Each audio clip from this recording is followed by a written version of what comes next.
streaming on YouTube as well, so that the participants who are waiting on YouTube can also see this program. Just give me a second.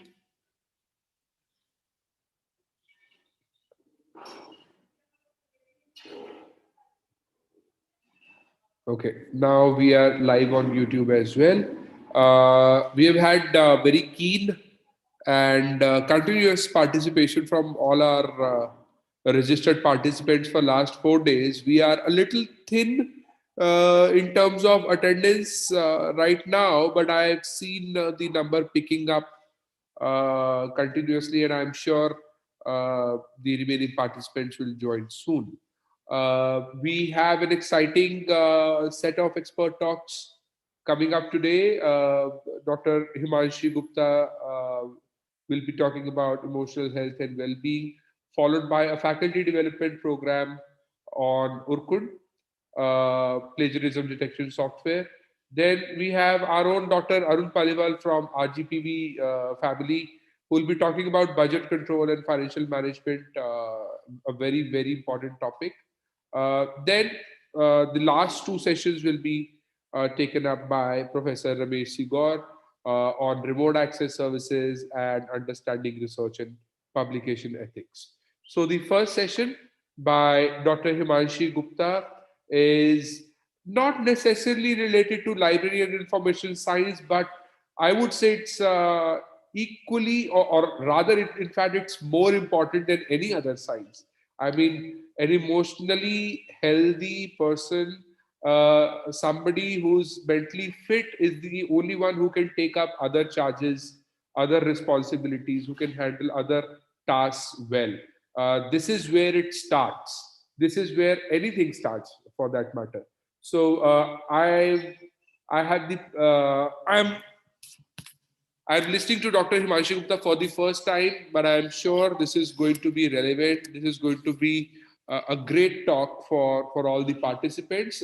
She is an international faculty of Art of Living with teaching experience of 14 years, an expert spine care, yoga, and wellness program trainer, murmur therapist, craniosacral therapist, and physiotherapist.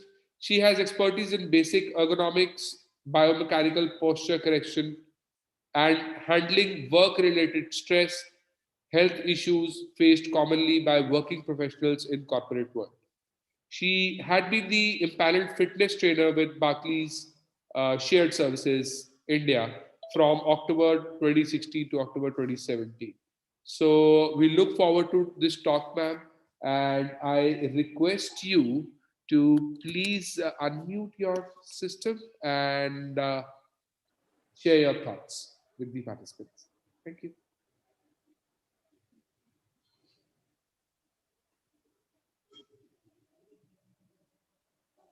Thank you, Mr. Mohit, for such a wonderful introduction. So very good morning, everyone. So first of all, I would like to congratulate each one of you that you are undergoing such a wonderful training, and also to all the organizers for organizing such a wonderful training. So I request more, if you can just switch on your video, that will be really great. If most of you can switch on your videos. And just tell me, how do you want this session to be? Do you want this session that I keep talking and you keep listening? Or you want that we keep this session interactive? Yeah, first or second? So I request you to, uh, chat. You can put whatever you have in the chat also. So shall we keep it interactive, the second one? Yes, or you can just show your thumbs up. Yeah. I Okay. request all the participants to please switch on your video. You have the rights, and please keep this interactive. Like the expert suggested, you can respond in chat or switch on your video and keep this interactive. Thank you. Yeah, thank you. Okay, now just tell me, what do you think? What is it that is closest to you? What is it that is closest to you? Anyone, you can just write on in the chat, whatever you feel. is closest to you? Or how do you know right now that you are there or I am here? What is the first level of our existence? Any one of you want to share or you want to write down? Myself, wonderful. Neeta ji is writing myself, consciousness, or what? So right now, how do you know what is the first level of our existence? How do you know that I'm sitting here? What is it that you can see? That is, of course, you are there, but that is what is the first level of our existence? What is it that is closest to us? That is our body, isn't it? Yes or no? We are because of this body. Yes? Now, there are so many things in our life that we keep changing. Yes? Now, what are the things that we keep changing in our life? Wonderful. Thoughts keep changing. What else? Yes, Savitaji, thoughts keep changing. Then what else? We change clothes, right? We change our cell phones. We sometimes change our house. Yeah? But can we change this body? For this one lifetime, we have this human body with us. Yes or no? Yes. There are so many changes in the body which are going on. But can we replace this body with some other body? Of course not, right? So now it happens, no, whatever is closest to us, we tend to ignore it. Yes. Yes. When do we actually pay attention to our body? When we have pains or aches, isn't it? जब कभी सिर में दर्द हुआ तो पता चला अरे सिर भी है, सिर पर ध्यान गया. Yes, होता है कि नहीं? When we have knee pain, that's when we put our attention on our knees. Yes. So now here we need to ask ourselves, are we health conscious or disease conscious? What is wellness? Wellness is a paradigm shift from disease to health, right? You know, this human body is highly resilient and has the intelligence to heal itself. Now, the trouble starts when we start abusing it. Abusing in the sense of, in the form of stress, incompatible food, improper posture, and of course, lack of exercises. Yes. So now in this session, mostly we will be looking into the emotional health and well-being. So tell me, what do you understand by stress? So it'll be really good if we keep it interactive. I hope you're listening, right? You're there because I can't see. Huh? You're there, right? Okay. So what do you understand by stress? What is stress? तनाव क्या है ये तनाव? What is stress? You can write down in the chat if you wish to. Yeah. क्या समझते हैं? तनाव माने क्या? Stress. What is stress?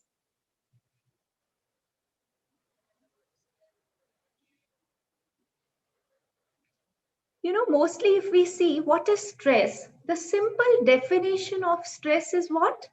When there is too much to do, too little time, and too less energy. That's what is stress, isn't it? I'm sure we all have experienced this. Yeah. When there is so much to do, yeah, you have to submit some assignment tomorrow, you have some work, and the time is less, and the energy is also less. That's what leads to stress. Now, can we increase the time?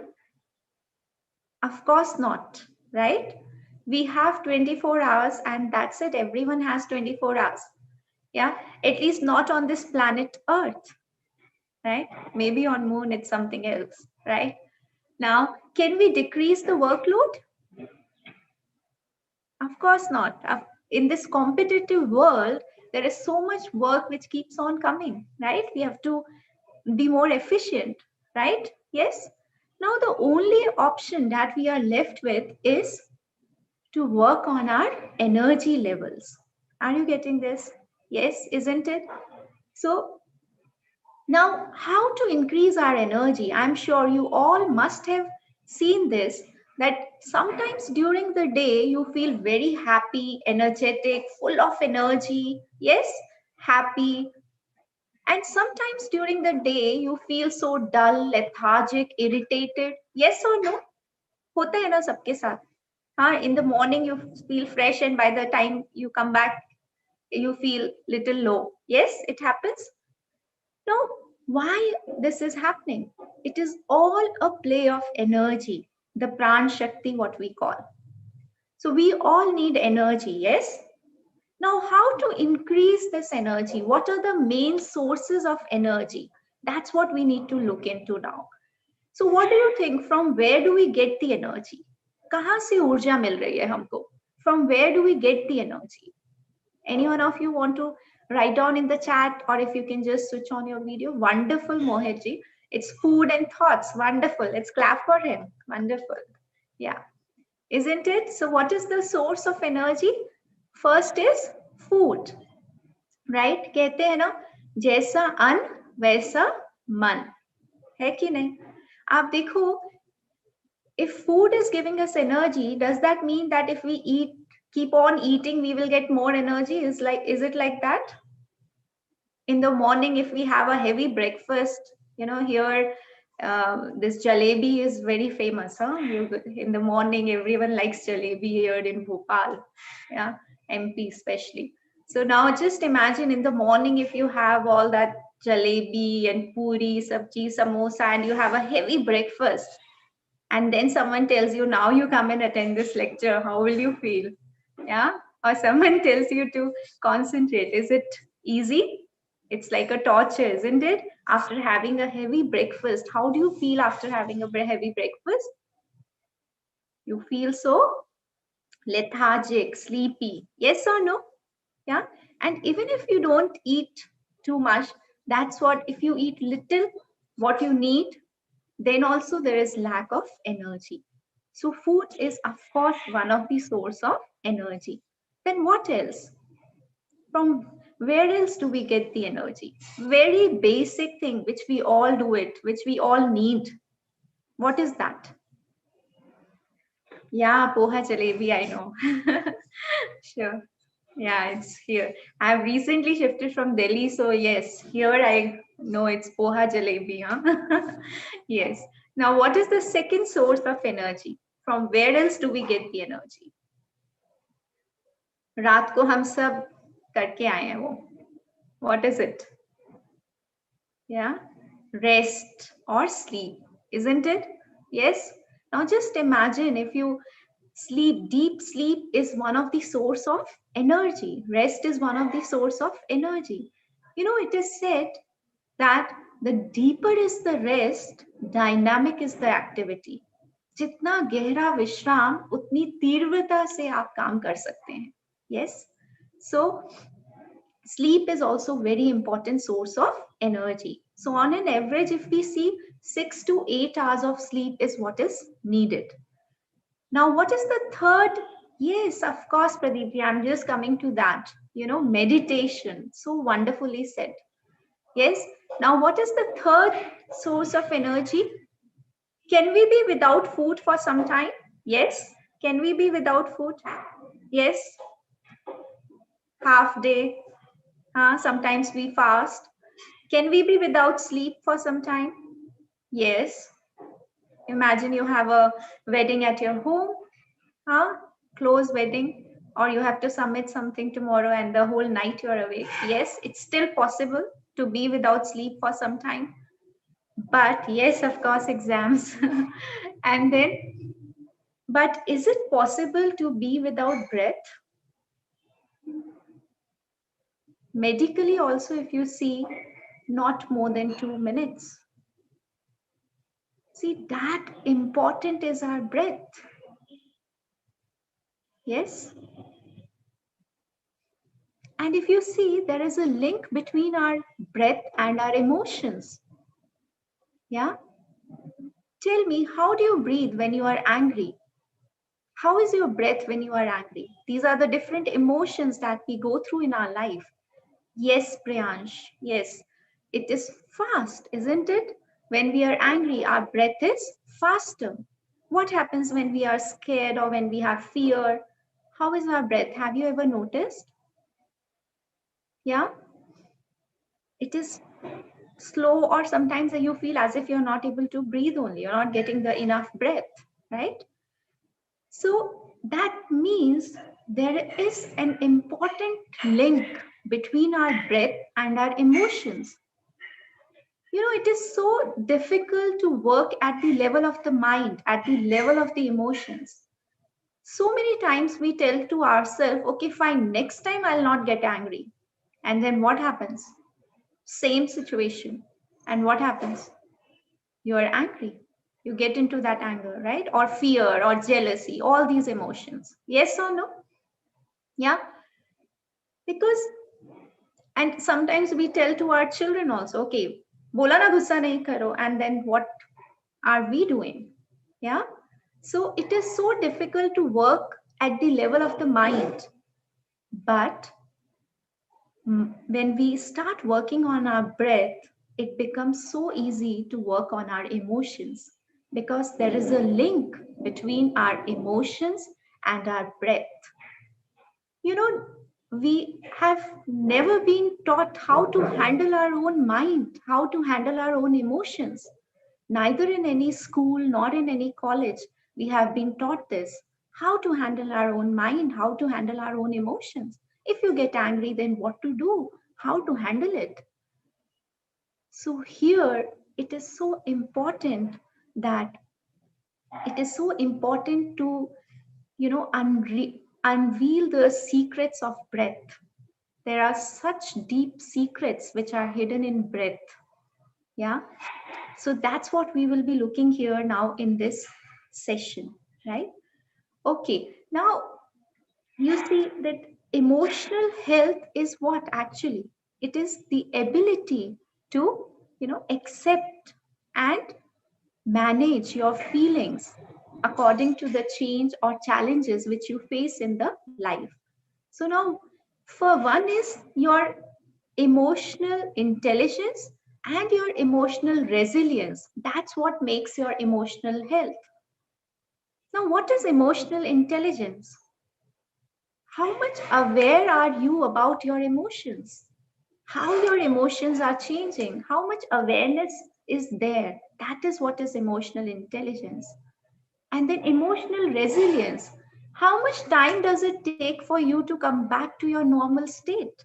It's okay, it's obvious to get angry, to feel jealous, to feel, you know, and especially at this COVID time, there is so much, uh, you know, anxiety and fear in the whole of the consciousness, right? So it is so much obvious. But then how quickly you come back to your normal state? That is what is emotional resilience, right? So, how to have a good, healthy emotional balance? For that, we need to work on our energy levels. And for that, we need to work. What are the four main sources of our energy? One is food, that we already discussed. Then is the sleep. Third is the breath. And the fourth one is the meditation, as few of you were writing here. So now again, we will go into breath little more. Tell me, what is the first act of our life? When we came on this planet, what was our first act? We cried? Yes, but before that, we breathed in and then we cried, right? And what will be the last act of our life? When we will go, we will say bye-bye to this whole world. What will be the last act? We will breathe out and we will make others cry, is it? And that will depend on how we have led our life, right? So if you see, the whole life is nothing but breathing in and breathing out. Yes. You know, on an average, how much food do we consume in a day? On an average, if we see, we consume breakfast, lunch, dinner, what? On an average, we consume 1.5 kgs of food every day. This is a research which had been done by a pulmonologist. And in a day, how many liters of water do we take in? Approximately 3 to 4 liters, right? And but do you know every day how much air we take in? It's 10,000 liters of air that we take in every day. We think that the major portion of our energy is coming from food and sleep. Of course it is, but breath is the main source of energy. 90% of the toxins we can just flush out from our body through the breath. And we are just using 30% of our lung capacity. So when we start working on our breath, we actually can flush out more than 90% toxins from our body, and we can be more healthy physically, mentally, emotionally, and spiritually. Yeah, so that powerful is breath, isn't it? Yes. And then the meditation, the last but not the least, yeah, meditation. What is meditation? What do you understand by meditation?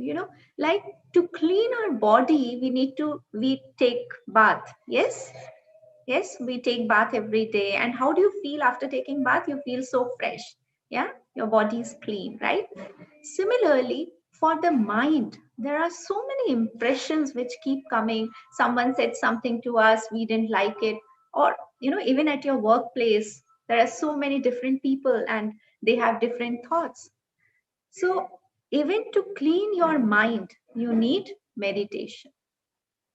It's just like a dental hygiene. We all maintain dental hygiene, isn't it? We all brush our teeth every day. What will happen if we will not brush our teeth 2-3 days? What will happen? Sar jayega daant, badbu aayegi, right? Similarly, we need to maintain the mental hygiene. We need to clean our mind. Yeah, because there's so much that goes on in this mind. So for that, you need meditation. And India has shown meditation to the world from centuries. India is the land of meditation, from Lord Krishna to Lord Buddha, no? Guru Nanak Ji, and there are so many other luminaries who has shown the world the power of meditation, isn't it? So that powerful, it is said that 20 minutes of deep meditation is equivalent to 8 hours of deep sleep. That powerful is meditation. Yeah. So for a healthy emotional health and well-being, we need to work on our energy level. So here I'll just quickly review. Yeah. And what are the 4 main sources of energy? What are the 4 main sources of energy? It is food, then sleep, then breath, and meditation, right? So when we get all these 4 things in our life, then we are emotionally healthy, right? So would you like to experience this, or rather we just keep talking? Would you like to experience all of this? So maybe your videos are off, but I'm sure you are doing it, right, with me. Okay, great. Even our consciousness is just like a library. Hmm? In a library, there are millions of books, isn't it? But it's not that, it may be that librarian may not know every book by heart, but the librarian knows where is what. And whenever he needs, he can pick up that book and use it. Yes? Similarly, our consciousness is the abode of knowledge, but it may not be necessary that we know everything all the time. So when your mind is stable, calm, it is free free from aversions, yeah, then it is free. And that's when you can actually tap into all this information. Then you are like a librarian where you have all the information, you have all the knowledge, and you can use whenever you want, you can use it. Yeah. So this consciousness is just like a library. But for that, for becoming a librarian, for that we need to have a calm state of mind. We need to have healthy emotions, right? So would you all like to experience this? Yes, instead of just talking, shall we have some experience also? Okay, so wherever you are sitting, we'll just do some simple little warm-ups, huh? Just simple. So, okay, just shake your hands, everyone, just very slowly with full awareness. Yeah, are you all here, aware? And with a smile, okay? Even if fake it until you make it, right? So just keep a big smile on your face. I assume that you all are doing with me, okay? With a big smile, shake, shake, shake, come on. As if your fingers will just fall, come on, shake harder. Yes. And now just close your eyes and keep your palms on your knees and just observe the sensations in your palms.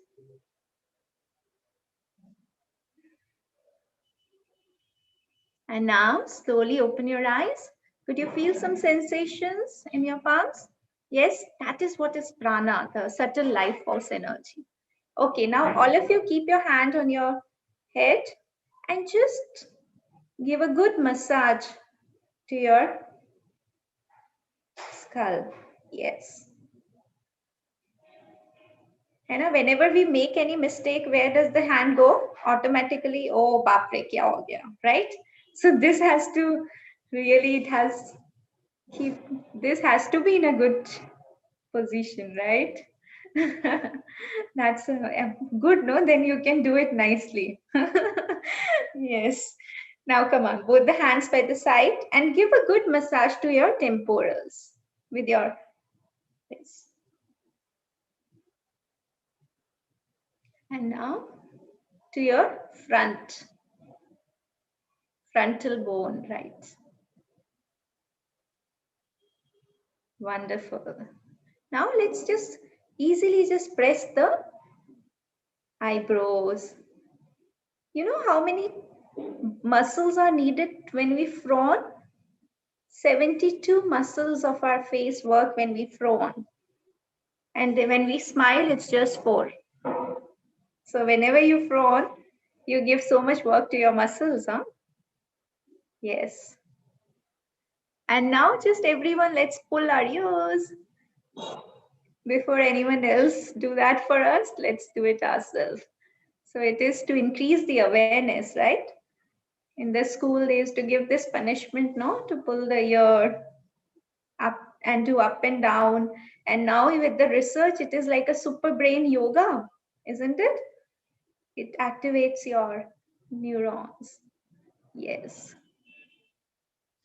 And now let's shrug our shoulders up and down. Come on, everyone, let's do it. Up and down. Up and down. Up and down. Up and down. And relax. Now let's just rotate our neck. Just from the right side, let's make 3 circles.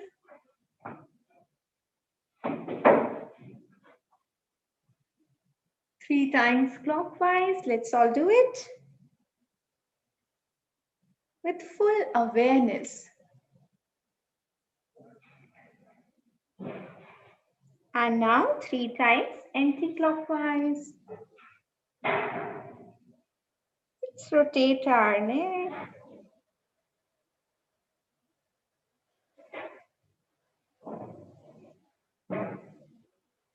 So morning session, huh? Good, you're relaxed in the morning session. And now come on, let's all stretch our arms by the side like this. Can you all do this? Yeah, so I'll just show you like this and your palms are towards you, right? Like this. So come on, everyone, let's stretch our arms and say bye-bye to the pain or to the stress. Yeah, so let's just like this, I will show you like this, we are moving, okay? Come on, let's say bye-bye, tata to all the pains or aches, whether in the body or in the mind. Yes. Yeah, come on, stretch it nicely. Actually, it should pain. Yeah. And relax. Wonderful. Now let's just touch the ear to the shoulder. Come on, let's do it. Right side and then left side. Just gentle movements, neck movements. Left, and then right. Yes, just feel the stretch.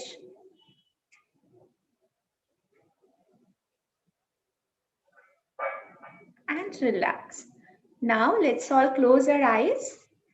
We will do a short meditation now. Would you all like to experience the meditation also? Yeah? So just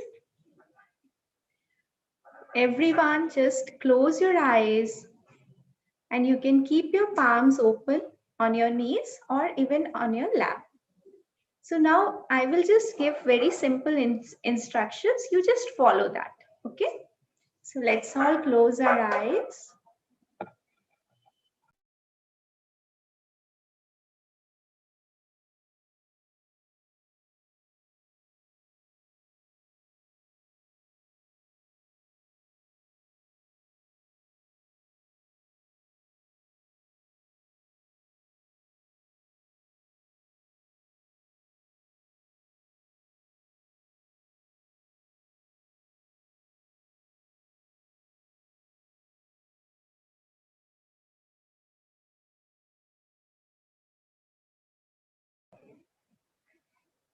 Let's all close our eyes and keep a smile on your face. झूठी ही सही मुस्कुराहट रखें चेहरे पर. Take a deep breath in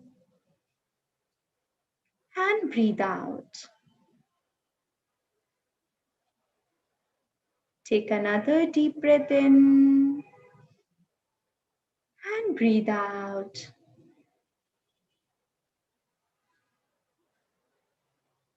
Become aware of your environment.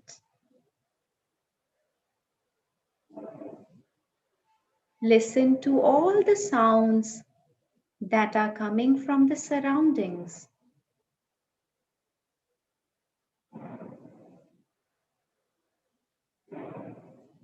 Sound from the people talking, or maybe a sound from the vehicle.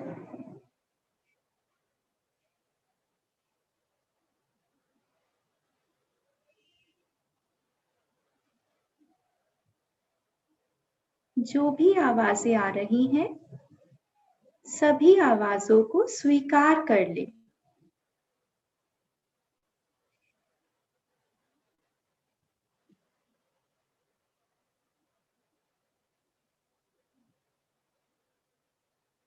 Now you are in harmony with your surroundings.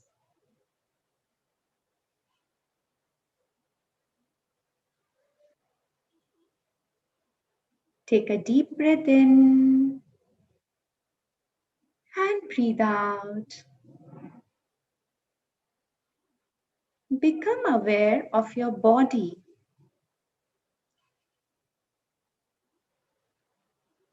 This body is a beautiful gift given from God.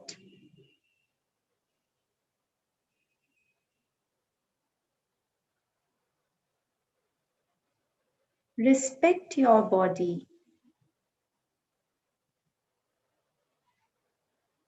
Take your attention on your legs,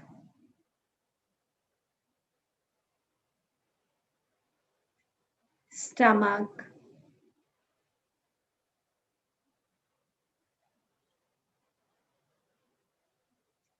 chest,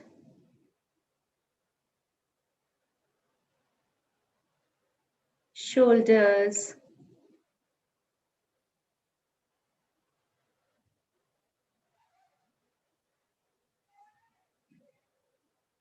right arm, left arm, neck, face, top of the head, and the whole body.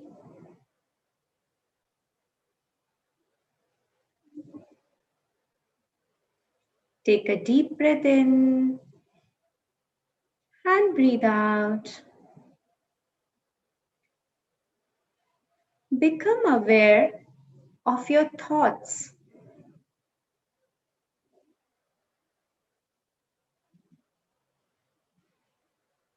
good thoughts or bad thoughts. Let them come. Do not resist any thoughts.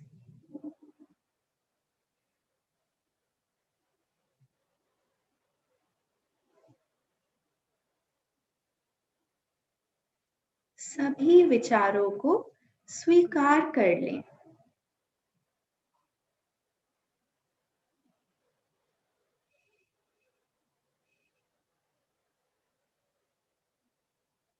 Now you are in harmony with your thoughts.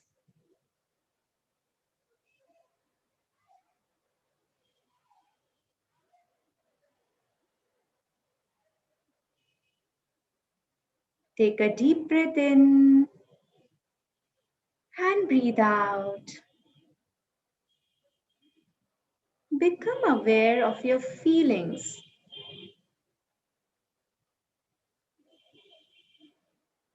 Pleasant or unpleasant.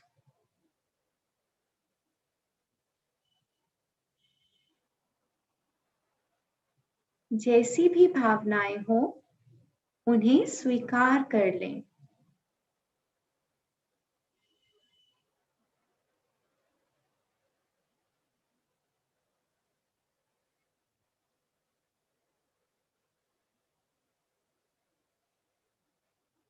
Now you are in harmony with your emotions, with your feelings.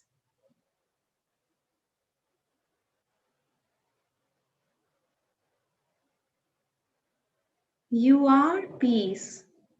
You are joy.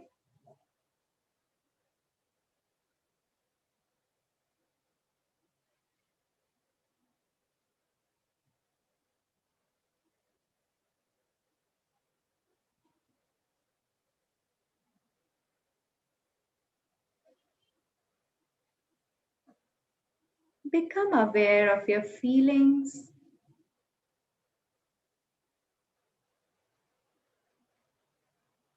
Become aware of your thoughts, if any.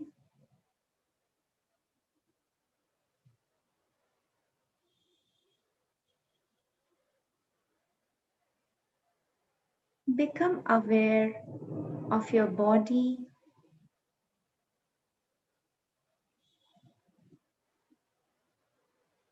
Become aware of your surroundings.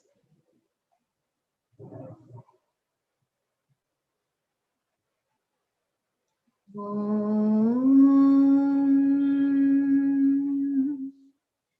Shanti, Shanti, Shanti.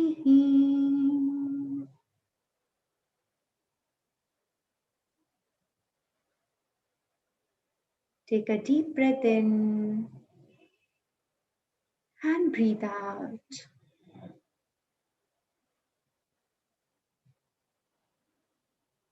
Very slowly and gradually, becoming aware of the surroundings. Whenever you feel like, you may open your eyes. धीरे धीरे अपना समय लेते हुए आंखें खोल सकते हैं.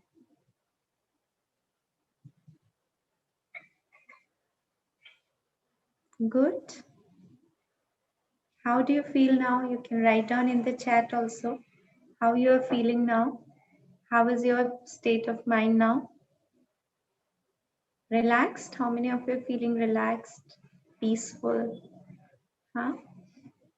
Good. When you just came and now, do you feel any difference in your state of mind? It is more calmer and still? Yes? Wonderful. So here we just meditated for,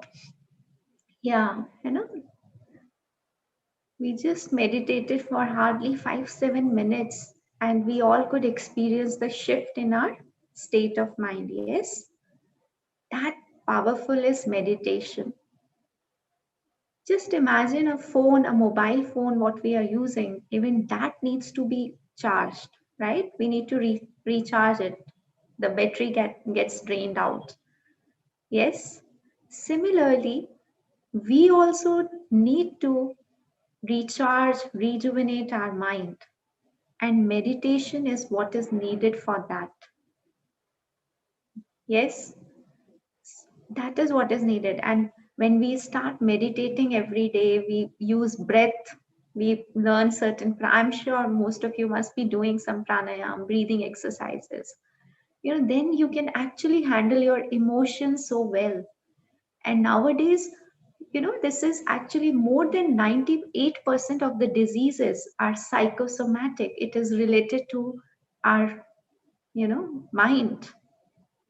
Yes, it is said that a healthy mind can even carry a weak body, but a weak mind cannot even carry a healthy body.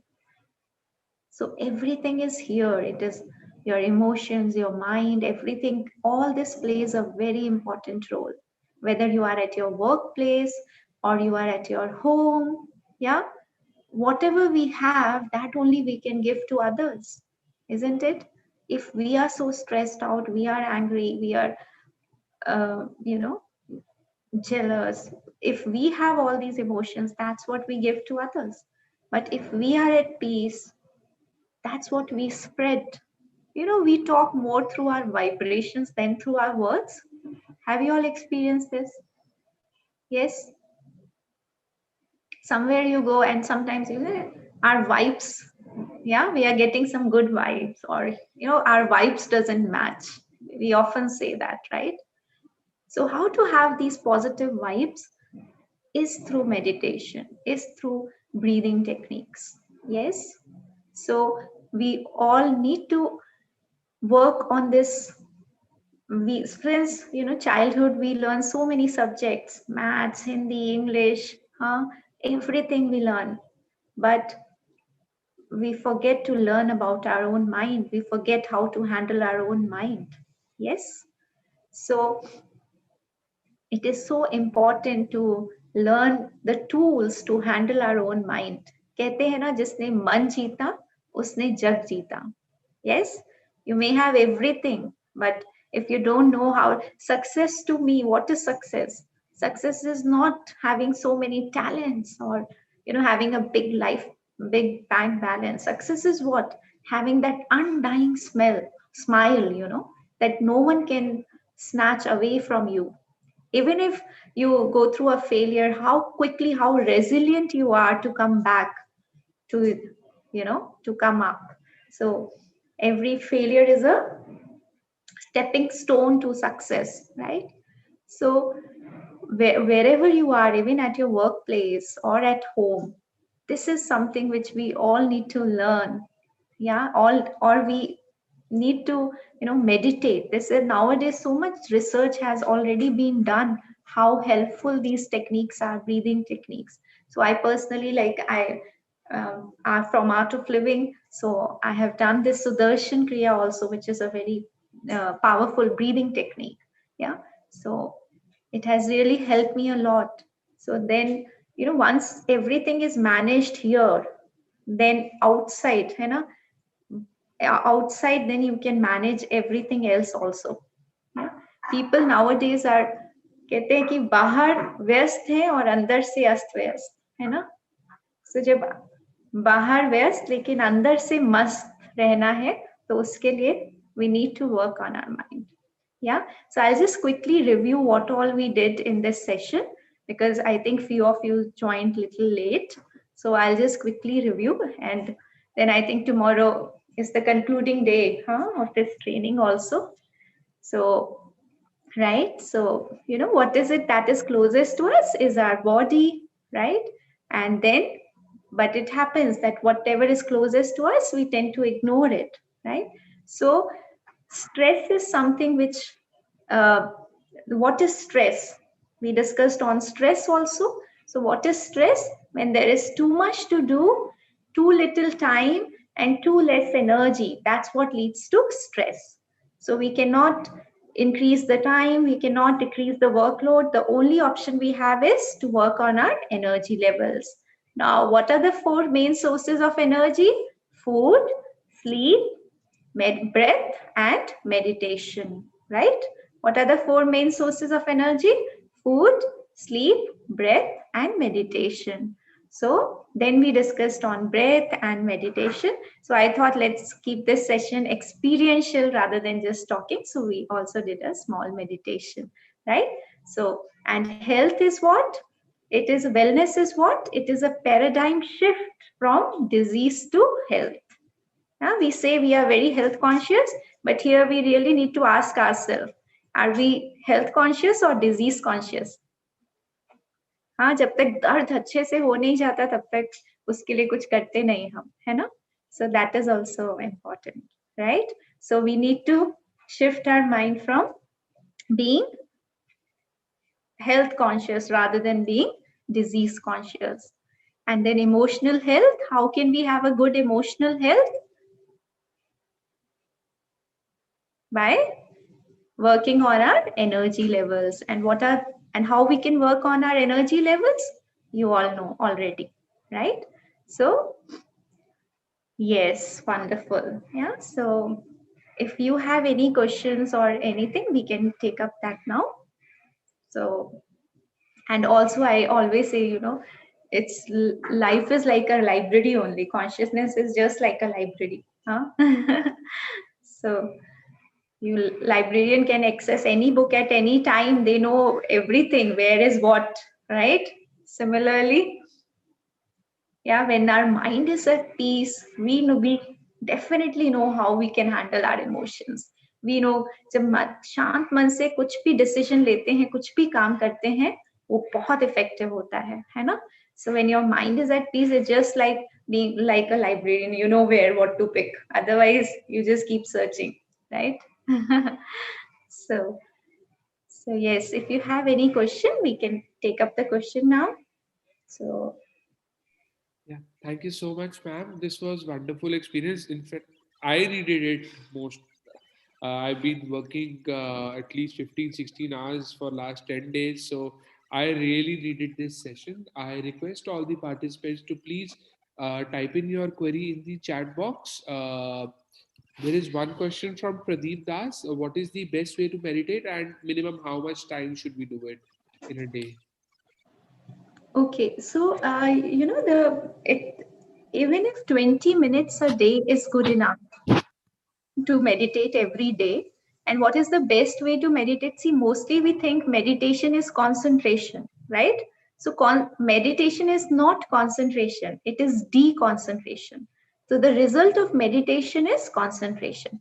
So there are various guided meditations which are available on the YouTube also from Art of Living. So what you did today is a Panchkosh meditation. So maybe you can just go to YouTube and you can type some, meditation for beginners from Art of Living. And then it's a very simple guided meditation.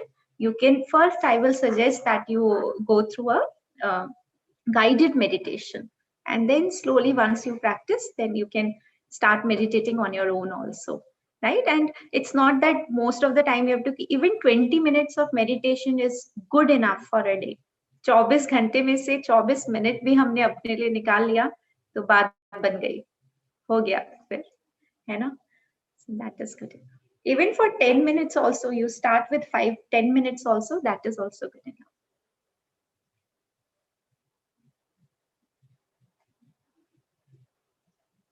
Any other question? Yeah. Ma'am, Chanchal is asking any other platform where we could connect with your sessions, and people are appreciating your your way of teaching, and they would like to connect again. Any other platform that we can do so? Yeah, so can I share my email ID so you can reach out to us, or Art of Living? Yeah, uh, You can, I'll, yeah, you can type email it in ID. the chat box, or I can type it on your behalf if you want me to. Can I just type my email ID and I'll just send it to you? Yes. Yeah. So you can email me. I will definitely get in touch with you on the email.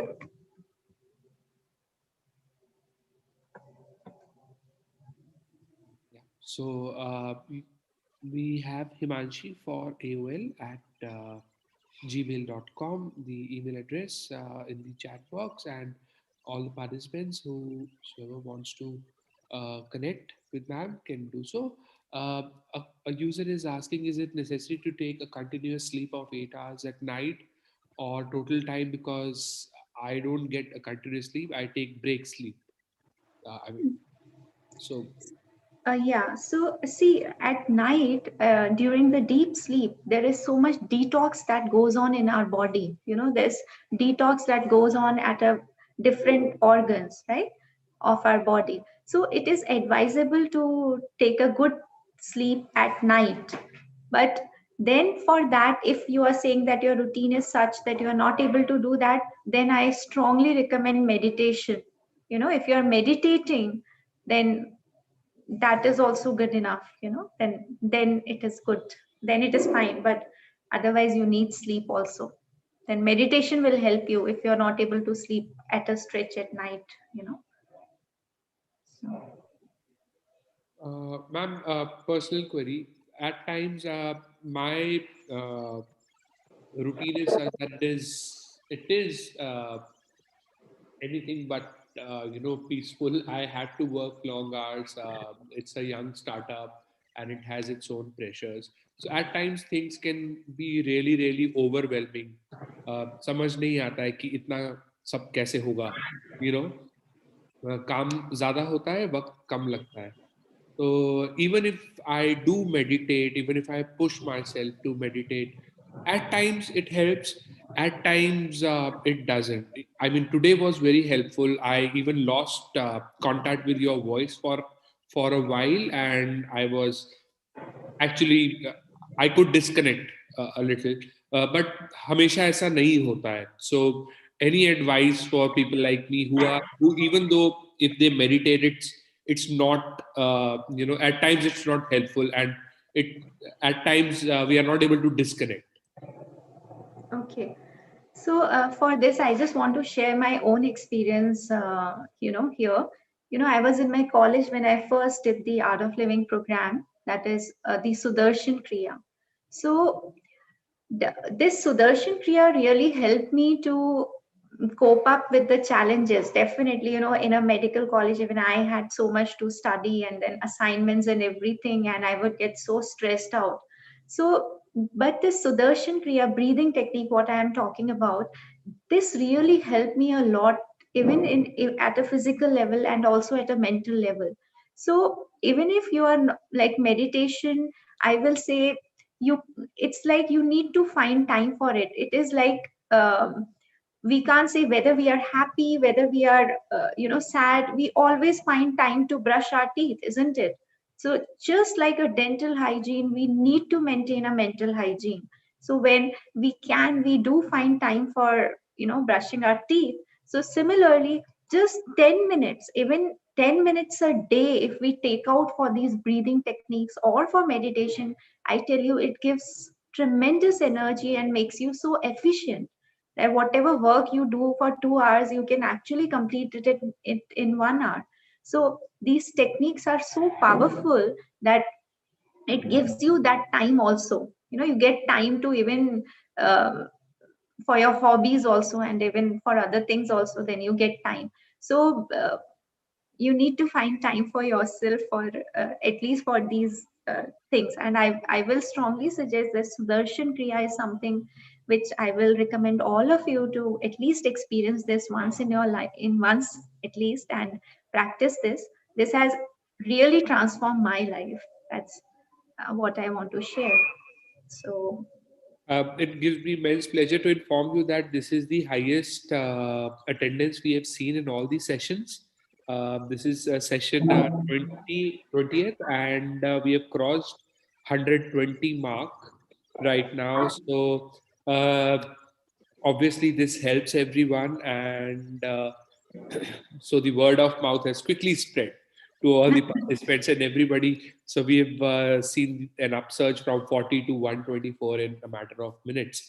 Uh, in context of COVID-19 lockdown pandemic, everyone was locked in, and So it was a big change in everyone's routine. What was your experience like? Did you come across people who were facing it, who were finding it difficult to cope up with this big change? And what was your suggestion to those people?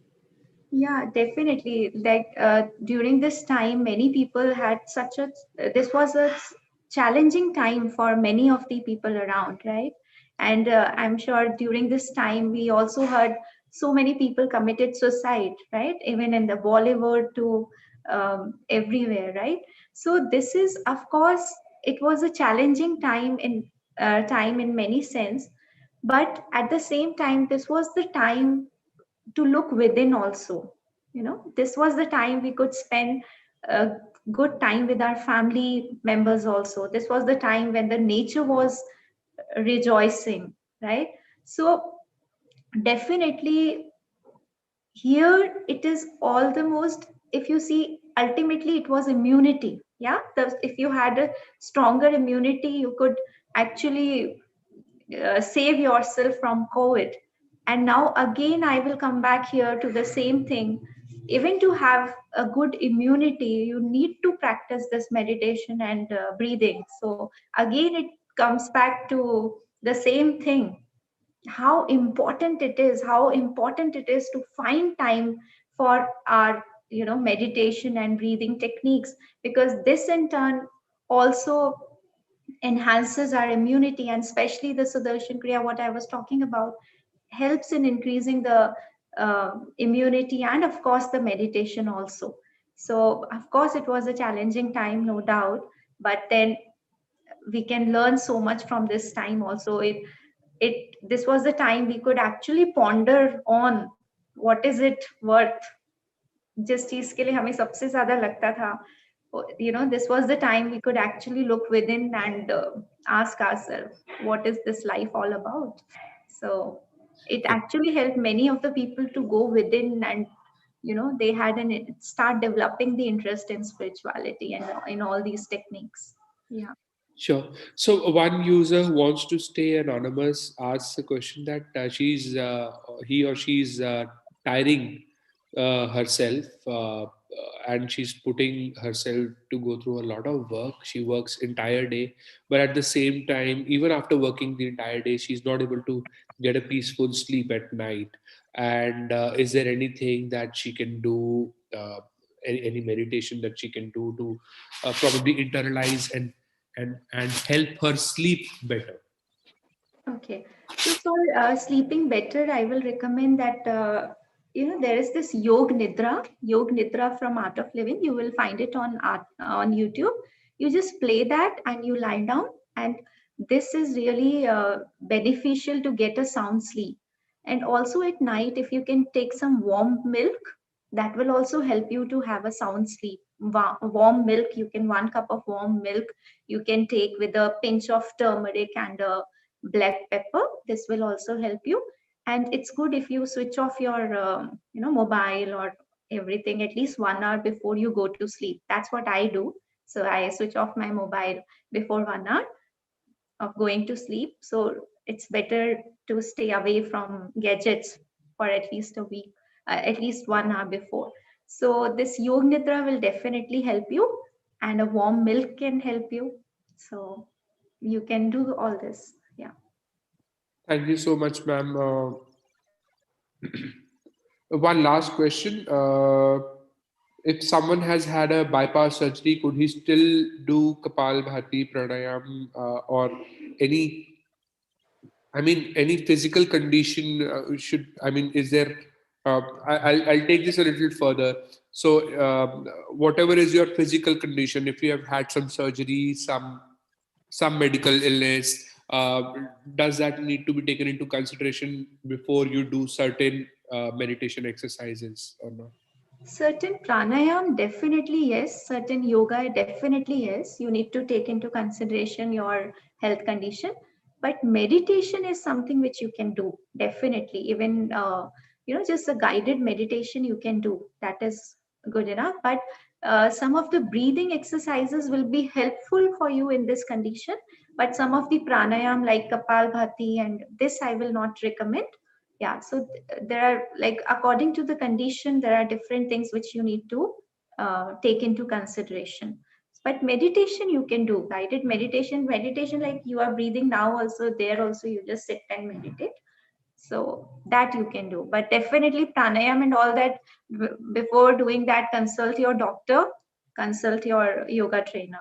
That I will suggest, definitely. Thank you, Manshi ma'am. This was a wonderful experience, I'm sure, for all the participants. And we do not have any more queries, but I'm sure people would connect with you on your email address. And we look forward to having you back in our next programs. And like I said, the number has crossed 125 today. It has never crossed even 100. So I'm sure, this was very much needed, and it is appreciated by all the participants. On behalf of AICT, RGPV, and personally, I thank you so much for sparing out the time for this talk. Yeah, thank you to all of you for being here and listening so patiently. So I also thank each one of you, and to all the organizers also. So it was a great for time even I had with all of you. Yeah, thank you so much.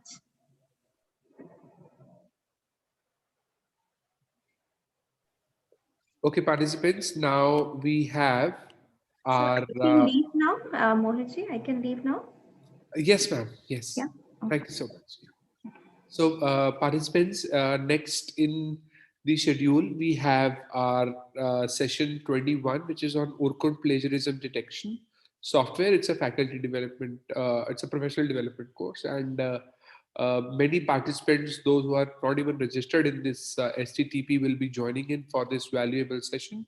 We will take a break of 5 minutes, and we will begin at 11:45, sharply at 11:45. So we have a break of about 7 to 8 minutes for you to have a glass of water or howsoever you want to use this short break, and we will come back at 11:45 and resume the next session on Urkut plagiarism detection software. In the meanwhile, I also request all the participants, especially the ones who are registered in STTP, to please fill out the feedback link for session number 20. It is already shared in the chat box. I'll share it again. So feedback for, sorry, let me, yeah.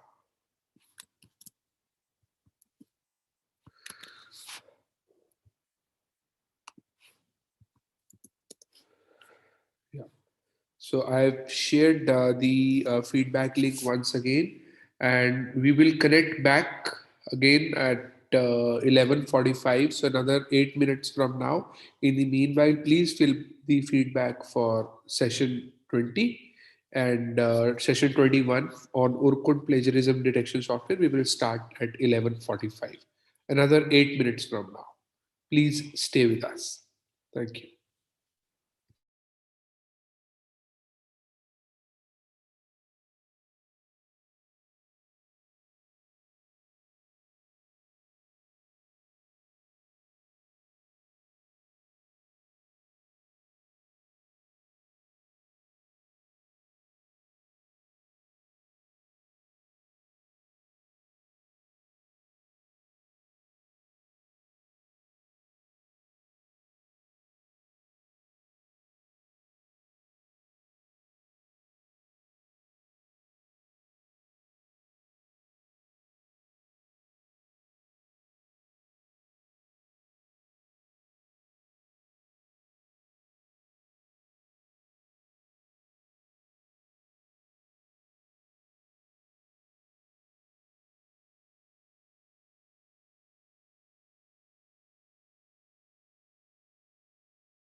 Hi, Prakash. Are you there?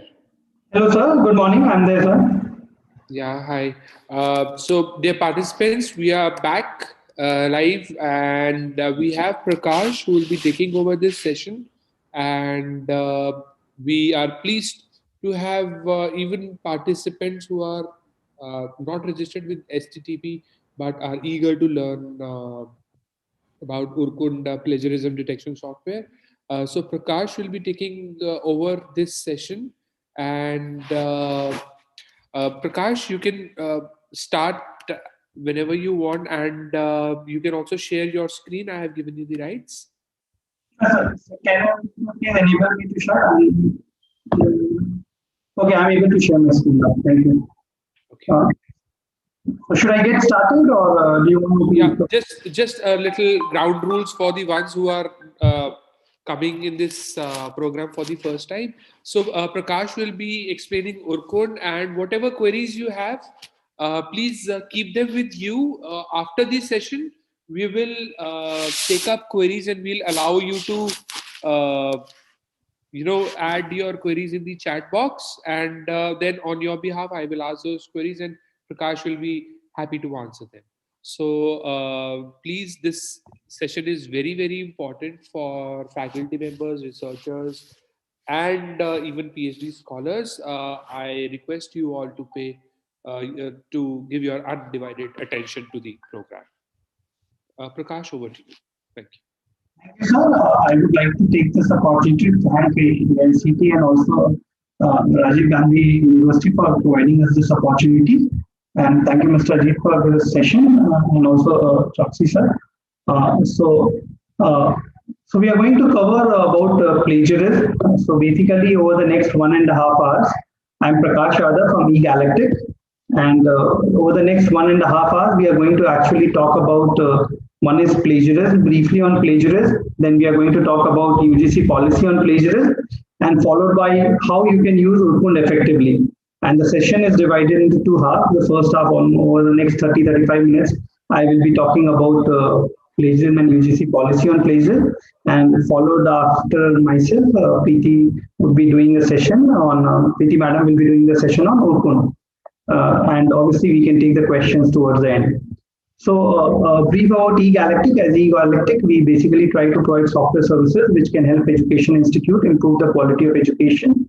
So we have product under different domains. We have more than 12 years of experience, and we have our products are used by more than 1,500 university and institutes in India and 10,000 plus globally across 100 countries.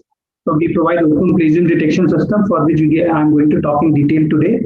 Then we have thesis management. I'm sorry to interrupt. I'm so sorry to interrupt, but there's this feedback coming in chat box that your sound is echoing, and I am also, uh, observing that. So, is there anything that we can do to improve the sound, the voice? Just give me 1 second. Sure, sure.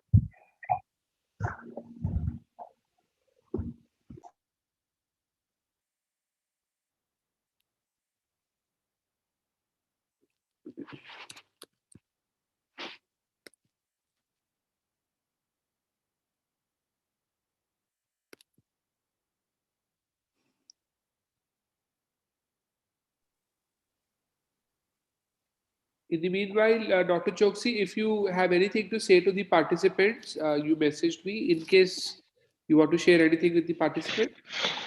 Yeah. Good morning, participants. Myself, Dr. S.S. Chokse. I'm a University Librarian, Rajiv Gandhi Praudhogiki Vidyalaya. Now, more than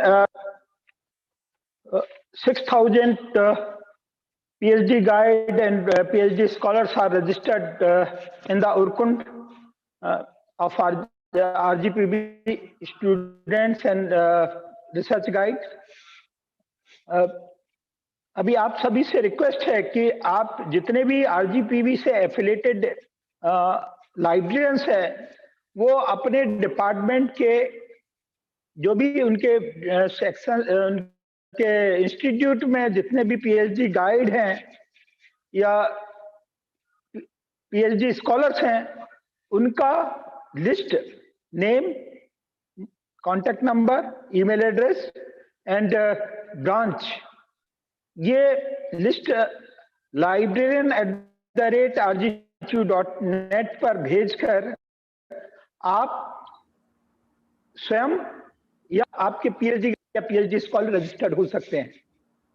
इसके साथ ही आज evening तक probably आपका जो candidates who those having 80% attendance, उन सभी को message चला जाएगा कि आप आरजीपीवी एसटीटीपी एग्जाम्स में अपीयर होने के लिए एलिजिबल हैं।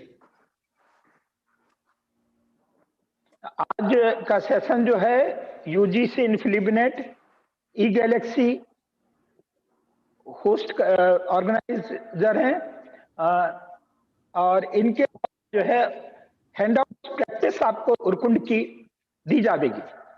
कल नीरज सिंह पंजाब यूनिवर्सिटी द्वारा आपको उरकुंड की थ्योरेटिकल नॉलेज आपको प्रोवाइड की गई थी।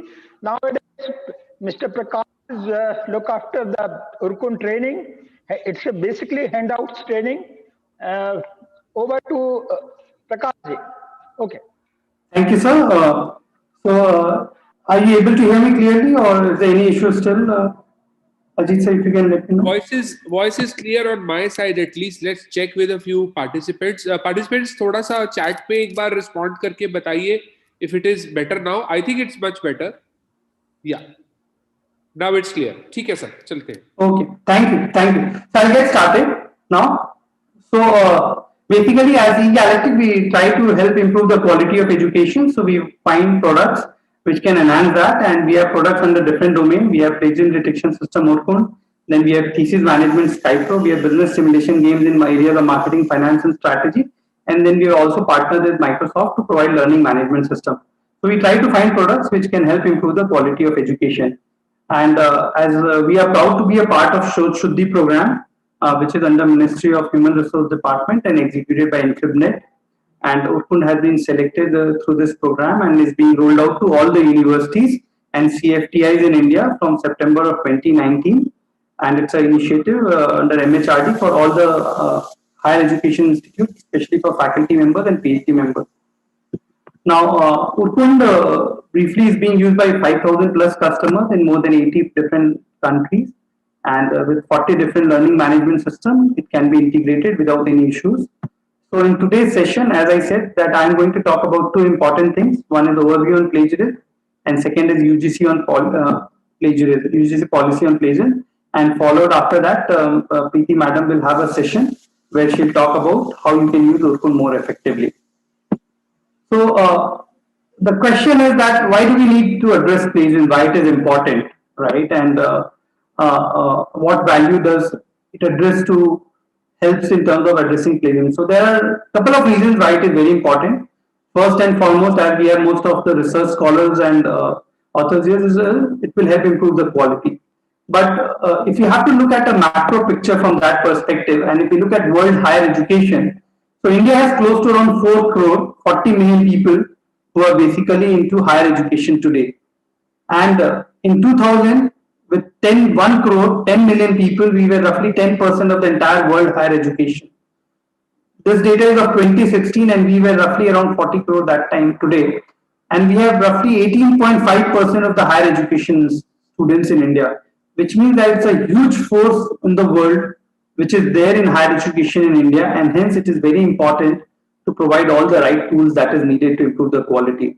Now, when we look at two axes, in one axis, basically it shows what is the percentage of people who are able to meet the minimum threshold requirement in higher education, and on the other axis is people who are able to meet advanced threshold of requirement from a higher education perspective.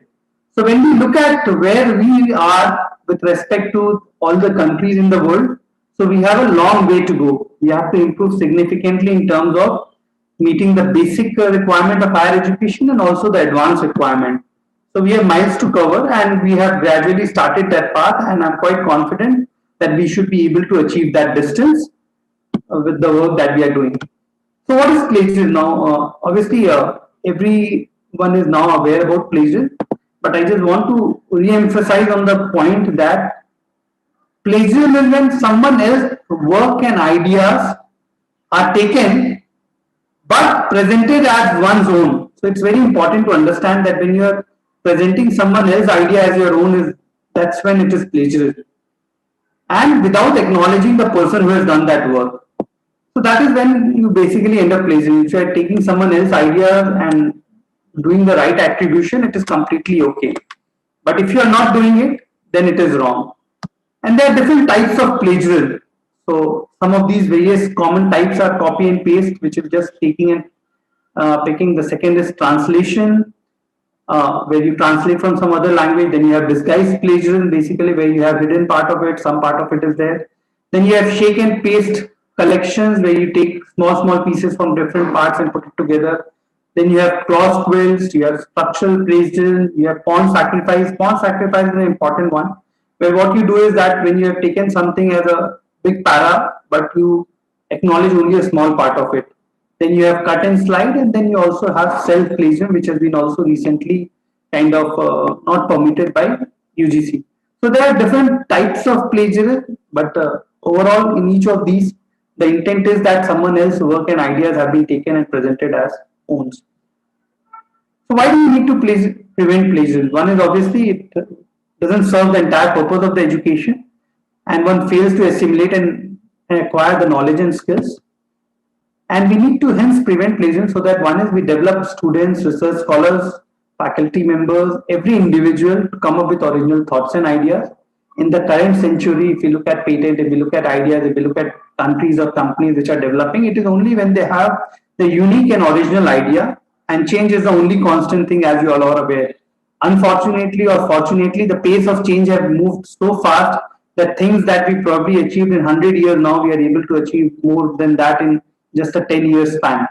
So which means that coming up with original ideas, thoughts is very important. It will help enhance the learning, because when one is not plagiarizing, he is actually learning about that particular topic, that particular subject. And it also ensures that students give due credit to the person who's there. Now in this competitive world, successful organizations, successful companies, successful countries are the ones who are able to work together collectively. You can only work collectively effectively with someone else when you give credit to that particular person for the work that that particular person has done. So if we start doing right from our education time, when we give due credit to the ideas which do not belong to us, we develop a culture. When we get into a working environment, we will give credit to the person who deserves it. And the moment we start doing that, we will be able to work effectively with that particular person and individual, and bring about the change or difference or get new ideas to execute. So it's very important to prevent plagiarism. One reason also it is significantly important is because today in research scholars, if we look at basically the total number of research publication that is coming out from India, it's a huge one. But if we look at the total number of quality publications, we have a lot of improvement that needs to be done. The moment we start putting our own ideas, our own thoughts, our own effort, we will start seeing the improvement coming in terms of our research journals and articles that we are publishing as well. So hence, plagiarism is becoming really important. Now, why do we need to address plagiarism and why it is important? So there are two reasons. One is that digital submissions have made it very easy to plagiarize. It's very easy to find something, copy and paste, and submit it. And the second thing is also that internet at the same time has also made it very easy to find if you have someone else, if you have taken someone else's thoughts and ideas, and people can just easily find it out. So, इसीलिए it has become very important that we need to ensure that we do not take someone else's thoughts and ideas. So before we get into basically plagiarism, one of the question which comes is कि plagiarism, why does it exist? Plagiarism exist ही क्यों करता है? तो उसके कुछ common कारण हैं. उसमें first and the most important यही है कि हम assume करते हैं कि it is okay. We assume कि it's okay to plagiarize. हम कहीं से भी copy paste करके submit कर सकते हैं, which is a wrong assumption that we make. And the moment we say that कि भाई हमें किसी और का copy नहीं करना है and we ask ourselves, I think it will address a significant part of the problem. So that is one major issue. The second is कि subject understanding नहीं रहती है लोगों को और उनको उसके बारे में लिखना होता है, and that is the other reason that leads to plagiarism.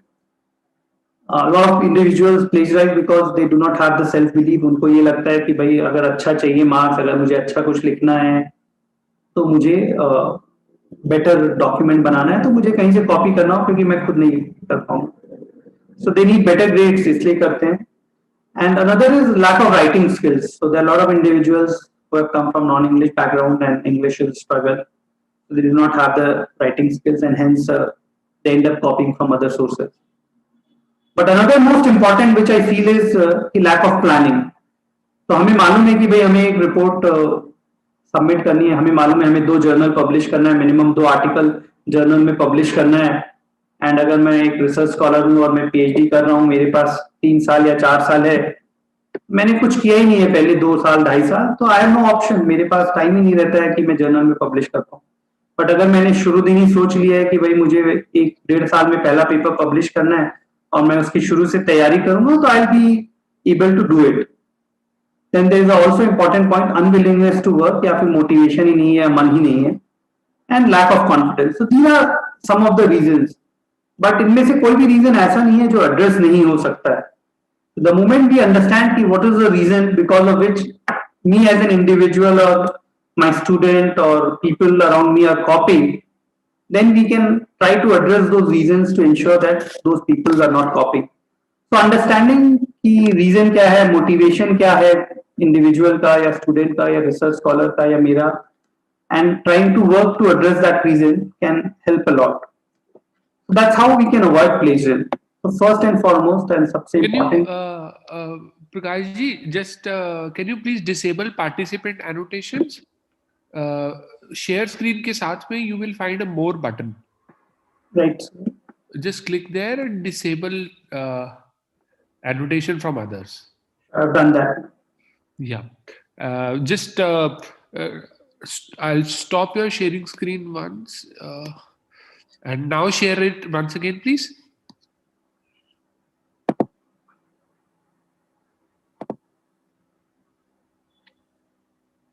Thank you, sir. Yeah, thank you. So then the question comes is that how do we avoid plagiarism? And so in order to avoid plagiarism, the first and foremost thing is to decide we will do our own work. The moment we decide we need to do our own work, I think half the problem is solved, because once we are clear with that, we essentially know how we can address plagiarism. The second and more important is planning your time. So we need to plan our time, which means that we should be clear that what is needs to be achieved over the entire period, and hence हमें क्या कब achieve करना है. For example अगर मुझे एक journal article लिखना है, तो हम ये टाइम काफी स्पेंड करते हैं सोचने में कि हमें क्या पढ़ना है, हमें क्या एक्सपेरिमेंट करना है, हमें क्या टेस्ट करना है. बट हम कभी ये नहीं प्लान करते हैं कि भाई हमें लिखने में कितना टाइम लगेगा और लिखने के लिए हमें जितना टाइम चाहिए उसको हम कैसे प्लान करें. Third is invest in the topic. So ensure करें कि हम उस टॉपिक के बारे में जितना भी हमें पढ़ने की जरूरत है हम पढ़ रहे हैं, जितने आर्टिकल हमें जानना चाहिए उतना जान रहे हैं उनके बारे में. और मोस्ट ऑफ द टाइम हमारे साथ ऐसा होता है कि हम बहुत लेट चालू करते हैं और पढ़ना चालू करते हैं जब हमें लिखना होता है, और जब हम लिखना चालू करते हैं तो हमें समझ में आता है कि इस पे और काम किया जा सकता था, नए आइडियाज आना चालू होते हैं, बट हमारे पास टाइम ही नहीं रहता है, और हम टॉपिक में इन्वेस्ट करना भी चाहते हैं तो भी हमारे लिए पॉसिबल नहीं हो पाता है. तो if you invest in topic it will help. Fourth is code sources. तो हम जो भी सोर्स यूज कर रहे हैं, जहाँ से हम इन्फ्लुएंस हो रहे हैं, जिनके आर्टिकल पर यूज कर रहे हैं, हम उनको कोट करना चाहिए, हमें साइटेशंस यूज करने चाहिए और हमें रेफरेंसेस ऐड करने चाहिए. और अगर हम citing your own material is also important. तो अगर मैं अपना ही पेपर पब्लिश किया हूँ और मैं सेकेंड पेपर भी मेरे पहले पेपर से इन्फ्लुएंस है और दोनों रिलेटेड हैं, तो मुझे इंश्योर करना चाहिए कि अगर मैं पहला पेपर से कुछ भी यूज कर रहा हूँ तो मैं उसको भी साइट करूँ. और ये भी जानना बहुत इंपॉर्टेंट है कि what not to cite. So if I am reading on a particular topic, there will be so many things related to it, and a lot of these will influence my thoughts and ideas. But they probably are, उन सब ने सिर्फ मुझे influence किया है, but उनकी idea को मैं as is नहीं ले रहा हूँ. तो मैं for example if I am reading something on let's say electronic industry और बिग डेटा, हो सकता है वो मुझे अपने एक रिसर्च जो मैं किसी और फील्ड में कर रहा हूँ, इकोनॉमिक्स में कर रहा हूँ, उसमें उसमें हेल्प किया हो। तो मुझे वो साइट करना है या नहीं वो भी मुझे डिसाइड करना होगा। फिर we need to paraphrase, if I have to use it also then how do I paraphrase it, उसे मैं अपने वर्ड्स में कैसे करूं अगर वो उससे थोड़ा इन्फ्लुएंस है बट एकदम डिफरेंट है। And then write your bibliography. तो अगर हम सब चीज सोचेंगे एंड में ही करते रहेंगे, भाई हमें कुछ कहीं से इन्फ्लुएंस हुआ है, हम यूज करना चाह रहे हैं बट हम ये सोचेंगे कि हम बाद में लिख देंगे, तो we will end up plagiarising, क्योंकि हमें बाद में फिर पता ही नहीं होगा कि वो कहाँ से हमने लिया है। So these are some of the things that we can do to avoid plagiarism, but I will again reiterate, I think the first two are सबसे important है कि डिसाइड करना कि मुझे अपना काम खुद करना है, planning your topic.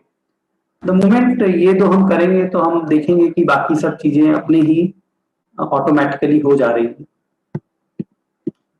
And this is a typical project schedule, तो मैंने इसे 10 दिन के एग्जाम्पल में दिखाया है, but it basically holds true for everything including a PhD. And so अगर एक प्रोजेक्ट सबमिशन है, 10 दिन बचा है, and I'm talking about in general सबके लिए, I'm not being particular about a particular student or someone, but in general most of the लोग काम ही चालू करेंगे 6 दिन के बाद, 5-6 दिन के बाद वो काम चालू करेंगे। उसके बाद अगर हमें ये मालूम है कि भाई हमें प्लेजिंग चेक करना है एक टाइम डे में, तो फिर हमारा फोकस प्लेजिंग चेक में चला जाएगा, और उसके बाद लास्ट 2 दिन हम कंटेंट की क्वालिटी नहीं बल्कि प्लेजिंग में फोकस रह जाएगा, भाई ये परसेंटेज कम आ रहा है या ज्यादा आ रहा है, इसको कैसे ठीक करना है, और मोस्ट प्रोडक्टिव पीरियड यहाँ पे चला जाता है। इसीलिए हमें मल्टीपल चेक्स करने की जरूरत नहीं होनी चाहिए, हमें शुरू से ही प्लान करना चाहिए कि हम कॉपी पेस्ट नहीं करेंगे, अपना काम खुद करेंगे और उसी हिसाब से वर्क करना चाहिए, ताकि जो हमारा मोस्ट प्रोडक्टिव पीरियड है वो इंस्टेड ऑफ हम सिर्फ प्लेजरिज्म करने के जगह हम उसको फोकस कर पाए और बाकी क्वालिटी इंप्रूवमेंट पे भी। Now this is one topic that is very close to my heart and I want to speak about this, is कि basically what is the right time to address plagiarism. So if you look at हमारे education system में, तो pre primary जब बच्चे छोटे होते हैं, up to class 1 या 2 में रहते हैं, और उन्हें राइटिंग कुछ रहता नहीं है, बट वो हमेशा ओरिजिनल अपनी थॉट्स और आइडियाज रहती हैं उनकी। आप उनसे एक क्वेश्चन सेकेंड टाइम भी पूछोगे तो उनका जवाब दूसरा ही आएगा, क्योंकि उन्हें वो आंसर्स याद नहीं रहते, वो सोच के बताते। बट प्राइमरी, सेकेंडरी या हायर सेकेंडरी में जब स्टूडेंट्स आते हैं तो उनका राइटिंग वर्क बढ़ जाता है, बट हमारा एक्सपेक्टेशन उनसे चेंज हो जाता है। हम उनसे एक्सपेक्ट करते हैं कि भाई ये क्वेश्चन आए तो आपको इसका आंसर देना है, जो कि यहाँ से इस पेज से इस लाइन से इस लाइन तक है। और इस प्रोसेस में क्या होता है कि जो ओरिजिनल थॉट्स एंड आइडियाज है वो रिप्रोड्यूस करने ज्यादा लग जाते हैं, एंड वो माइंडसेट हो जाता है धीरे धीरे। एंड सिमिलरली जब बैचलर, मास्टर्स और पीएचडी में आते हैं, then we expect them to become original, and उन्होंने अपने 1 पेज या 2 पेज या 1 पैराग्राफ ही नहीं लिखा है, और हमारी एक्सपेक्टेशन रहती है 1 से 200 पेज तक वो खुद लिख पाए। So now the system is changing. I think the focus भी change हो रहा है, and we are looking at it.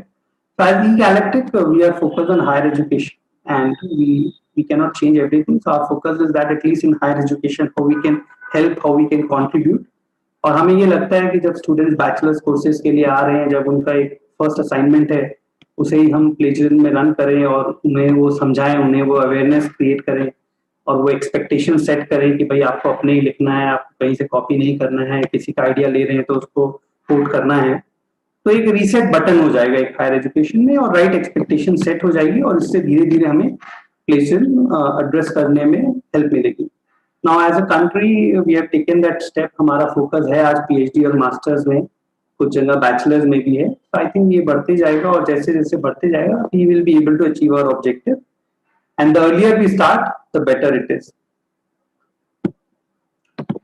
So when do we need to address plagiarism? Obviously एक reason ये भी है कि भाई when someone needs to be original, it is a very difficult task, it needs lot of practice and effort, whereas one needs to copy, it is very easy, just do it relaxed way में हो जाता है। तो original work करना difficult है, इसलिए it needs motivation, it needs support, it needs policies, it needs punishments. So it needs a complete ecosystem of everything coming together within an organization, within an institute, between the faculty and the student, ताकि plagiarism actually address हो पाए. And it is also about habits. So that is why plagiarism address करने के लिए 4 चीजें important है. The first one is awareness. So we should not assume कि सभी को मालूम है, and the first is awareness, and that is the part of the policy also. Second is detection, third is penalty, and fourth is policy and culture. So if we have these 4 things, I think we should be able to address plagiarism. And how Urkund helps is that the moment Urkund as a plagiarism checker is introduced, it sends a message to everyone that आपको अपने लिखना है, you are not allowed to copy and paste, which means कि every individual को अपना thoughts होना चाहिए, और अपने thoughts होने के लिए basically what it does is the person will be more attentive in class, he will invest more time, वो read करेगा ज़्यादा या फिर वो अपने colleague से discuss करेगा. So it will ensure कि एक बार एक policy set हो गई, organization में message चला गया सारे students को, individuals को कि भाई आपको अपने लिखना है. So that can basically help in terms of enhancing the quality. So there are regulatory requirements as well. So UGC की जो notification थी 23rd July 2018, it requires all masters and research level publications to be checked for plagiarism.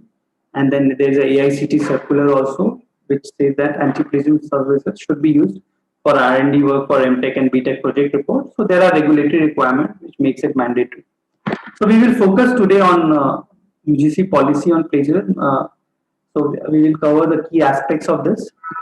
So if we look at this particular policy, जो था promotion of academic integrity and prevention of plagiarism in higher education institute, ये particular policy 2018 में आया था, जो 31st July 2018 से effective है.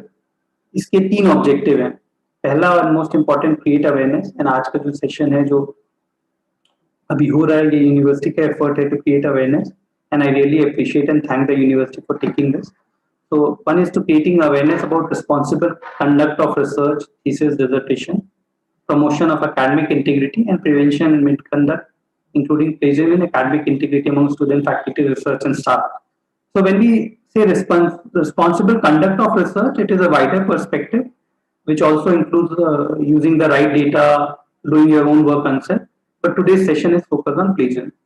The second is to establish an institutional mechanism for education and training to facilitate responsible conduct of research, thesis, dissertation, promotion of academic integrity, and deterrence from plagiarism. And the third is to develop system to detect plagiarism and set up mechanism to prevent plagiarism and punish a student, faculty, research, or staff of higher education institute from committing the act of plagiarism. So ये 3 main objectives हैं: awareness, institutional mechanism, or system and policies to prevent. So every universities have certain duties towards this also. So they have certain duties.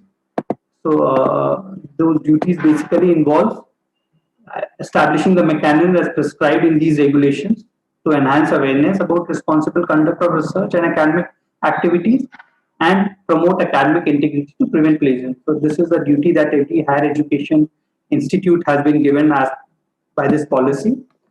So there are awareness programs and trainings that needs to be conducted.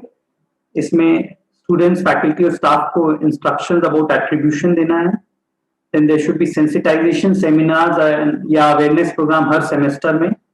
So responsible conduct of research, thesis, dissertation, promotion, academic integrity or ethics in students, staff होना चाहिए. And institutes shall include cardinal principles of academic integrity in the curriculum of undergraduate, postgraduate, masters. So there has to be these principles of academic integrity, not just for postgraduate and PhD, but also for undergraduate work. And as a compulsory coursework or module. Then there has to be a compulsory coursework or module for masters and research scholars. And there should be not just an orientation session, but also a refresher course organized for faculty and staff members. And it needs to include elements of responsible conduct of research and publication ethics. There has to be training for using PDS, which will be done subsequently today. There has to be a facility with modern technology for detection of plagiarism that Urkund is helping you, which is the university. And students, faculty, researcher, and staff should register on International Research Register System. These are the awareness programs and trainings key points. Then, in order to curb plagiarism, there has to be a use of plagiarism detection software. Plagiarism detection software should be available to all. There has to be undertaking. Every individual, be it a researcher or faculty, when he's publishing something, उसको एक undertaking देना है कि उसका work original है and should be checked through a PDS. Then there has to be a policy that has to be developed by a higher education institute and it should be approved. वो policy approve होनी चाहिए जो भी relevant body है और website पे put होना चाहिए. Supervisor, it is not just the responsibility of a writer or author, but supervisor या faculty की भी responsibility है जहाँ उन्हें submit करना होगा certificate की work जो है वो काम जो है student का वो plagiarism free है. And after once the thesis is submitted, it has to be submitted to InfimNet for masters and research program dissertation and thesis under Shodh Ganga. And institute also has to prepare a repository on their website, which should have dissertation thesis paper.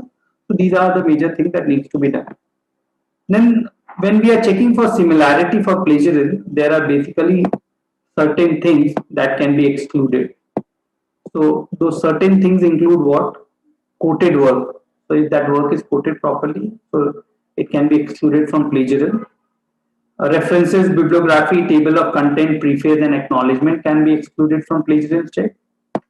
And generic terms, laws, standard terms and equations should be excluded from plagiarism. So generic terms and laws मतलब अब Newton की law जो है या basic economic theory है या जो definitions हैं वो तो चेंज नहीं हो सकते हैं, तो those things can be excluded. Now, however, in exclusions पे भी certain limitations हैं. तो कुछ areas हैं जहाँ पे zero tolerance policy है, which means कि उन areas में आपको वो exceptions या कुछ भी plagiarism नहीं होना चाहिए, which includes abstract. तो abstract में नहीं होना चाहिए summary, hypothesis, observations, results, conclusions and recommendations. तो ये सारे जो areas हैं इनमें zero tolerance policy है. And there is a point which says it shall exclude a common knowledge or coincidental terms up to 14 consecutive words. So जब हम common knowledge बोलते हैं up to 14 consecutive words, it is a very subjective thing, which means that basically it will depend from topic to topic. For example, अगर मैं history English में लिख रहा हूँ और मैं English में अगर कुछ chemistry के बारे में specific कुछ कोट करता हूँ फॉर्मूला या कोई डेफिनेशन, तो ऑब्वियसली ये कॉमन नॉलेज नहीं होगा. लेकिन जब मैं वो सेम चीज केमिस्ट्री में कोट कर रहा हूँ एक रिसर्च में, तो वो एक कॉमन नॉलेज हो सकता है. तो ये 14 consecutive words is a subjective term which depends from topic to topic and it is definitely at a discretion of the subject matter expert. So then there are different levels of plagiarism जो UGC की policy ने define किया है. इस level of plagiarism के हिसाब से penalties भी डिफरेंट हैं and different penalties apply for research scholar and for faculty member. तो लेवल 0 होता है जब सिमिलैरिटी अप टू 10% है, तो there are minor similarity, there is no penalty. Level 1 होता है जब सिमिलैरिटी अबव 10% टू 40% है, तो 10 टू 40% के बीच में लेवल 1 होता है. लेवल 2 होता है when similarity is between 40 to 60%, तो 40% से ज्यादा 60% से कम. And level 3 होता है जब similarity is above 60%. So these are different levels based on the level of plagiarism. And I just want to say point here is that level of plagiarism and level of similarities are different. Okay. Similarities when tool has found भाई ये matching text मिला है. Plagiarism में जब सब किसी ने review कर लिया है और देखा है कि भाई वो similarity नहीं but वो actually plagiarism है. So there are different panels that needs to be formed. These two panels have different responsibility based on level of plagiarism. For example, there is this first panel which is formed, which is essentially the Department Academic Integrity Panel. So there are 3 members under Department Academic Integrity Panel.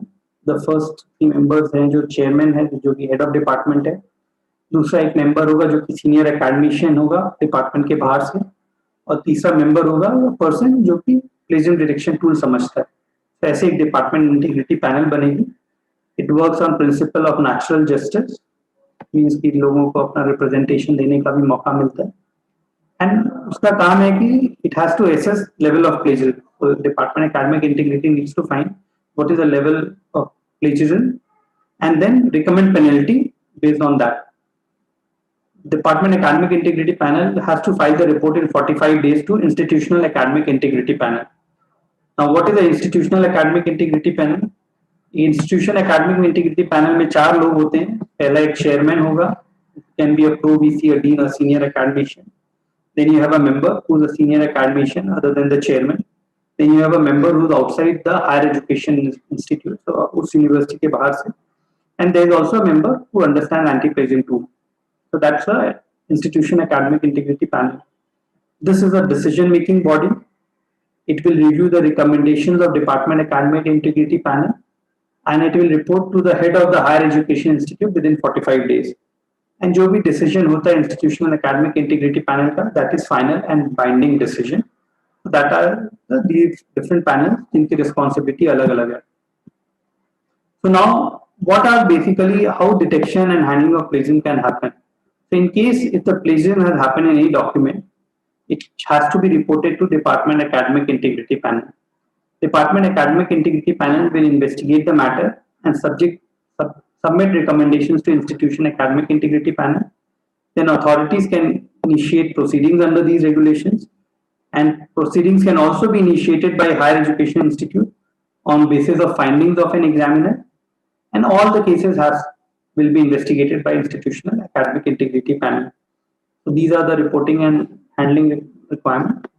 Then based on different levels, as I said earlier, there are different penalties which are applicable, and these penalties are imposed on students pursuing studies at levels of master and research program, and also on researcher, faculty and staff.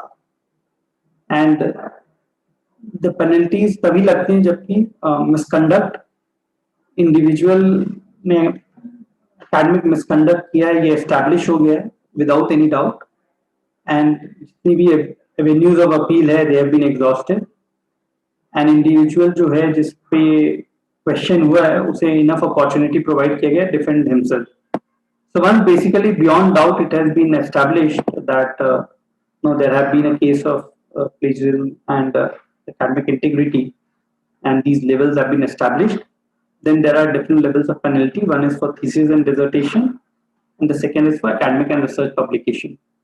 So for thesis and dissertation, there is no penalty up to 10%. Between 10 to 40%, a revised manuscript needs to be submitted within 6 months if it is level 1. If it is level 2, between 40 to 60, then the particular individual is debarred for submitting a revised script for a period of 1 year. So that person needs to submit it only after 1 year. And if it is above 60%, then the student registration for that program shall be cancelled. So these are basically penalties under thesis and dissertation. For academic and research publication, up to 10% no penalty. Between 10 to 40%, manuscript needs to be withdrawn. Between 40 to 60%, the manuscript needs to be withdrawn. That particular individual will be denied a right to 1 annual increment. He shall not be allowed to be a supervisor for any new masters or MPhil, PhD scholar for a period of 2 years. And if it is above 60%, then manuscript needs to be withdrawn, and there's a denied right to 2 successive annual increment, and he shall not be allowed to be a supervisor of any new masters, MPhil, PhD scholar for a period of 3 years. So there are different levels of penalties for students and faculty members which are applicable based on the level of plagiarism established. UGC also came up with a policy on self-plagiarism, which was on 20th of April.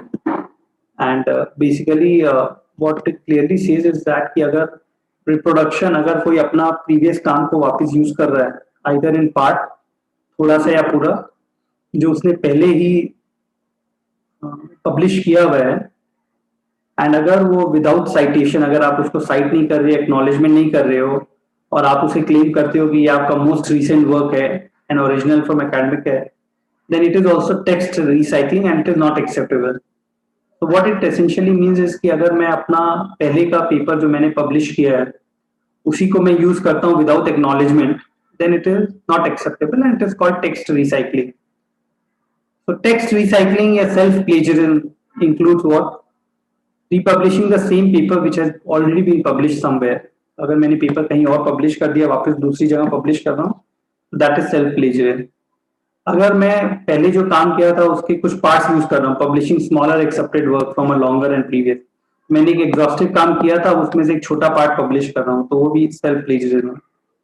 अगर मैं data reuse कर रहा हूँ already publish work का और communicated for publication, then it is also self-plagiarism. If I am breaking larger study into smaller sections and publishing them as new work, then also it is a self-plagiarism. And if I am just paraphrasing my own previous published work, then also it is a self-plagiarism, which means that I am not allowed to do that. So in order to be safe and not sorry, I should ensure if I am using my earlier published work, I use the right quote and references and do not use it completely. These are major policies from a UGC policy perspective, and then there are some of the key features of Oracle. I'll not go into detail, but I think as PT Madam will take the session on plagiarism, she will cover those parts. And before we wrap up this session, I just wanted to kind of also just compare our policy with some of the global universities. So obviously all global universities also have academic integrity as a key part, and it is not just focused on plagiarism, but it encompasses things more than plagiarism, which is the complete research ethics, not using someone else's data or using the right data and all that. So it's a part of academic integrity is what they have. It is applicable for all students, and it is not just restricted to the faculty and staff, but it is applicable for all students. So it doesn't mention of percentage, so there's no percentage defined in most of these global universities policies. And ownership is with both the student and the faculty both. These are some of the key features. I'm not comparing this with our policies, but I'm just saying that these are the key features of most of the policy documents which are there with global universities. This is my favorite slide actually. So if you look here, there are 3 glass है, एक full है, एक empty है, and एक बीच में है, मतलब थोड़ा भरा हुआ है. And I'm not talking about the optimism level here, but let us assume कि ये level of plagiarism है. तो एक तरफ हम है जहाँ 100% similarity है plagiarism है, दूसरी तरफ है कि 0% similarity है plagiarism है. Today आज हम somewhere in between है 0 and 100%. अगर हम देखें तो हमारा फोकस आज कहाँ है, हमारा फोकस है कि कैसे हम ज़्यादा से ज़्यादा सिमिलैरिटी या प्लेजिंग फाइंड करें कोई भी डॉक्यूमेंट से, कोई भी रिपोर्ट से, और हमारा गोल कहाँ है, कैसे हम हर डॉक्यूमेंट और हर रिपोर्ट को 0% प्लेजिंग की तरफ जाएं. तो हमारा गोल फोकस एक तरफ है, हमारा गोल दूसरी तरफ है, but we have got started and I am really glad कि we are working in that direction, and eventually हमारा गोल और फोकस दोनों एक डायरेक्शन में होगा, and we will be able to address plagiarism. We have made a good start, and we need to continue working on that. So with that, I'll wrap up my session here now, and I will want to hand over to PT ma'am to start with the session on Oracle.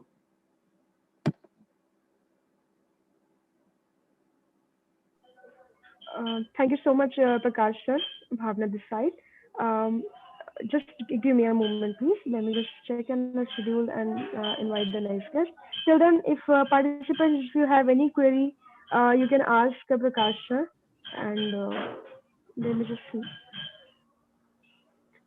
Sir, we have a question from Umesh ji.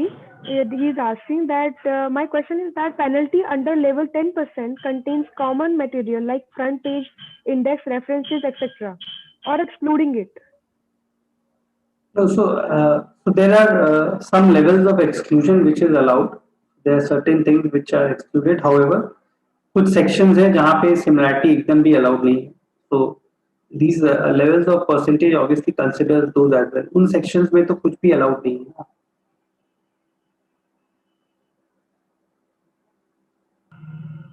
Oh, okay. Thank you, sir. Yeah, please, Professor Saurabh, please ask. And one more question, sir. Literature review is part of any research. How do you address this issue? Yeah, it's a good question that obviously when you have literature review, तो उसमें आप बाकी documents को देख रहे हैं और उनको पढ़ रहे हैं, उनके similarity डाल रहे हैं. तो all that we need to ensure is कि आप अगर किसी का content as is use कर रहे हैं तो आप उसको adequately quote कर रहे हैं और reference कर रहे हैं. And basically once आप उसको ठीक तरीके से quote और reference कर रहे हैं तो वो similarity रहेगी ही रहेगी. But that's where the difference between similarity and plagiarism comes, right? When you are looking at when you are putting a literature review, and suppose if my work is all about looking at historically what has happened, so I will have a lot of content which is of past and बाकी लोगों ने जो काम किया वही रहेगा. So I need to ensure कि वो सब adequately quoted है. When it is adequately quoted, a similarity, any plagiarism detection tool basically only finds similarity. So it will show those similarities, and then when it is being reviewed by the subject matter expert or the concerned faculty, he or she shall be able to remove those similarities and get up to the level of plagiarism. But you need to ensure that on your literature review and those part, आप उसको ठीक से quote और cite कर रहे हैं, so that it can be excluded when you come to level of plagiarism from similar. Okay, thank you so much, sir. I'm unmuting Professor Chokshi ji, and I'm handing over to him.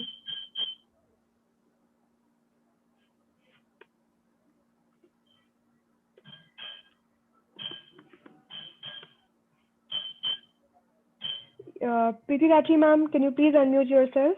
Yeah, yes, ma'am. Thank you so much. Am I audible, ma'am? Yes, ma'am, you are audible. Please continue. Good morning, everyone. I would like to extend a warm welcome to all the participants who are here for this session, and special thanks to Chokse sir for organizing this program and for giving us this opportunity to take you through Urkun. So a warm good morning and a warm welcome to all the participants here. And I would share my screen with you. Ma'am, is the screen visible? Yes, ma'am, your screen is visible. Okay, so thank you, Prakash sir, for giving us such great insight into plagiarism and the UGC policies. And now I would like to take you through the unique features of Urkun. Since I'm here to take you through the details of Urkun, I would like to start with the unique features of Urkun. The first is monitoring with Urkun is an easy task. जब भी हम किसी university या institute को access provide करते हैं, तो faculty accounts create करने से पहले हमारे पास ये ऑप्शन होता है कि हम उस यूनिवर्सिटी या इंस्टीट्यूशन को उनके डिपार्टमेंट्स या उनके सब्जेक्ट्स के बेसिस पे हम उनको बाइफर्केट कर सकें. So up to 2 levels of hierarchy we can create organization level. So for example, a general university could be bifurcated on the basis of departments like science, arts, commerce, management, and so on. Further, these departments are bifurcated on the basis of their subjects taught. So up to 2 levels of hierarchy आप यहाँ organizational levels create कर सकते हैं, जिससे आप ये check कर सकें किसी भी मोमेंट ऑफ टाइम पे आप ये देख सकें कि हर ऑर्गेनाइजेशन लेवल से कितने डॉक्यूमेंट्स अपलोड हो रहे हैं. साथ ही साथ हम ये इंश्योर कर सकते हैं कि product is being used uniformly across the entire institution. इसके साथ ही साथ जैसा कि आप सभी जानते हैं, हम faculty members, research supervisors and guides के लिए फैकल्टी अकाउंट्स क्रिएट करते हैं. एंड इस अकाउंट का ये बेनिफिट है कि स्टूडेंट्स डायरेक्टली सबमिट कर सकते हैं to the faculty members. And इसके साथ में pass the assignment, course work and project work faculty members के पास अवेलेबल होगा, जिसे कि फिर वो एज रेफरेंस यूज कर सकते हैं. Along with it, जो research scholars हैं, हम उनके लिए submitter accounts create करते हैं. And the benefit of creating the submitter account is that the students can submit the document directly to the faculty member. इससे ये benefit हमें मिलता है कि students के पास एक log होता है कि उन्होंने किस faculty के पास कितने submissions किए थे, कौन-कौन से documents upload किए थे. साथ ही साथ यहाँ पर एक preventive effect भी है. जैसे कि अगर हम रोड पर हैं और एक ट्रैफिक सिग्नल है, आप देखेंगे कि most of the people would not follow the signal unless and until a traffic policeman is there. So similarly, इस situation में भी we ensure that the right set of expectation is being led on the students. We share with them that whatever work they are going to upload is going to be checked through Urkun plagiarism detection software, and hence it is ensured that the original work is being uploaded. So that's why this tool actually helps in preventing plagiarism also. One very important feature of Urkun is that it avoids false positive report. आप देखेंगे कि faculties authentic situation में faculties false positive report देखने में interested नहीं होते हैं, कि रिपोर्ट्स के बहुत सारे इश्यूज हैं, वो रिपोर्ट को क्लटर करते हैं, साथ ही साथ रियल प्लेजरिज्म को छुपाते भी हैं। इसके साथ में ये भी एक सिचुएशन होता है कि स्टूडेंट्स को रॉन्गली अक्यूज किया जा सकता है ऑफ प्लेजराइजिंग, क्योंकि रिपोर्ट में बहुत सारे फॉल्स पॉजिटिव हैं। All the more false positive reports are time consuming and can lead to undetected cases of plagiarism. This is the reason why the system finds true plagiarism report and true plagiarism and avoids false positives. एक उर्कुन का एक बहुत ही important feature है कि आप multiple Indian languages में documents को upload कर सकते हैं। फॉर एग्जांपल हिंदी, संस्कृत, तमिल, तेलुगु, कन्नड़, मराठी, बंगाली, उर्दू, इन सभी लैंग्वेजेस में आप अपने डॉक्यूमेंट्स को अपलोड कर सकते हैं एंड सिस्टम उनकी रिपोर्ट जनरेट करेगा। लेकिन जब आप रीजनल लैंग्वेज डॉक्यूमेंट्स को अपलोड कर रहे हैं तो आपको ये ध्यान रखना होगा कि रीजनल लैंग्वेज डॉक्यूमेंट्स जो हैं यूनिकोड कंप्लायंट फॉन्ट में अपलोडेड हैं, ताकि सिस्टम उसे सही से रीड कर सके। So it is extremely important to upload the regional language documents in Unicode compliant font such that the system is able to read them. Along with it, Urkund interface भी बहुत सारे languages में available है। For example English, Turkish, French, German, Spanish, Italian, Portuguese, Swedish, Finnish, Danish, Norwegian, Dutch and polish. Another important feature is that Urkun is not for sale to ghost writers. हम अपने product को ghost writers या cheaters को cell नहीं करते हैं, individuals को cell नहीं करते हैं, क्योंकि आप देखेंगे कि घोस्ट राइटिंग या कॉन्ट्रैक्ट चीटिंग एक सीरियस इशू है यूनिवर्सिटीज में। लेकिन सिंस उर्कुन इंडिविजुअल्स को सेल के लिए अवेलेबल नहीं है, इसी वजह से घोस्ट राइटर्स प्लेजरिज्म रिपोर्ट और कॉन्ट्रैक्ट ऐसे को उन स्टूडेंट्स को प्रोवाइड करने में उन्हें मुश्किल जाती है जिन यूनिवर्सिटीज या इंस्टीट्यूशंस में उर्कुन यूज हो रहा है। So this is the reason why we do not sell it to ghost writers, we sell it to individuals and not to students. Now moving ahead, let's understand as to how is Urkun an easy tool to use. इस slide में आप यहाँ देख सकते हैं, basically there are two characters here. First is a submitter and the second is a receiver. पहला submitter है और second यहाँ पर receiver है। जैसे कि ये नाम आपको बताता है, submitter is the person who can submit the document and receiver is the person who can receive the analysis report. So जो submitters हैं, मतलब research scholars, ये डॉक्यूमेंट अपलोड करते हैं।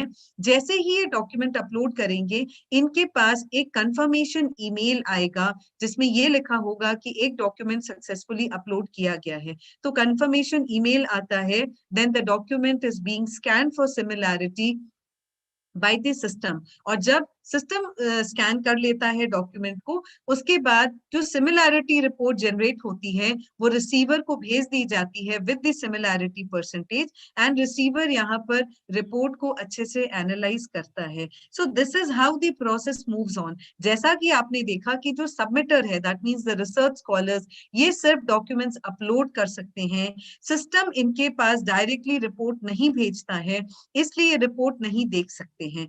बट अगर दूसरी तरफ आप देखें, receivers, that means faculty members, research supervisors या गाइड्स जो हैं, इन्हें दोनों ऑप्शन दिए जाते हैं। ये डॉक्यूमेंट्स को अपलोड भी कर सकते हैं एंड साथ ही साथ सिस्टम इनको डायरेक्टली रिपोर्ट भी प्रोवाइड करता है। So they are able to submit the document as well as view the analysis report. So Urkund model enable करता है कि जितने फैकल्टीज हैं उनके इंडिविजुअल अकाउंट्स हैं, एंड बेनिफिट ये है कि students document directly faculty members को सबमिट करते हैं, जिससे कि जो पर्पस है एड्रेसिंग प्लेजरिज्म का, वो पर्पस यहाँ पर हमारा सॉल्व हो रहा है। आगे बढ़ते हैं और अब मैं डिटेल में आपसे उर्कुन के बारे में बात करने वाली हूँ। इन टॉपिक्स पर आज हम चर्चा करेंगे: receiver registration process, सबमिटर registration process, the modes by which we access Urkun, किस तरह से आप डॉक्यूमेंट अपलोड कर सकते हैं, उर्कुन रिपोर्ट कैसे जनरेट होती है और उसे रीड कैसे करना है, एंड साथ साथ में इशू ऑफ डुप्लीकेट्स। हम इन सभी टॉपिक्स पर बात करने वाले हैं। I would like to start with the receiver registration process. अगर आप फैकल्टी रजिस्ट्रेशन प्रोसेस की बात करें तो ये प्रोसेस स्टार्ट होता है from the ends of the university coordinator. सबसे पहला स्टेप है कि आप एक रिक्वेस्ट भेजिए अपने इंस्टीट्यूट या यूनिवर्सिटी कोऑर्डिनेटर को कि वो आपको एज एन उर्कुन रिसीवर रजिस्टर करें। जैसे ही आपके कोऑर्डिनेटर आपके लिए एक अकाउंट क्रिएट करेंगे, उसके तुरंत बाद आपके पास एक ईमेल आएगा from noreply@urkund.se एंड इस मेल में एक लिंक, मेल का सब्जेक्ट होता है वेलकम टू उरकुंड। मैं आपको वो स्क्रीनशॉट दिखाना चाहती हूँ इस मेल का जो कि जनरेट होता है। ये मेल आपके पास तुरंत आएगा जैसे ही आपका अकाउंट क्रिएट हुआ। इस मेल का सब्जेक्ट है वेलकम टू उरकुंड, साथ ही साथ The sender is noreply@urkund.se। जब यहाँ आप नीचे स्क्रॉल करेंगे and close with in this box, इस बॉक्स के अंदर में आप देख सकते हैं एक यूनिक एनालिसिस एड्रेस है। मैं एनालिसिस एड्रेस के बारे में आपको कुछ बताना चाहती हूँ। जिस तरह से किसी भी इंस्टीट्यूट में हर स्टूडेंट को एक रजिस्ट्रेशन नंबर दिया जाता है, उसी तरह से जब हम किसी भी फैकल्टी को रजिस्टर करते हैं एज एन उरकुंड रिसीवर, उनके लिए एक यूनिक एनालिसिस एड्रेस क्रिएट किया जाता है। So for each and every faculty that is registered onto Urkund, a unique analysis address would be generated.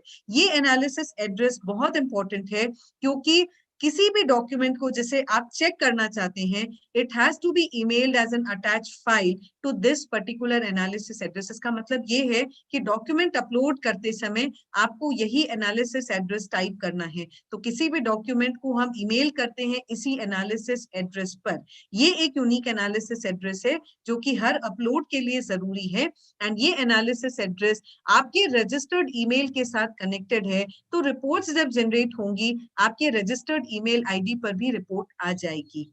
इसके अलावा मतलब रिपोर्ट आपके ईमेल पे आने के अलावा हर यूजर के पास एक पर्सनल वेब बेस्ड इनबॉक्स होता है जहां पर वो उरकुंड रिपोर्ट्स को मतलब एक्सेस कर सकते हैं। और उस इनबॉक्स को एक्सेस करने के लिए आपको उसे एक्टिवेट करना पड़ेगा। एक्टिवेट करने के लिए आप यहाँ नीचे में देख सकते हैं देयर इज अ लिंक। आपको इस अकाउंट एक्टिवेशन लिंक पे क्लिक करना होगा। जब आप इस पर क्लिक करते हैं तो आप नेक्स्ट पेज में आते हैं। यहाँ आपको नाम, पासवर्ड, आपको रीटाइप करना पड़ेगा पासवर्ड को, लैंग्वेज सेलेक्ट करके आपको एक्सेप्ट करना होगा टर्म्स ऑफ सर्विस एंड जब आप क्रिएट पे क्लिक करेंगे आपके पास एक नोटिफिकेशन आ जाएगा कि रजिस्ट्रेशन प्रोसेस कंप्लीट है एंड उरकुंड अकाउंट आपके लिए कॉन्फ़िगर कर दिया गया है। तो जैसा मैं आपको बता रही थी, रजिस्ट्रेशन प्रोसेस या रिसीवर रजिस्ट्रेशन प्रोसेस 2 पार्ट्स में है। पहला पार्ट है कि आपके उरकुंड कोऑर्डिनेटर आपका अकाउंट क्रिएट करें और सेकंड है कि आप उस लिंक के द्वारा अपने अकाउंट को एक्टिवेट करें। प्लीज बी नोटेड कि ये जो लिंक है आपके ईमेल में ये सिर्फ 96 आवर्स तक काम करती है। इन केस अगर आप 96 आवर्स के दौरान अपने लिंक को एक्टिवेट नहीं कर पाते हैं तो कृपया आप अपने उरकुंड कोऑर्डिनेटर को या सपोर्ट टीम के पास एक रिक्वेस्ट भेजिए for a new link and then we would be able to share a new link with you. अब आगे बढ़ते हैं और अब हम बात करते हैं सबमिटर रजिस्ट्रेशन प्रोसेस के बारे में। सो सबमिटर रजिस्ट्रेशन प्रोसेस जो है ये भी रिसीवर रजिस्ट्रेशन प्रोसेस के जैसा ही होता है। यहाँ पर भी आपको एक रिक्वेस्ट भेजना पड़ेगा आपके यूनिवर्सिटी कोऑर्डिनेटर को कि वो आपको एज एन उरकुंड सबमिटर रजिस्टर करें। जैसे ही उरकुंड कोऑर्डिनेटर आपके लिए एक सबमिटर अकाउंट क्रिएट करते हैं, आपके पास एक ईमेल आएगा from noreply@urkund.se with the subject account creation invitation। तो ये ईमेल आपके पास आता है noreply@urkund.se से। इस ईमेल में आप देख सकते हैं यहाँ पर एक लिंक है। ये लिंक 96 आवर्स तक ही काम करता है। जब आप इस लिंक पे क्लिक करेंगे तो आप देख सकते हैं कि नेक्स्ट पेज ओपन अप होगा जहां पे आपको कुछ डिटेल्स एंटर करनी होंगी, आपके नाम, यूजर नेम, पासवर्ड एक्सेट्रा। जब आप क्रिएट पे क्लिक करेंगे तो आपके पास एक नोटिफिकेशन आ जाएगा कि रजिस्ट्रेशन प्रोसेस कंप्लीट है and Urkund account has been configured for you. So इस तरह से आप अपने आप को एज अ सबमिटर या as a receiver you can activate your account and you can register yourself. अब मैं आपको ये बताना चाहूंगी कि किस तरह से हम अपने लॉगिन पोर्टल्स को एक्सेस कर सकते हैं। यहाँ पर आप देख सकते हैं हमने लॉगिन किया है www.urkund.com पर। यहाँ पर हमारे पास एक लॉगिन ऑप्शन है। जब आप इस लॉगिन ऑप्शन पर क्लिक करेंगे सिस्टम आपको नेक्स्ट पेज के पास लेकर जाएगा जहां पर आपके पास ऑप्शन है वेब ऐप का। Once you click on to this web app option, the next page would open up whereby you are expected to enter your username and your password. तो आप चाहें तो आप अपना यूजरनेम एंटर कर सकते हैं, आप चाहें तो आप अपने ईमेल आईडी से भी यहाँ पर लॉग इन कर सकते हैं। आपने ईमेल आईडी या यूजरनेम एंटर किया, then you have typed in your password, and जब आप लॉग इन पर क्लिक करेंगे system will take you to the next page, जो कि आपका रिसीवर पोर्टल है। सो कुछ इस तरह से आपका रिसीवर पोर्टल दिखता है। यहाँ पर लेफ्ट टॉप साइड में आप देख सकते हैं आपका एनालिसिस एड्रेस जो आपके लिए जनरेट किया गया था, एंड राइट टॉप साइड में there is a link to upload the documents. और जब आप स्क्रॉल करेंगे आप देख सकते हैं यहाँ पर कुछ रेक्टेंगल्स हैं अलग अलग कलर्स में। So these rectangles actually signify the percentage copied found in the uploaded document, and this rectangle can be anything between this percentage can be anything between 0% to 100%. 0% signifies that no part of the document has been copied from any source, and 100% signifies that the entire document has been copied from some source. After this, we would have the document reference number.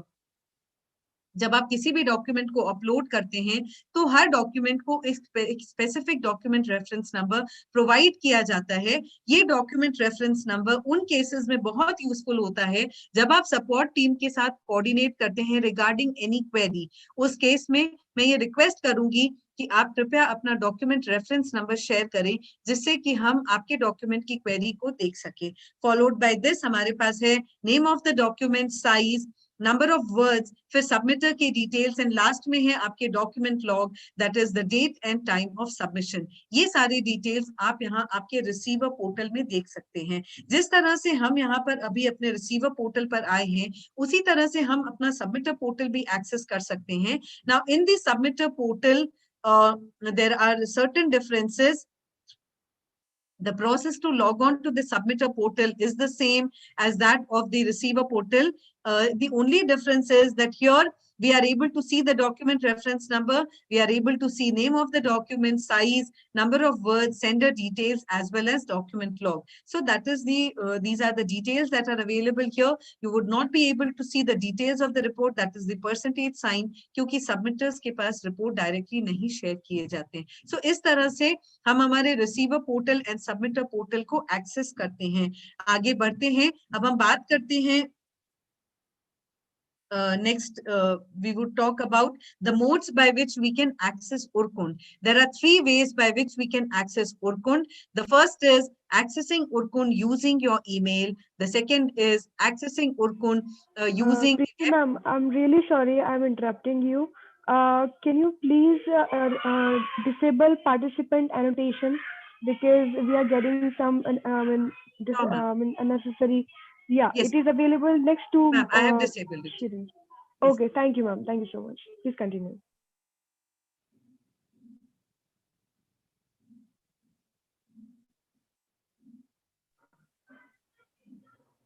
So now I would like to take you through the modes by which we access Urkund. There are 3 ways by which we access Urkund. The first is accessing Urkund using the email. The second is accessing Urkund using the web portal. And the third one is accessing Urkund using the learning management system. So ये 3 तरीके हैं जिसके through आप Urkund को access कर सकते हैं. The first one, accessing Urkund using your email. मैंने ये चीज आपसे डिस्कस की थी कि आपका registered email account जो है आपके यूनिक एनालिसिस एड्रेस के साथ लिंक्ड है, तो किसी भी डॉक्यूमेंट को जिसे आप अपलोड करना चाहते हैं आपको उसे अपलोड करना है to this particular analysis address using your email. जैसे ही आप किसी डॉक्यूमेंट को अपलोड करेंगे आपके पास एक सिस्टम जनरेटेड कंफर्मेशन ईमेल आएगा कि एक पर्टिकुलर डॉक्यूमेंट अपलोड हुआ है। Later on, once the report has been generated, again you would receive an email stating that the report is ready, and that mail contains a link using which we can access the analysis report. So ये पहला तरीका है जिसके through आप Urkund को access करते हैं। Second तरीका है Urkund को एक्सेस करना यूजिंग द वेब पोर्टल। सो आप वेब पोर्टल के थ्रू भी लॉग इन कर सकते हैं, जैसा कि रजिस्ट्रेशन प्रोसेस में हमने बात किया अभी प्रीवियस स्लाइड में। आप urkund.com पर लॉग इन कर सकते हैं, and using either the receiver portal or using the submitter portal आप Urkund को access कर सकते हैं। And the third one is accessing Urkund using the learning management system. तो हमने आपको बताया था शुरू में कि accessing Urkund using the accessing that Urkund can be integrated using the learning management system. So the third way would be accessing Urkund using the learning management system. आगे बढ़ते हैं, अब हम बात करेंगे how to upload a document, किस तरीके से आप एक डॉक्यूमेंट अपलोड कर सकते हैं। 3 तरीके हैं जिसके थ्रू हम डॉक्यूमेंट अपलोड करते हैं। The first is document upload using your email, the second is upload using the portal, and the third is upload using the learning management system. मैं तीनों आपको एक एक करके दिखाना चाहती हूँ। Accessing Urkund using our email. The process of uploading the document using our email is similar to sending a mail to a particular person. तो Urkund की जब email के द्वारा हम अपने डॉक्यूमेंट को अपलोड करते हैं, वो प्रोसेस जो है that is similar to sending a mail to a particular person. तो एकमात्र डिफरेंस यहाँ ये होता है कि आप रिसीव मतलब ईमेल आईडी की बजाय आपको यहाँ पर एनालिसिस एड्रेस एंटर करना है उस पर्सन का जिसे आप डॉक्यूमेंट अपलोड करना चाहते हैं। So the process of uploading document using our email is similar to sending a mail to a particular person with the only difference that instead of the receivers address we need to be typing in the analysis address. So this is my compose box. यहाँ पर आप देख सकते हैं first detail जो मैं enter करने वाली हूँ वो है एक valid analysis address. So this is the most important step. Second जो है that is to enter a subject and a message. उर्कुंड आपको ये ऑप्शन देता है कि आप कोई भी सब्जेक्ट एंड कोई भी मैसेज यहाँ एंटर कर सकते हैं. उसके बाद नेक्स्ट स्टेप है डॉक्यूमेंट को अटैच करना.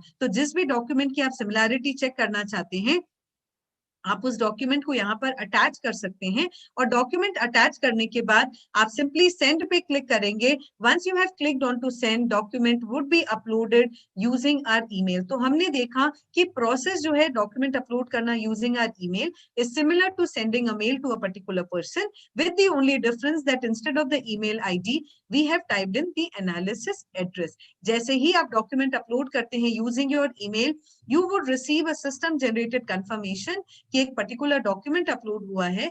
लेटर ऑन जैसे ही रिपोर्ट जनरेट होगी आपके पास फिर से एक ईमेल आएगा कि रिपोर्ट रेडी है और उस ईमेल में एक लिंक है जिसके थ्रू आप अपने रिपोर्ट को एक्सेस कर सकते हैं.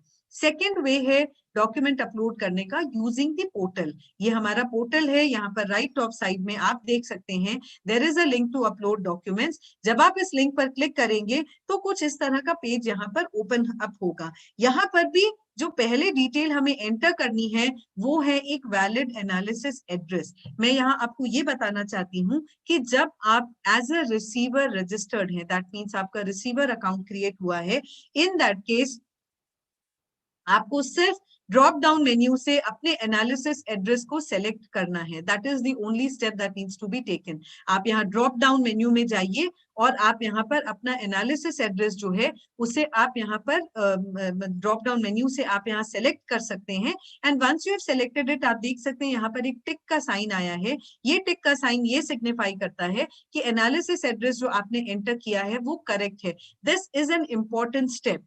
अगर आप एज अ रिसीवर रजिस्टर्ड हैं आप सिर्फ एनालिसिस एड्रेस को सेलेक्ट कर लेंगे, किंतु अगर आप एज अ सबमिटर रजिस्टर्ड हैं, in that case you need to be typing in the analysis address of the concern faculty to whom you wish to upload the document. जब आप typing करते हैं तो ये इंश्योर करना जरूरी है कि यहाँ पर एक टिक साइन मिले, क्योंकि ये टिक साइन सिग्निफाई करता है कि आपने एक करेक्ट एनालिसिस एड्रेस एंटर किया है. उसके बाद हम यहाँ पे सब्जेक्ट एंटर करेंगे और मैसेज एंटर करेंगे. नीचे जब मैं स्क्रॉल करूंगी मैं देख सकती हूँ कौन कौन से वो फाइल एक्सटेंशंस हैं जो उर्कुंड के द्वारा सपोर्टेड हैं, जैसे dock, SXW, TIFF, PDF, TXT, RTF, HTML, HTM, WPS, XLS, PPT, ODT, DocX, PPTX, ODP, ODS, Pages, XLSX, PS, HWP and zip files are all being supported by Urkund. So आप यहाँ पर simply अपने document को attach कर सकते हैं. जैसे ही आप किसी भी डॉक्यूमेंट को अटैच करेंगे आप यहाँ पर देखेंगे कि सबमिट बटन जो है वो एनेबल्ड हो गया है. यहाँ पर सबमिट बटन 2 केसेस में ही एनेबल्ड होता है. The first is when you have entered a valid analysis address and the second is when you have attached the document for similarity check. अगर इन दोनों में से आप किसी में भी कुछ चेंजेस करते हैं, दैट मीन्स आपने एक वैलिड एनालिसिस एड्रेस नहीं एंटर किया या आपने डॉक्यूमेंट अटैच नहीं किया है, in that case submit button enabled नहीं होगा. जैसे ही यहाँ सबमिट बटन एनेबल्ड है आप यहाँ सबमिट पर क्लिक कर सकते हैं and the moment you click on to this submit button आप देखेंगे कि डॉक्यूमेंट जो है अपलोड हो चुका है using the portal. And immediately when we have uploaded the document using the portal, आप देखेंगे कि आपके पास एक system generated confirmation आया है कि एक particular document upload हुआ है. Later on, once the report has been generated, again you would receive an email stating that the report is ready, and that mail contains a link using which you can access the analysis report.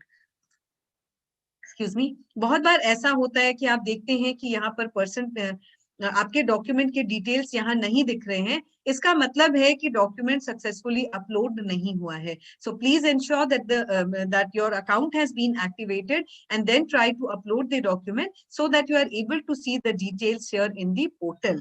Now moving ahead, let me take you through the Urkund report. Now the question is, how are we going to view the report? दो तरीके से आप reports को देख सकते हैं.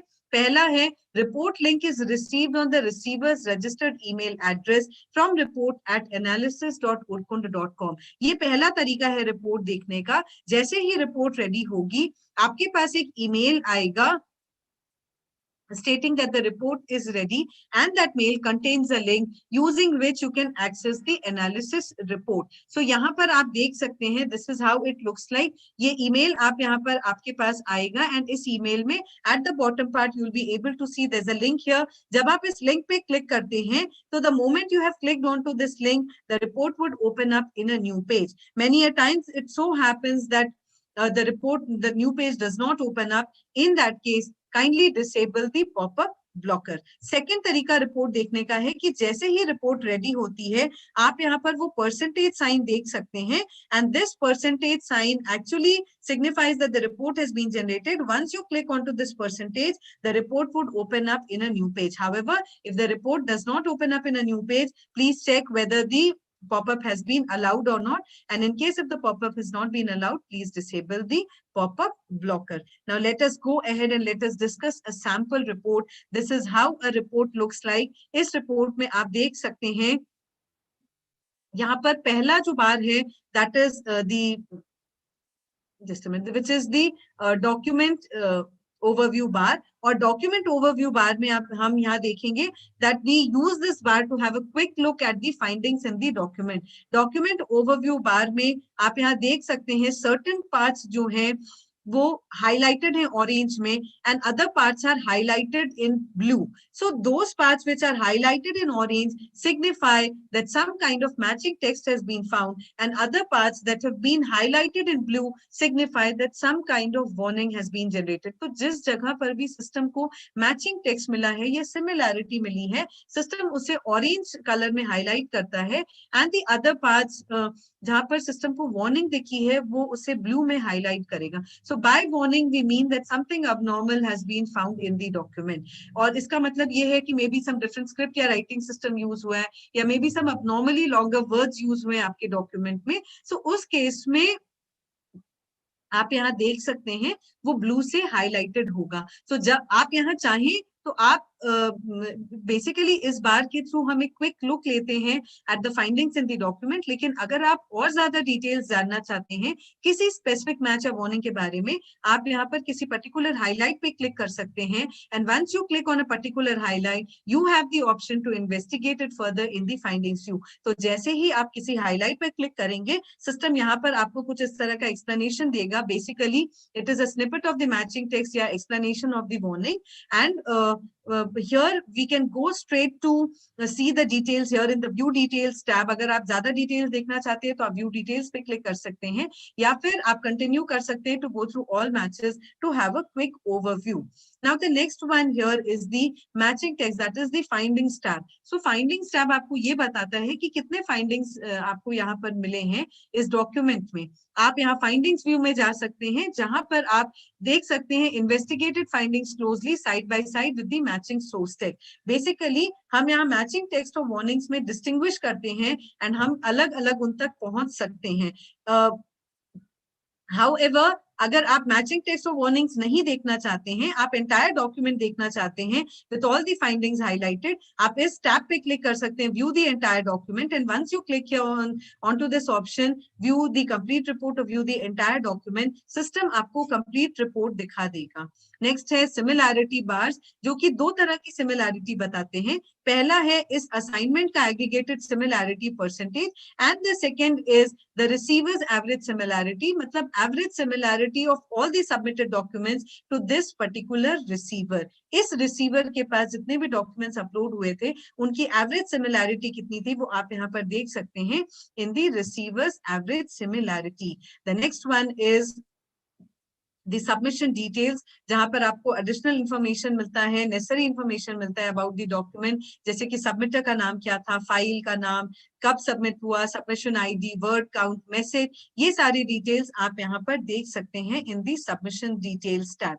Then the next one is the quick options, और quick options में basically there are 3 further options. पहला है reset report, that is the arrow button. Second one is the downward arrow key, जो कि है export to PDF, and the third one is the question mark which would open up the quick start guide in a new tab for you. So the first one is the arrow button. ये reset करता है report को उसके original state में।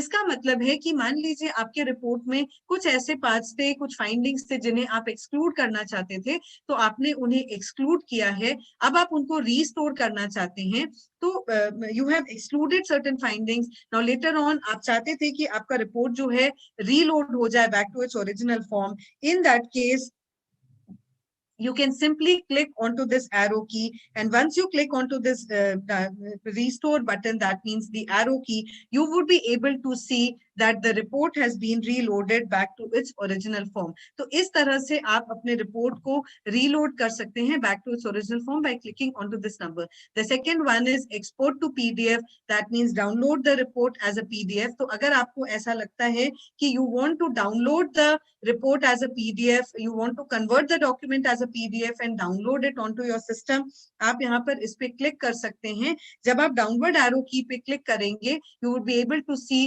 that the report is being converted into a PDF and it is downloaded onto your system. And the third one is the question mark. So this is basically it will help you to open up the quick start guide in a new tab. आप अगर ये चाहते हैं कि जो quick start guide है उसे आप नए टैब में देखना चाहते हैं, तो आप इस question mark पे क्लिक कर सकते हैं, and once you have clicked onto this question mark, the report would open up in a new, the quick start guide would open up in a new tab for you. अब हम बात करते हैं 3 tabs के बारे में जो आप यहाँ रिपोर्ट पे देख सकते हैं। पहला है फाइंडिंग्स, दूसरा है सोर्सेस, तीसरा है entire document. So the first one that is the findings tab. Findings tab में बहुत सारे ऑप्शंस हैं, जैसे show in text, there are types, then we have side by side boxes, उसके बाद sources tab, and the last one is the profile menu. एक एक करके सबके बारे में हम बात करते हैं। पहला है types of finding, ये आपको मदद करेगा कि आप navigate कर सकें between different finding types, that is matching text, warnings and the bin. So the first one is matching text, the second one is warnings and the third is bin. आप जो भी navigate करना चाहते हैं, अगर आप matching text देखना चाहते हैं तो आप उस पर click कर सकते हैं, the orange icon, अगर आप वार्निंग्स देखना चाहते हैं तो आप पर्पल आइकन पे क्लिक कर सकते हैं, और अगर आप बिन देखना चाहते हैं तो आप यहाँ पर इस आइकन पर क्लिक कर सकते हैं। The next one is the show in text option. तो शो इन टेक्स्ट ऑप्शन में सब ऑप्शंस हैं like quotes, brackets and detail text differences. Basically जो पहला ऑप्शन है जो कि है कोट्स का, ये ऑप्शन आपको ये बताता है इन केस अगर आप उन पार्ट्स को देखना चाहते हैं डॉक्यूमेंट के जो कि विद इन कोट्स थे, तो उस केस में आप इस पर क्लिक कर सकते हैं, and once you have clicked on to this option, all those parts of the document that were put within quotes would be highlighted in a grey colour. The second one is the brackets option. In case if you wanted to see all those parts of the document that were put within brackets, आप इस option को enable कर सकते हैं। जैसे ही आप इस ऑप्शन को एनेबल करेंगे, you will be able to see all those parts of the document that were put within brackets. And the third one is detail text difference. Brackets वाले ऑप्शन में आप देखेंगे कि ब्लू कलर में सब कुछ highlight होगा, वो जितने भी पार्ट्स थे डॉक्यूमेंट के which were put within brackets. Now the third one is detailed text differences. detailed text difference actually brings to your notice the exact difference between the uploaded document, that means the submitted text, and the matching text, because it highlights the differences in the matching text. So अगर आप exact difference देखना चाहते हैं between the submitted text and the matching text, आप इस option को enable कर सकते हैं detailed text differences, and जब आप इस option को enable करेंगे, you will be able to see the exact difference in the form of these yellow highlights and the red highlights. Those parts which have been highlighted in yellow signify that some kind of that these words have been modified or they have been changed, and the other parts which have been highlighted in red color signify that they have been deleted. So the exact difference between the uploaded document and the matching source text can be viewed when you use this option, show detailed text differences. So the words which are highlighted in yellow signify that these words have been modified or changed, and the other parts which have been highlighted in red signify that these words have been deleted. The next is the side-by-side boxes. यहाँ पर आप देख सकते हैं text matches with the submitted student text to the left and text from matching source to the right. तो यहाँ पर side-by-side comparison है. Left side में आपका uploaded work है, and right side में content of the source from where similarity was found. So left side में आप देख सकते हैं your own uploaded work is there. आपने किसे upload किया था वो आप यहाँ देख सकते हैं, and right side में you are able to see content of the source from where you found similarity. So आप यहाँ पे ये देख सकते हैं, and overall similarity percentage के अलावा आप यहाँ पर individual similarity percentage भी देख सकते हैं for the specific block of text. For example, overall similarity percentage is 50%, but the similarity percentage for this specific block of text is 98%. So वो आप यहाँ पर देख सकते हैं in this particular matching block of text. Now the next one is include or exclude findings. In case if you think that a particular part of the document need not be included in the report, मतलब आपको लगता है कि ये certain part जो है ये it was put within quotes or maybe ये properly referenced है, in that case आप उसे exclude भी कर सकते हैं, and जब आप किसी भी part को exclude करते हैं आप देखेंगे कि ये particular matching block of text, it would no longer affect the document's aggregated similarity percentage, and the similarity score would be recalculated. तो वो आप यहाँ पर देख सकते हैं. So in case if we have disabled this particular matching block of text, we would see that this block of text is no longer affecting the document's aggregated similarity percentage. Moreover, the similarity score is recalculated. Then the next one here is the source info and the link. So at the bottom आप यहाँ देख सकते हैं source info and link को. So यहाँ पर this is the name of the source, this is the link to the original source, and यहाँ पर आप click करके you can go to this particular source also. And W means website, SA means student assignment, J means journal, and T means textbook. Then there are also something called as alternative sources. Many a times you see that the matching source was not what you had expected it to be. So basically जब किसी भी document को scan किया जाता है for finding out the sources, आप देखेंगे कि the same content could be available in multiple sources. तो system एक पर्टिकुलर सोर्स को यहाँ रिफ्लेक्ट करेगा, that is the primary source, लेकिन जो बाकी सोर्सेज हैं that means the overlapping sources, उनको ये ओवरलैपिंग मैचेस के तौर पे रखता है यहाँ पर.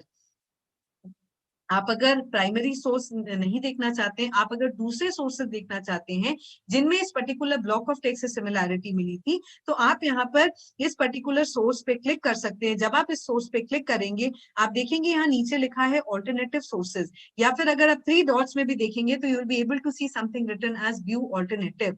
Now if you click here, आप ऑल्टरनेटिव मैच को इंक्लूड कर लेते हैं अपने रिपोर्ट में, और जब हम एक ऑल्टरनेटिव मैच को इंक्लूड करते हैं अपने रिपोर्ट में तो आप देखेंगे कि प्राइमरी मैच जो है that has been sent to the bin, and the moment you click here view alternatives you will see the alternative matches. So यहाँ पर आप देख सकते हैं कि ऑल्टरनेटिव मैचेस जो है वो लेवल्स में बंडल्ड है, level 1, level 2.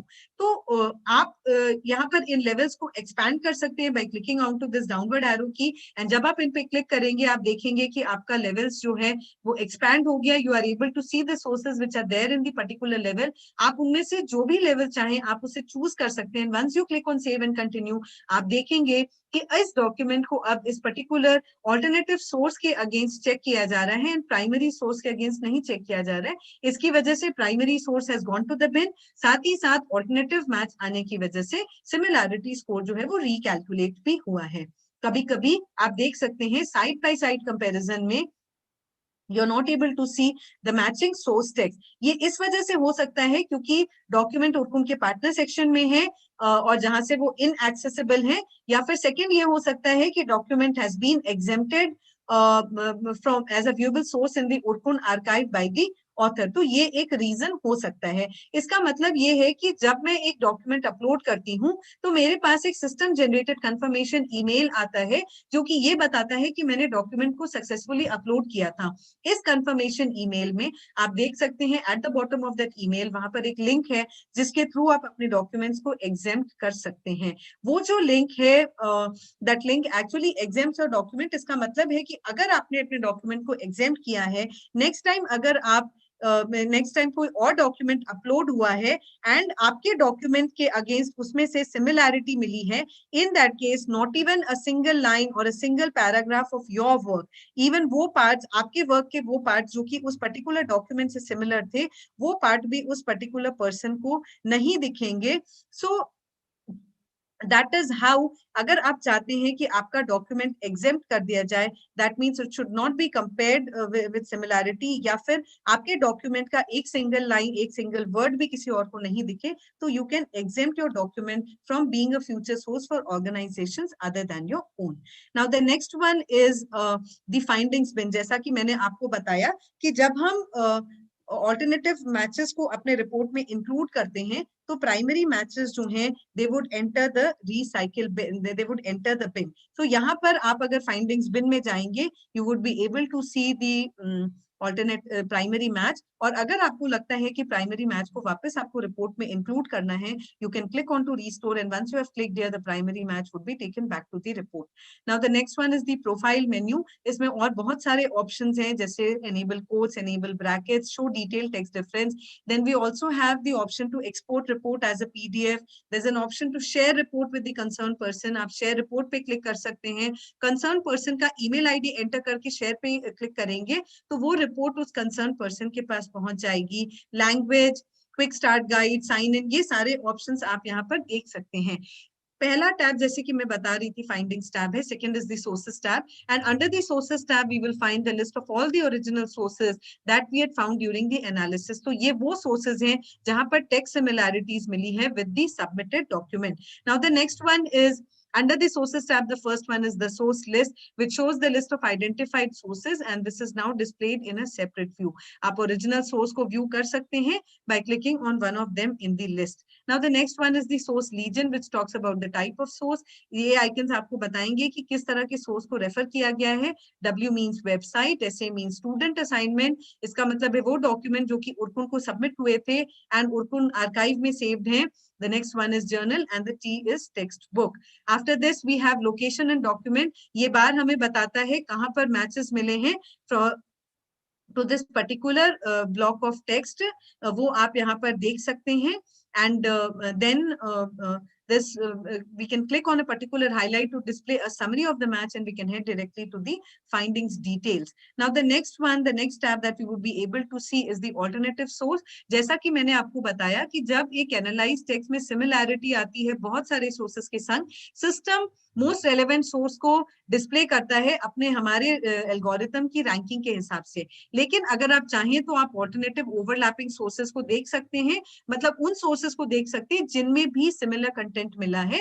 For this we will have to click onto this arrow. जब आप इस arrow पे क्लिक करते हैं तो ये कंटेनर एक्सपैंड हो जाता है। आप देख सकते हैं कौन से प्राइमरी सोर्सेस थे, कौन से ऑल्टरनेटिव सोर्सेस थे।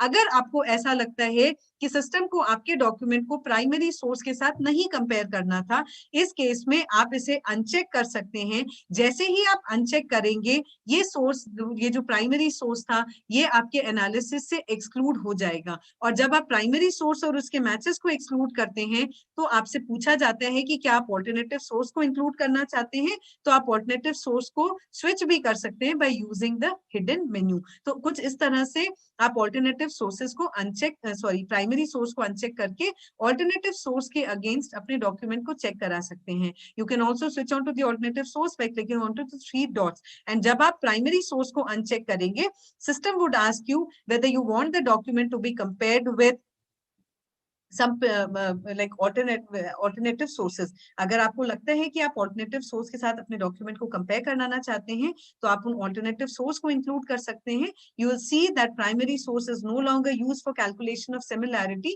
moreover the similarity score has been recalculated। एक और option है add a missing source। अगर आपको लगता है कि आपके report में एक source missing है, आप उस source के URL को यहाँ place कर सकते हैं and a request to index it would be sent to us। The next one is the entire document tab, whereby we would be able to see the submitted document in its entirety here. All the findings are highlighted in the text, allowing us to do a side-by-side comparison। The next is the finding highlights। Colored parts indicate करते हैं matching text या warnings है, and in highlights में आप देख सकते हैं orange में अगर highlighted है तो matching text है, purple में अगर highlighted है तो इसका मतलब एक warning है, और आप findings icon पे click कर सकते हैं to open the side-by-side comparison। तो ये side-by-side comparison है। आप यहाँ देख सकते हैं left side is your own uploaded work, right side is content of the source from where similarity was found. तो इस तरह से आप एक साइड बाय साइड कंपेयर कीजिए। यहाँ पर इस पॉइंट पे हम डिटेल टेक्स्ट डिफरेंस ऑप्शन को एनेबल कर देते हैं जिससे कि हम किसी भी इंपॉर्टेंट चीज को मिस नहीं कर सके। एंड नेक्स्ट पे जाने के लिए आप इन पैगिनेशंस को या एरो कीज को भी यूज कर सकते हैं। This way you can go through each and every highlight and you can go through the entire report. So this way you are able to read and understand the report। अब मैं आखिरी topic की तरफ आगे बढ़ती हूँ, that is handling duplicates। Duplicates क्या है? जैसा कि आप उनको यूज कर रहे हैं तो आप जानते हैं कि जब आप एक डॉक्यूमेंट को अपलोड करते हैं by default it is saved onto the repository। So next time अगर आपने modified version अपलोड किया है तो there are the system would compare the document with your previously uploaded work and hence higher degree of percentage is being generated। इसे हम duplicates या multiple submissions बोलते हैं। आप यहाँ 3 तरीके से इस सिचुएशन को हैंडल कर सकते हैं। The first one is submission from the same submitter account to the same receiver account. जैसा कि हमने सबमिटर अकाउंट और रिसीवर अकाउंट की बात की, जब आप डॉक्यूमेंट को अपलोड करते हैं from the same submitter account to the same receiver account, in that case next time अगर आप फिर से अपने सबमिटर अकाउंट से अपने रिसीवर अकाउंट पे डॉक्यूमेंट अपलोड करेंगे तो सिस्टम ये समझता है कि ये आपका खुद का अपलोड है and it understands that it is the students own work, और इसलिए ये आपके प्रीवियस अपलोड के साथ आपके नए डॉक्यूमेंट को कंपेयर नहीं करेगा। जैसे कि एक एग्जांपल लेते हैं, मैंने एक डॉक्यूमेंट था डॉक्यूमेंट 1, उसे मैंने अपने सबमिटर अकाउंट से मेरे फैकल्टी के अकाउंट पर अपलोड किया। थोड़े दिनों के बाद मैंने एक सेकेंड डॉक्यूमेंट अपलोड किया from my same submitter account to the same receiver account। In that case the system would understand that it is my own work and hence it would not compare it with my previously uploaded work। तो जब आप documents upload करते हैं from the same submitter account to the same receiver account, in that case system आपके previously uploaded documents के संग उसे compare नहीं करता है। ये पहला तरीका है। Second way by which we handle this is remove sources of earlier document submission। अगर कोई एक रिपोर्ट है जहां मान लेते हैं 100% सिमिलैरिटी आई है, आप चाहते हैं कि आपके डॉक्यूमेंट को कंपेयर ना किया जाए आपके प्रीवियसली अपलोडेड वर्क के साथ, सो इन दैट केस आप अपने प्रीवियसली आप इस मॉडिफाइड रिपोर्ट में यू कैन मॉडिफाइड रिपोर्ट में जाकर आप यहाँ पर अपने प्रीवियसली अपलोडेड वर्क को अनचेक कर सकते हैं। और जब आप अपने प्रीवियसली अपलोडेड वर्क को अनचेक करेंगे तो सिस्टम आपके प्रीवियसली अपलोडेड वर्क के साथ आपके नए डॉक्यूमेंट को कंपेयर नहीं करेगा and hence a new similarity score would be recalculated. For example यहाँ पर अगर मैं सोर्सेज में देखूं, मैं देख पा रही हूँ डॉक्यूमेंट ने मेरे ही पुराने डॉक्यूमेंट के साथ मेरे नए डॉक्यूमेंट को कंपेयर किया है। मैं चाहती हूँ ये कंपेरिजन नहीं हो तो मैं इसे अनचेक करूंगी। जैसे ही मैं अनचेक करूंगी सिस्टम मुझसे पूछेगा कि क्या मुझे ऑल्टरनेटिव सोर्सेस के साथ इसे कंपेयर करना है, मैंने सेव एंड कंटिन्यू पे क्लिक किया तो मैं यहाँ देख सकती हूँ कि system is now not comparing the document against my previously uploaded work. अगर फिर से यहाँ पर ये सिंस मल्टीपल टाइम्स अपलोड हुआ है, यहाँ पर मैंने उसे अनचेक किया, आप देख सकते हैं similarity score has come down from 100% to 93%। तो अगर आपको ऐसा लगता है कि रिसीवर आईडी पे 100% सिमिलैरिटी जनरेट हुई है, आप अर्लियर डॉक्यूमेंट को जो सोर्स है उन्हें अनचेक कर सकते हैं। And the third is deletion of documents which can be done by the Urkund coordinator of your university. Third is, अगर आपको लगता है कि किसी डॉक्यूमेंट को आप रिपोजिटरी से परमानेंटली डिलीट करना चाहते हैं, तो आप उस डॉक्यूमेंट को डिलीट कर सकते हैं by sending a request to the Urkund coordinator of your institute. And once the Urkun coordinator has the document reference number, he can delete the document permanently from the repository, or you can also write to support team at support@egalactic.in. So this way the documents can be deleted permanently from the repository. So with this, I would like to wrap up the session. Thank you so much. Thank you so much, Preeti ma'am. I believe this was helpful to all the participants. In fact, in yesterday's session, when Dr. Neeraj Singh gave an overview on Urkut, many participants had asked for a practical training, and this is as practical as it can be. And I'm sure this was helpful in resolving some of the doubts. In this STTP, in fact, we got close to 400 participants, Yes, and I request now all the participants, in case you have any queries, we have the expert from Urkun to resolve your queries. I'll mention some of them on participants' behalf. I'll read out the queries to you, ma'am, and you sure, can take sir. them. Yes.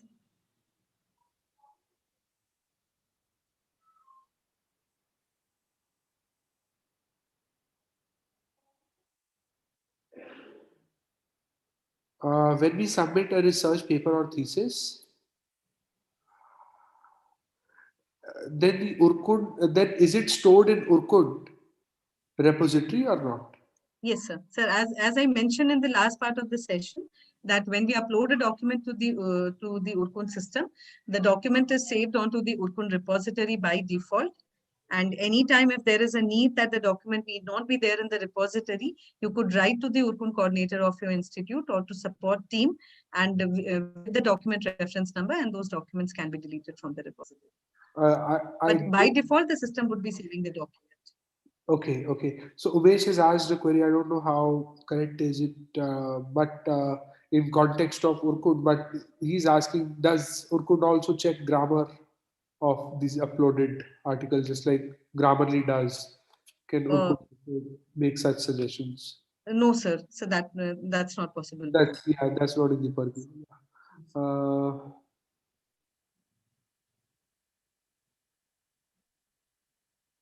Okay.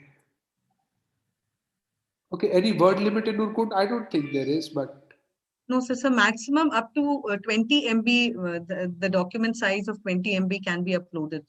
That's 20, the maximum 20 size. MB is pretty decent enough. Yes, sir. It should be able to even that should be close to 1,000 pages or so, as per my estimate. On fact, more. I mean, it depends on the number of images. Also, you have the kind of graphs. Yes, sir. Yes, sir. So, but a file bigger than 20 MB would not be uploaded. But then 20 MB is a decent size. Generally, a thesis is within 20 MB only. So, as such, no one has issues in uploading a thesis. Okay, Professor. Due to word limit issue. Yeah. Yes. Yeah, Professor Saurabh has asked a question. I submitted one report to Urkut and plagiarism percentage. It's not plagiarism percentage. I believe it's similarity percentage. Yes, sir. Sir, it is similarity. It's 30%. Now student wants to redraft this report and again check from Urkut. But Yes, this sir. time Urkut will give 100% Yes, sir. because it will count the previous one. Yes, so sir. you have already explained, but if you could Sir, please. I have discussed in detail the 3 ways by which we can handle this. So if the student is uploading document from his submitter account to Professor Saurabh's receivers and analysis address, in that case, sir, it would not be compared with the previously uploaded work. And in case if you get a higher percentage, you can remove the previously uploaded version, which is reflecting as a source, and then you can download the modified report. or else, sir, we can get the previously uploaded document deleted from the repository by sending a request. So the three ways by which we can handle this situation. Yeah, this seems to be a repeated query. If you could just also, one user has asked for you to please show that slide once again, if possible. The three ways in which you could. Sure, sir. So we were talking about the three ways by which we can handle multiple submission. So the first and an important one is using the submitter account and the receiver account. As per request from Choksi sir also, the accounts have been created. Huge number of accounts, submitter accounts as well as receiver accounts have been created for RGPV. And so when we upload the documents from the submitter account, that means the same submitter account to the same receiver account, in that case, the system would not compare your documents to earlier version of the documents that have been previously uploaded by you. For example, I have uploaded a document from my submitter account, let us say document 1 to a particular faculty's receiver account. Later on, after some days, again, I upload the, say, the modified version of whichever document I upload from my own submitter account to the same receiver account. In that case, the system understands that it is the student's own work, and hence it would not compare the document with the previously uploaded version. So this is one foolproof way by which we can avoid duplication. The second way by which we can handle this situation is removing sources of earlier document submission. I took you through a sample report also. In case if you get 100% similarity, that is because the document was compared with your previously uploaded work. So in the sources tab, you could uncheck the previously uploaded version that is reflecting as a primary source. Once you uncheck that primary source, the system would ask you whether the document needs to be compared with other sources. If you permit the system to do that, it would compare it with other sources and not with your own work, and hence similarity score would be recalculated. So now we have the modified report which can be downloaded or shared directly with the concerned student. And the third way by which we handle this is by deleting the documents. That can be done by the Urkun coordinator if you send the request with the document reference number. But please be noted that the request has to come from the receiver and not from the submitter. We do not entertain the requests that are being sent by the submitters. The request for deletion of documents has to come from the concerned receivers to whose accounts the documents had been uploaded. Okay, there are a couple of queries Yes, related to how these users can get registered. I believe Dr. Choksi has also mentioned the process. Yes. You need to send your Yes. list of submitters and checkers, analyzers on librarian's email address. He has already provided the email address to you. It's librarian@rgtu.net. You please send in the details of your faculty members and submitters to the librarian and he will get it registered. A couple of users have complained that they were trying to reset their password and it always says bad request whenever they try to do so. I'm seeing it in my chat from 2 to 3 users. If you can please look into it. Sir, Yeah. yeah, in that case, I would request the users to directly write to us at support@egalactic.in so that we can look into their accounts also. Many a times it so happens, sir, that the link was not activated on time. That means the password wasn't set. And in that case, if we try to reset the password, we could get something like that. But anyways, if at all they have had certain queries like this, please write to support@egalactic.in so that we can look into that query. Okay, Dharmendra has asked that I am registered as a submitter. How Yes, can I sir. find the address of the one who's going to analyze my work? Can I search for him? Sir, if you are registered as a submitter, in that case, you need to be typing in the analysis address of the concerned faculty member, be it your research supervisor or guide. So the concerned faculty member to whom you wish to upload the documents, sir, the concerned person needs to be contacted directly. So you probably get that address from your guide. Yes, sir. So manually or basically, by like generally, research scholars would be doing are requested to upload the documents to their guides to the guide's analysis address. So I would request you to get in touch with your guide so that you have his analysis address with you and the document can be uploaded. Yeah, one question on comparing documents, submitted documents if they are in Hindi, and can Urkud check against previously added Hindi documents. I believe we have covered it. As long as the correct font is used, Urkund is able to do the Yes, pledging. sir. So we won't get into Yes. that. How many pages can we check from one user account? Acha, is there any limit on the number of submissions from one submitter's account? Sir, it is actually regulated from the ends of InflibNet, and InflibNet ensures that the documents are not being misused. Chokse sir, have we put any restrictions on the number of documents uploaded by each user? Choksi sir, I'm going to unmute you, please. Choksi sir, please unmute yourself once. Sir, any limit on the number of submissions as on date from a single submitter account? Any restriction on the number of submissions?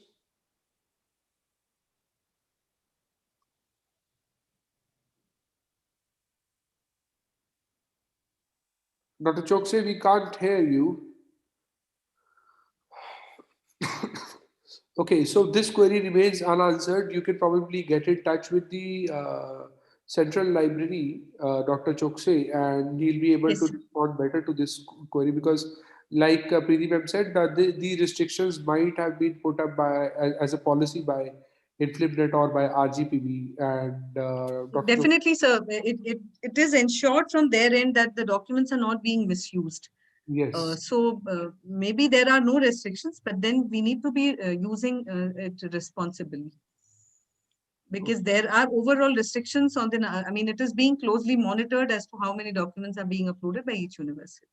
Yeah.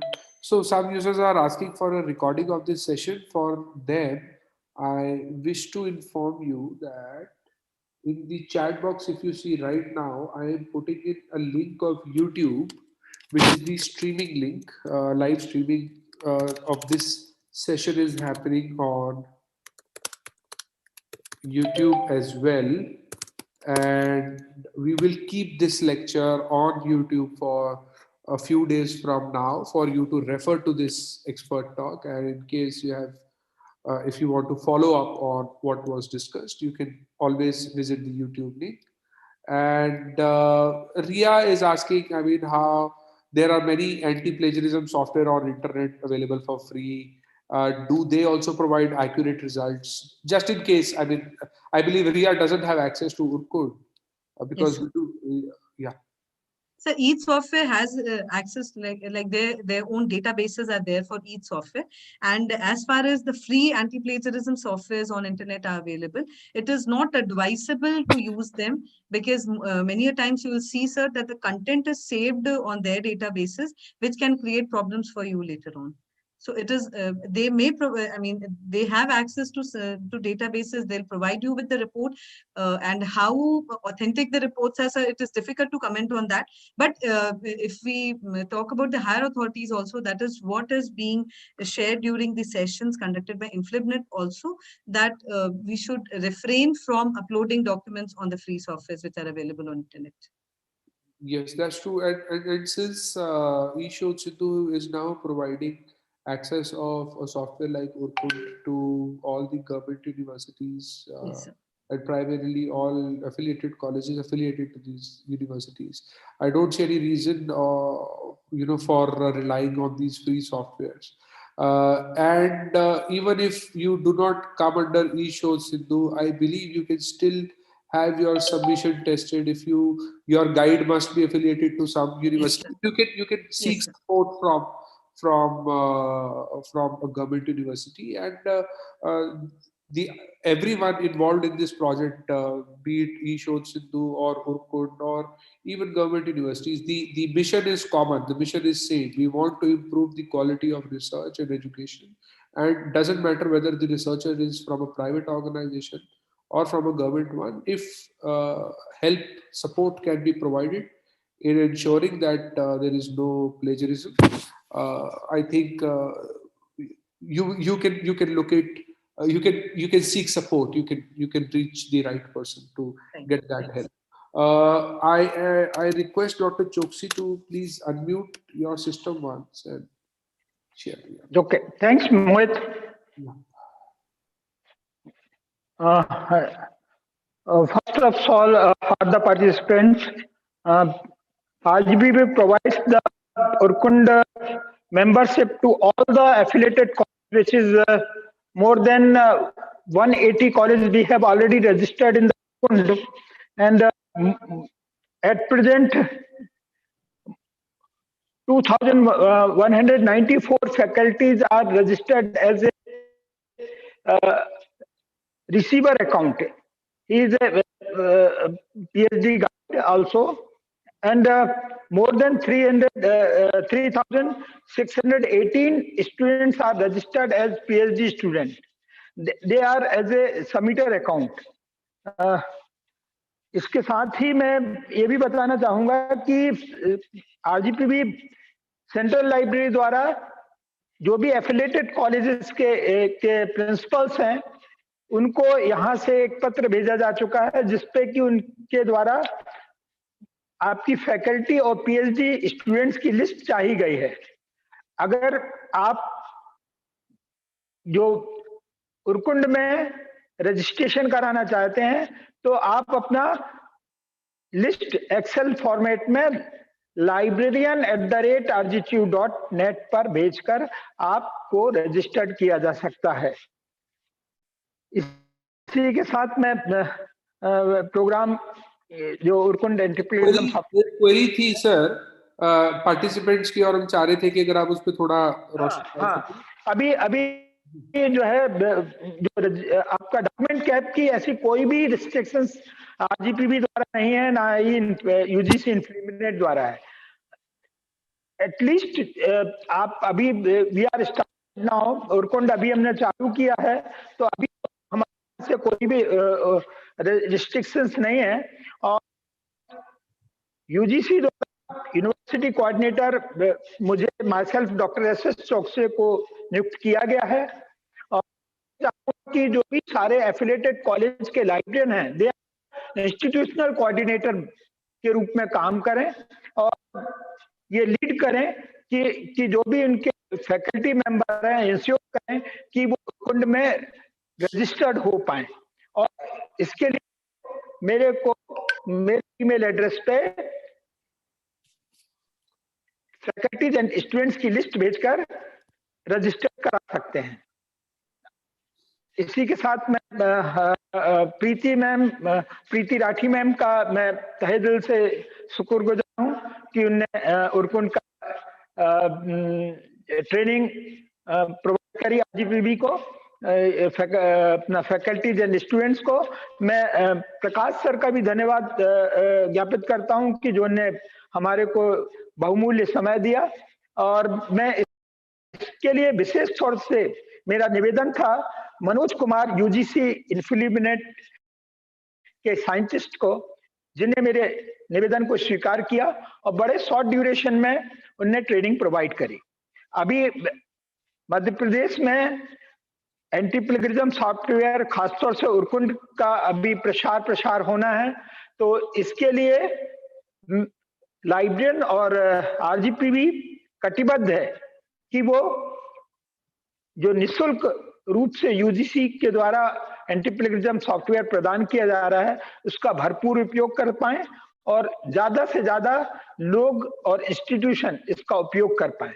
धन्यवाद प्रीति ma'am, धन्यवाद प्रकाश sir, and धन्यवाद Mohit ji. Thanks. Thank you, sir. Thank you. Over to Mohit. Thank you, sir. And participants, now we will be taking a very short break. We are a little delayed right now. We will have a very short lunch break today. Next in the agenda is a session from Dr. Arun Paliwal, sir, who will be talking about budget and finance management in context of libraries. And otherwise, so we look forward to hearing from him. Sir, we will start at around 2 o'clock. Yeah, It's 2 o'clock right now. Yeah. So we will have a short break today, participants. At 2 o'clock, we assemble again for the next session. In the meanwhile, I request all of you to please fill out the feedback form for session 20, which was taken up by Dr. Himanshi Gupta, and session 21, which was jointly taken by representatives from Urkund team. I'll share the feedback link in the chat box. I request all of you to please fill those feedback forms. We connect again. Mohit ji, Please, sir. ये भी intimate करिएगा कि कई participants जो हैं ये chat link, feedback link जो है व्हाट्सएप पे शेयर कर रहे हैं. ये don't want to share that chat feedback link to another social media. Yeah, sir, I've already clarified it on the WhatsApp also, and it has been removed. I request all the participants to please keep the sanctity of this program, above and everything. We have tried to organize this in the most methodological manner, and this is a guideline from AICTE that we are following.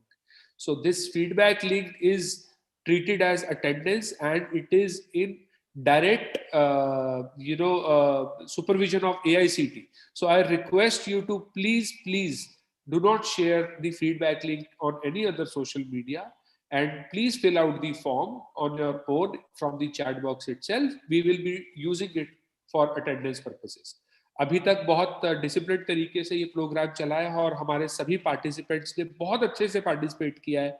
बहुत ही academic environment रहा है. बस मैं आपसे अनुरोध करूंगा कि ये बचे हुए 2 दिन में भी वैसा ही हम अनुशासन, वैसा ही हम एनवायरनमेंट बना के रखें. उसके लिए हमें आपका साथ भी चाहिए. और अभी के लिए हम एक छोटा सा विश्राम लेंगे और 2 बजे फिर कनेक्ट करेंगे डॉक्टर अरुण पालीवाल सर के टॉक के साथ. Thank you so much.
Good afternoon, Arun sir.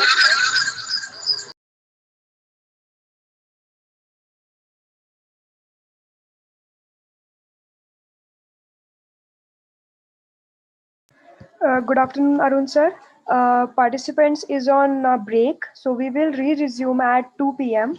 I request you to please wait. I will unmute you when we will start the session. Thank you so much for joining us.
हाँ हो गया। अब screen share, तो screen share करिए। Screen share नहीं हो रहा था ये। You can not start screen share while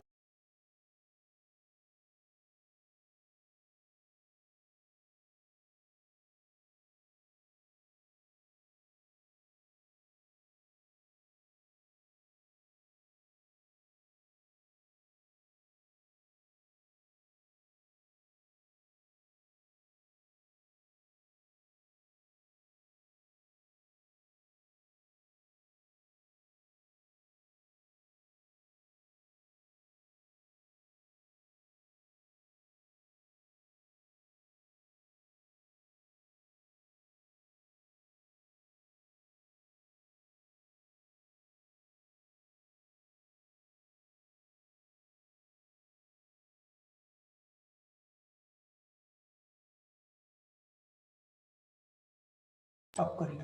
हो गया सर। अब ये सब कहाँ चले गए वो? Good afternoon, Dr. Saab. हैं? कहाँ जाओ? सर इसी में। इसमें? हाँ सर इसमें।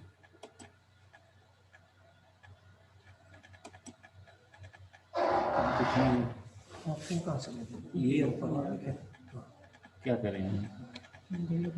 नहीं, आप तो सब हो गया ना, क्लियर क्लियर है। वीडियो भी स्टार्ट है और अनम्यूट भी है सर। अब बस आप बोलिए सर। नहीं तो ये फिर इसको और बड़ा कर दूँ क्या? नहीं तो ये ना, ये सब कहाँ चला गया यहाँ से? हैं?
पूरा मत करो।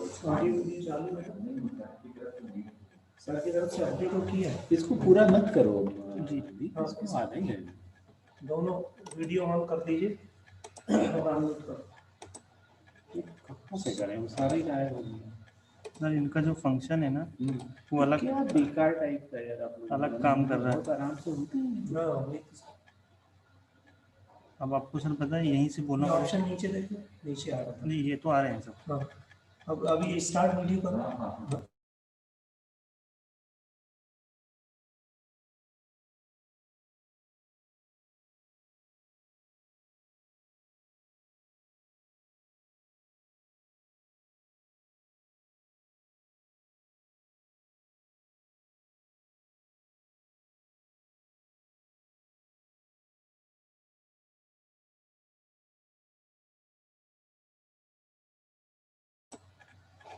स्लाइड शो सर कर लेंगे। ये स्लाइड दिख रहा है उधर, ये पूछो यार उससे। आप ठीक है ना? ओके सर, कुछ बोलिए sir. Good afternoon. Good afternoon, Dr. Saab. Okay.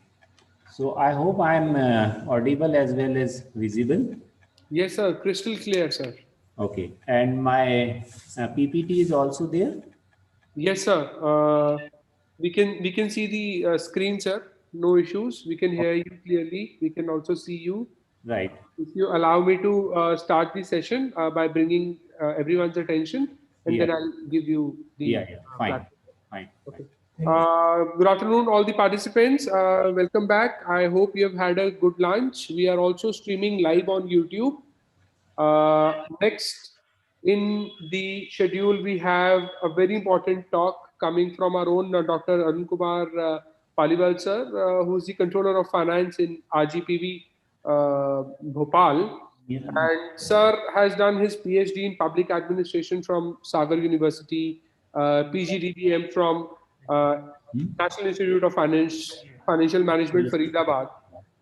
And he has managed significant assignments like Narmada Valley Development Authority in 2000-2004. He was part of Directorate of Institutional Finance. He has taken the assignment on MP Road Development Corporation from 2010 to 2016 and was involved in urban development from 2016 to July 2019. He has many significant achievements to his names, including public-private partnerships in highways as GM, in MPRDC, as the corporate finance as CFO, MPRDC, MP Urban Development Company, and MP Metro Rail Corporate Company Limited. He also has to his name external aided projects in highways and urban development sanctioned by World Bank, and has taken care of municipal finance and municipal bonds as well. His areas of interest include public-private partnership, corporate finance, municipal finance, and in context of even libraries, we always face budget cuts. So it's important that we build some understanding of financial management, and who's better to explain that aspect than Dr. Arun Paliwal sir. So I am absolutely sure that this talk will be relevant and will be a great learning experience for all our participants. We have a record-breaking attendance in this session. 132 participants currently live on Zoom, and about 80 participants currently watching this expert talk on YouTube live. Sir, the platform is all yours. We are eager to learn from you. Thank you. Thank you so much. Thank you. So let's begin with the essence of the subject and essence of the session. So like finance क्या है? What is finance and how it is important, and why we should know it, and how significant is it for us. So because the library people, and I mean the non-finance people, you can ask कि इसकी क्या ज़रूरत है, why this session is there, या कोई भी पूछ सकता है कि why we should know finance, because we are not the finance people and we are non-finance people. So here at the outset I would like to say कि finance क्या है. Finance is like जो है जैसे हमारा शरीर है, उसके अंदर जैसे जो ब्लड होता है, ऐसे ही फाइनेंस किसी भी ऑर्गेनाइजेशन को चलाने के लिए ज़रूरी होता है. तो हम किसी भी ऑर्गेनाइजेशन में हों, किसी भी उसके वर्टिकल में काम करती हों, चाहे वो जो फाइनेंस से संबंधित हो या नहीं हो, बट उसके लिए भी फाइनेंस उतना ही ज़रूरी है जितना कि किसी और के लिए हो सकता है. So finance is the blood stream of any organisation. और जो हमारे एक जो बहुत बड़े जो हमारे विचारक हुए थे, चाणक्य, उन्होंने यही कहा था कि कोई भी एंटरप्राइज फाइनेंस से ही शुरू होता है. तो बिगर फाइनेंस के हम कुछ शुरू भी नहीं कर सकते, हम कुछ रन भी नहीं कर सकते, हम जो कुछ भी नहीं कर सकते. सो फाइनेंस की थोड़ी बहुत जानकारी, अवेयरनेस हर किसी को होना ज़रूरी है, क्योंकि किसी भी ऑर्गेनाइजेशन का कोई भी डिसीजन होता है वो फाइनेंस के अराउंड ही होता है. ठीक है. तो आप चाहे कोई भी प्रोफेशनल हो, और हायरार्की में कहीं पर भी हो, फाइनेंस की जो जानकारी है, अवेयरनेस है, वो ज़रूरी है, मस्ट। और जो भी लोग, जो भी प्रोफेशनल्स फाइनेंस की जानकारी रखते हैं या अवेयरनेस रखते हैं या जो उसमें हैंड्स ऑन करते हैं, तो वो अपने ऑर्गेनाइजेशन को, अपने वर्टिकल को काफ़ी अच्छे से मैनेज कर पाते हैं, इफेक्टिवली, एफिशिएंटली एंड स्मूथली। और जो लोग फाइनेंस को नहीं समझते हैं या समझने की कोशिश नहीं करते हैं, तो उनको हर्डल्स आती हैं, ऐसा बोल सकते हैं। तो फाइनेंस की नॉलेज के साथ हम किसी भी ऑपरेशन को, किसी भी हमारे मिशन को या किसी भी हमारे ऑब्जेक्टिव को, अपने गोल को अच्छे से अचीव कर सकते हैं। So this is the essence, क्योंकि बगैर फाइनेंस के बहुत आगे नहीं जा सकता कोई। तो हमें किसी भी लेवल पर हम हैं, किसी भी ऑर्गेनाइजेशन में हैं, हायरार्की के किसी भी लेवल पर हैं, so we should be aware about finance. Because मैंने बहुत बार ये देखा है, मेरा अभी तक का एक्सपीरियंस ये कहता है, और even I am in RGPV right now, so everybody else से कि ये फाइनेंस से संबंधित है, this is related to finance, and ये हम नहीं जानते भाई, ये हमारी समझ नहीं आता। ये अच्छी स्थिति नहीं है। This is not desired, this is not expected. Everyone should understand finance. Finance क्या होता है? ऐसा जब भी मुझसे लोग बोलते हैं, हर एक ऑर्गेनाइजेशन में बोलते हैं, यार भाई ये आपका है, ये फाइनेंस है, ये अकाउंट्स है, ये आपका है, ये हम नहीं समझते। तो मैं उनसे पूछता हूँ कि भाई फाइनेंस ऐसा क्या, कौन सा ऐसा साइंस है, कौन सा ऐसा रॉकेट साइंस है जो आपके समझ नहीं आता है? आपको सैलरी मिलती है? तो वो बोलते हैं हाँ मिलती है। मैं बोलता हूँ कि अगर सैलरी में कभी कुछ थोड़ा बहुत भी कम पैसा मिल जाए या कोई चीज़ कम हो जाए तो आप मेरे पास तत्काल आ जाते हो। इसका मतलब है आपको फाइनेंस समझ आता है। आपका बैंक अकाउंट है? बोलते हैं हाँ जी है। तो आप अपना बैंक अकाउंट मैनेज करते हो, आप अपना पर्सनल फाइनेंस मैनेज करते हो,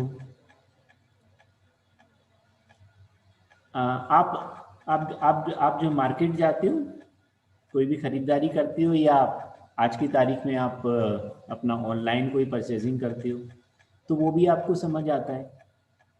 तो फाइनेंस क्यों नहीं समझ आता है? तो ऐसे काम नहीं चलेगा। You can not skip.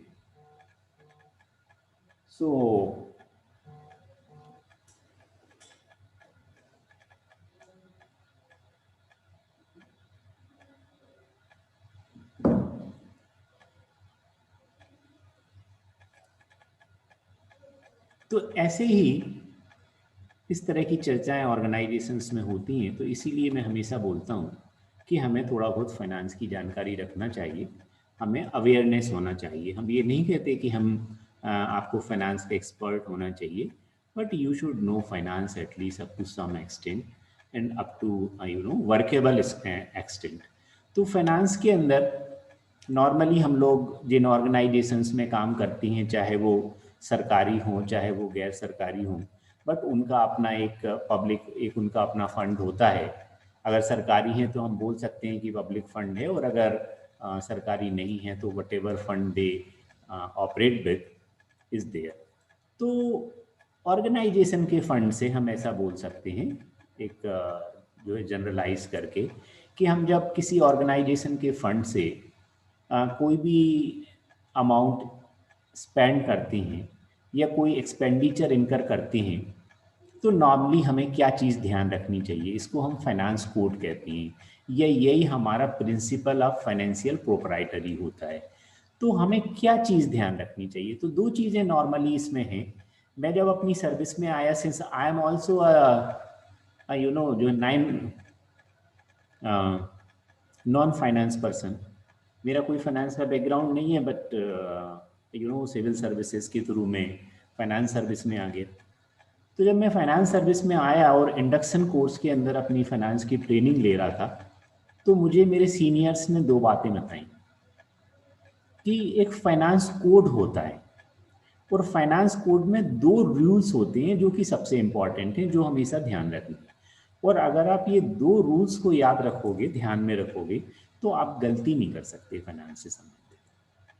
सो उसमें का एक रूल ये है कि जब हम हमारे ऑर्गेनाइजेशन के फंड से या गवर्नमेंट के फंड से कोई भी मनी स्पेंड करते हैं तो हमें 2 बातें ध्यान रखनी चाहिए। एक तो ये कि उस एक्सपेंडिचर को करने की कॉम्पिटेंट सैंक्शन हमारे पास है कि नहीं। अब कॉम्पिटेंट सैंक्शन क्या होती है? हर ऑर्गेनाइजेशन में एक डेलीगेशन होते हैं, यानी शक्तियां होती हैं, ये जो है, जो भी हम पावर्स होते हैं उसका डेलीगेशन होता है। तो हर एक लेवल पर मान लीजिए 10,000 रुपये का खर्च करना है, 50,000 का करना है, 1 लाख का करना है, 2 लाख, सो उस पर्टिकुलर लिमिट का सैंक्शन देने के लिए कौन कॉम्पिटेंट है, उस कॉम्पिटेंट अथॉरिटी की सैंक्शन हमारे पास हो, ये पहली कंडीशन है। दूसरी कंडीशन, उस एक्सपेंडिचर को इनकर करने के लिए जो रेलिवेंट हेड है, उस हेड में सफिशिएंट फंड अवेलेबल हो। ये 2 कंडीशंस हैं पहली, और ये दोनों कंडीशंस अलग अलग इंडिपेंडेंटली फुलफिल करना जरूरी। So number 1 is competent sanction and number 2 is the availability of sufficient fund in that particular head. और जो दूसरा रूल है वो ये है, जो हमारा एमपी का फाइनेंस कोड है, इसको है, उसके अंदर इसको ये होता है रूल नंबर 9, लेकिन जो हमारे जनरल फाइनेंशियल रूल्स हैं उनके अंदर इसका नंबर अलग है, बट बात वही है। सो रूल नंबर 9 ये कहता है कि हर एक गवर्नमेंट सर्वेंट को जब वो ऑर्गेनाइजेशन के फंड से कोई पैसा खर्च करता है तो वैसा ही प्रूडेंस या वैसा ही विजिलेंस एक्सरसाइज करने की ज़रूरत होती है जैसा कि वो अपने खुद के पैसे को अगर खर्च करे। अगर हम अपने खुद के पैसे को खर्च करते हैं तो जो विजिलेंस हम लेते हैं, जो सावधानी हम बरतते हैं, वही सावधानी हमें हमारे ऑर्गेनाइजेशन के फंड को स्पेंड करते समय रखना चाहिए। तो इसका मतलब क्या है? What does it mean? It means many a times हम लोग हंसी मजाक में ये बोलते हैं कि भाई ये तो सरकारी पैसा है और सरकारी पैसे को अपना पैसा समझ के खर्च करो, बट क्या वास्तव में यही इसका अर्थ है? इसका अर्थ ये नहीं। इसका अर्थ ये है कि हम एक सामान्य बुद्धिमत्ता के व्यक्ति के रूप में, एक कॉमन प्रूडेंस के मैन, हम जब देखते हैं कि हमें कोई चीज़ खरीदनी है, हम बाजार में जाते हैं तो हम ये देखते हैं कि ये प्रॉपर जो हमारी एक्सपेक्टेड क्वालिटी है उस क्वालिटी का है कि नहीं, जो इसका रेट है वो कॉम्पिटिटिव है कि नहीं, कहीं ऐसा तो नहीं कि इसका रेट बहुत ज़्यादा हो और ये इसका मार्केट रेट वास्तव में कम हो। तो हम नॉर्मली 2-3 चीज़ें देखते हैं, क्वालिटी देखते हैं, रेट देखते हैं, हम उसमें इकोनॉमी की बात करते हैं, हम उसके साथ बार्गेन करते हैं, बोलते हैं भाई ये तो जो है ज़्यादा पैसे का है, ये इतने में दो आप। तो जिस तरह से हम अपने पैसे को खर्च करने के लिए जिस विजिलेंस का उपयोग करते हैं, जिस कॉमन प्रूडेंस का उपयोग करते हैं, वैसे ही हम अपने ऑर्गेनाइजेशन के फंड को स्पेंड करते समय करें तो हमसे कोई गलती नहीं होगी। ये इसका स्पिरिट है। इसके लेटर्स पर नहीं जाना चाहिए, इसके स्पिरिट पर हमें जाना है। सेकंड बात इसके अंदर ये है कि नॉर्मली हम जब अपना पैसा खर्च करते हैं तो जितनी चीज़ खरीदने की ज़रूरत होती है हम उतनी ही खरीदते हैं, उससे ज़्यादा नहीं खरीदते। So the expenditure should not B prima facie more than the occasion demands. जितनी ओकेजन की डिमांड करना है। नो अथॉरिटी शुड एक्सरसाइज जो powers of sanctioning expenditure to pass an order which will be directly or indirectly to its own advantage। मैं अपने organisation का पैसा अपने खुद के फायदे के लिए खर्च नहीं कर सकता हूँ। एंड फोर्थली, जो मेरे ऑर्गेनाइजेशन का पैसा है वो मैं किसी एक पर्टिकुलर पर्सन या पर्टिकुलर सेक्शन ऑफ जो सेक्शन ऑफ कम्युनिटी, किसी संप्रदाय विशेष को किसी समुदाय विशेष को या किसी व्यक्ति विशेष को फायदा पहुंचाने के लिए मैं अपने ऑर्गेनाइजेशन का फंड यूज नहीं कर सकता। सो ये दो रूल्स हैं जो हमारे मध्य प्रदेश के गवर्नमेंट के फाइनेंस कोड के अंदर rule number 8 and rule number 9 है, जो हमको हमारी ट्रेनिंग के दौरान बताए गए थे और जो हम हमेशा याद रखते हैं। तो आप अगर इन बातों को ध्यान रखेंगे तो ये जनरल फाइनेंशियल रूल कहलाते हैं, और जनरल फाइनेंशियल रूल के अंदर जो प्रिंसिपल्स हैं वो अगर हम अपने ध्यान में रखें तो हमसे कोई फाइनेंशियल इरेगुलरिटी नहीं होगी। और एज ए कंट्रोलिंग ऑफिसर हमारी रेस्पॉन्सिबिलिटीज क्या है? Expenditure should not exceed the allocation. जो बजट में एलोकेशन है उससे ज़्यादा हम स्पेंड नहीं कर सकते। जिस पर्पज के लिए फंड्स हमें प्रोवाइड किए गए हैं हम उसी पर्पज पर खर्च कर सकते हैं, उसके अलावा किसी अन्य पर्पज पर खर्च नहीं कर सकते। Expenditure should be incurred in जो पब्लिक इंटरेस्ट। अब पब्लिक इंटरेस्ट हम लोग नॉर्मली गवर्नमेंट में बोलते हैं, ये जो है लार्जर पर्सपेक्टिव में हम देखते हैं, but when you see it in the context of a particular organisation तो हम ये बोल सकते हैं कि हम जो स्पेंड करते हैं मनी वो हम उस ऑर्गेनाइजेशन के इंटरेस्ट में ही करेंगे, या जब हम सरकार में होते हैं तो फिर हम पब्लिक इंटरेस्ट में करते हैं। यहाँ पर आप ऑर्गेनाइजेशन का इंटरेस्ट बोल सकते हैं, लाइब्रेरी के केस में आप स्टूडेंट और ऑर्गेनाइजेशन का इंटरेस्ट बोल सकते हैं, टीचर्स के इंटरेस्ट में बोल सकते हैं।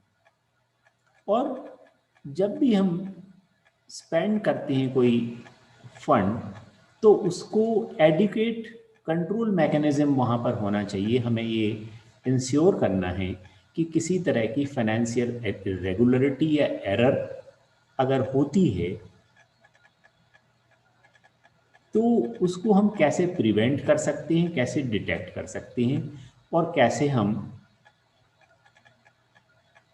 ऑर्गेनाइजेशन के फंड से किसी भी तरह की वेस्टेज या लॉस को रोक सकते हैं। So as a controlling officer of an organisation या उस ऑर्गेनाइजेशन के किसी वर्टिकल के हेड के तौर पर हमें इन 3-4 बातों का ध्यान रखना पड़ता है।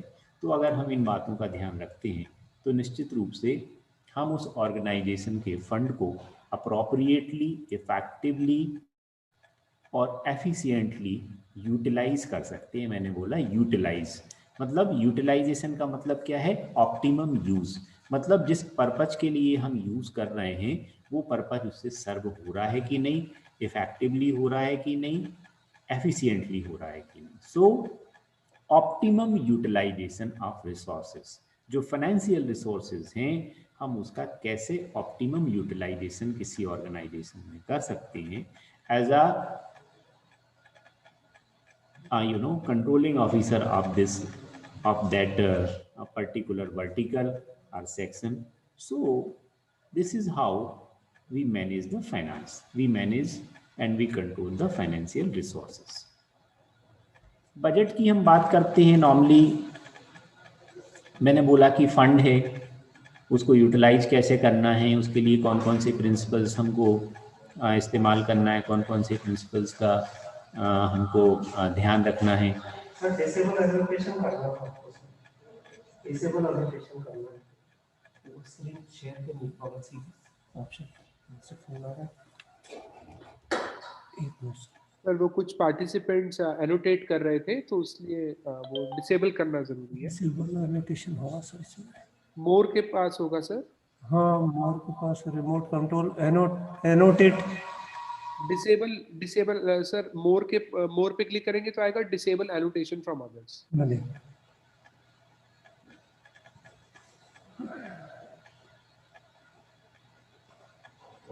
हाँ मोर पे क्लिक किया है, chat disable annotation for others. बस sir, okay thank you so much, thank you sir, please sorry for the interruption sir. Okay, is it okay now? Yes sir, perfect sir, perfect, thank you. Okay. So what I was talking about budget, budget क्या होता है? Budget mainly हम लोग एक organisation में होते हैं तो हमें कोई भी फंड कैसे मिलता है, वो ऑर्गेनाइजेशन फंड कैसे ऑर्गेनाइज करता है, तो उसके लिए वो नॉर्मली अपना एक बजट बनाता है। कोई भी ऑर्गेनाइजेशन हो, गवर्नमेंट का हो, प्राइवेट हो, व्हाटएवर, छोटा हो बड़ा हो, उसका एक बजट होता है। तो बजट क्या होता है? What is budget? Budget actually estimation है। किस बात का एस्टिमेशन है? Estimation of expenditure and income. और कब के लिए है? ये फाइनेंशियल ईयर से इसका संबंध होता है। It pertains to a financial year. So हमारे इंडिया में financial year it starts from 1 April to 31 March तक वो जाता है। सो कमिंग फाइनेंशियल ईयर के लिए, for the coming financial year, when we estimate our forecast, our expenditures and our revenues, it is known as budget. So ये पूरी ये exercise budgeting exercise कहलाती है। और बजट एक्चुअली एक फ्रेंच टर्म है जिसका कि हमारे कॉन्स्टिट्यूशन में यूज नहीं हुआ है। कॉन्स्टिट्यूशन में जो वर्ड यूज हुआ है तो उसको हम कहते हैं annual financial statement. But budget एक पॉपुलर टर्म है, फ्रेंच का वर्ड है जिसका कि शाब्दिक अर्थ होता है पर्स। पर्स मतलब एक जो है लेदर का पर्स, उसके लिए नॉर्मली फ्रेंच में बोलते हैं बजट, जो कि बूजट वर्ड से बना हुआ है। सो 1773 के अंदर ये बात थी हाउस ऑफ कॉमन्स में। हाउस ऑफ कॉमन्स क्या है? जो यूनाइटेड किंगडम का लोअर हाउस है, वहाँ के पार्लियामेंट का। तो वहाँ पर अपना बजट पेश करने के लिए फाइनेंस मिनिस्टर ने जब अपना बैग खोला लेदर का, तो वहाँ मेंबर ऑफ पार्लियामेंट्स ने हंसी में बोला कि फाइनेंस मिनिस्टर ने अपना बजट खोला है। तो तब से फाइनेंशियल पेपर्स के लिए, फाइनेंशियल एस्टीमेट्स के लिए, फाइनेंशियल डॉक्यूमेंट्स के लिए बजट शब्द का इस्तेमाल होने लगा और आज जाकर के ये बजट शब्द बहुत पॉपुलर हो चुका है। तो नॉर्मली हम लोग बजट बोलते हैं जिसका अर्थ होता है estimate of expenditure and income for the coming financial year. और ये मैनेजमेंट का टूल होता है क्योंकि इसके थ्रू हम अपना एक तो प्लानिंग करते हैं, हम अपना बिजनेस प्लान करते हैं कि नेक्स्ट ईयर हमें क्या क्या एक्टिविटीज कंडक्ट करनी है, कौन कौन सी एक्टिविटीज़ हैं जो हमें करनी है और उस पर कितना कितना एलोकेशन हमें रखना है, क्या हमारी रिक्वायरमेंट है, कौन से नए एरियाज़ में हमको वेंचर करना है, कौन से ऑनगोइंग चीज़ों को हमें कंटिन्यू रखना है और कौन सी चीज़ें जो पूरी हो गई हैं या जिनको हमें बंद करना है। सो 3 प्रकार की एक्टिविटीज़ होती हैं जब हम कमिंग फाइनेंशियल ईयर के लिए बिजनेस प्लान करते हैं। तो बिजनेस प्लान के अंदर हम देखते हैं नॉर्मली हमारा बिजनेस प्लान कैसे चालू होता है। बिजनेस प्लान में पहली चीज होती है हमारा विजन, कि ऑर्गेनाइजेशन का विजन क्या है। सेकंड पॉइंट आता है कि ऑर्गेनाइजेशन का मिशन क्या है। और तीसरी बात आती है कि ऑर्गेनाइजेशन का गोल क्या है। और चौथी बात आती है कि ऑर्गेनाइजेशन के ऑब्जेक्टिव्स क्या हैं। So keeping in mind the vision and mission of the organisation and the broad objectives and goals of the organization, we set our targets. हम अपने टारगेट सेट करते हैं। और टारगेट सेटिंग कैसे होती है?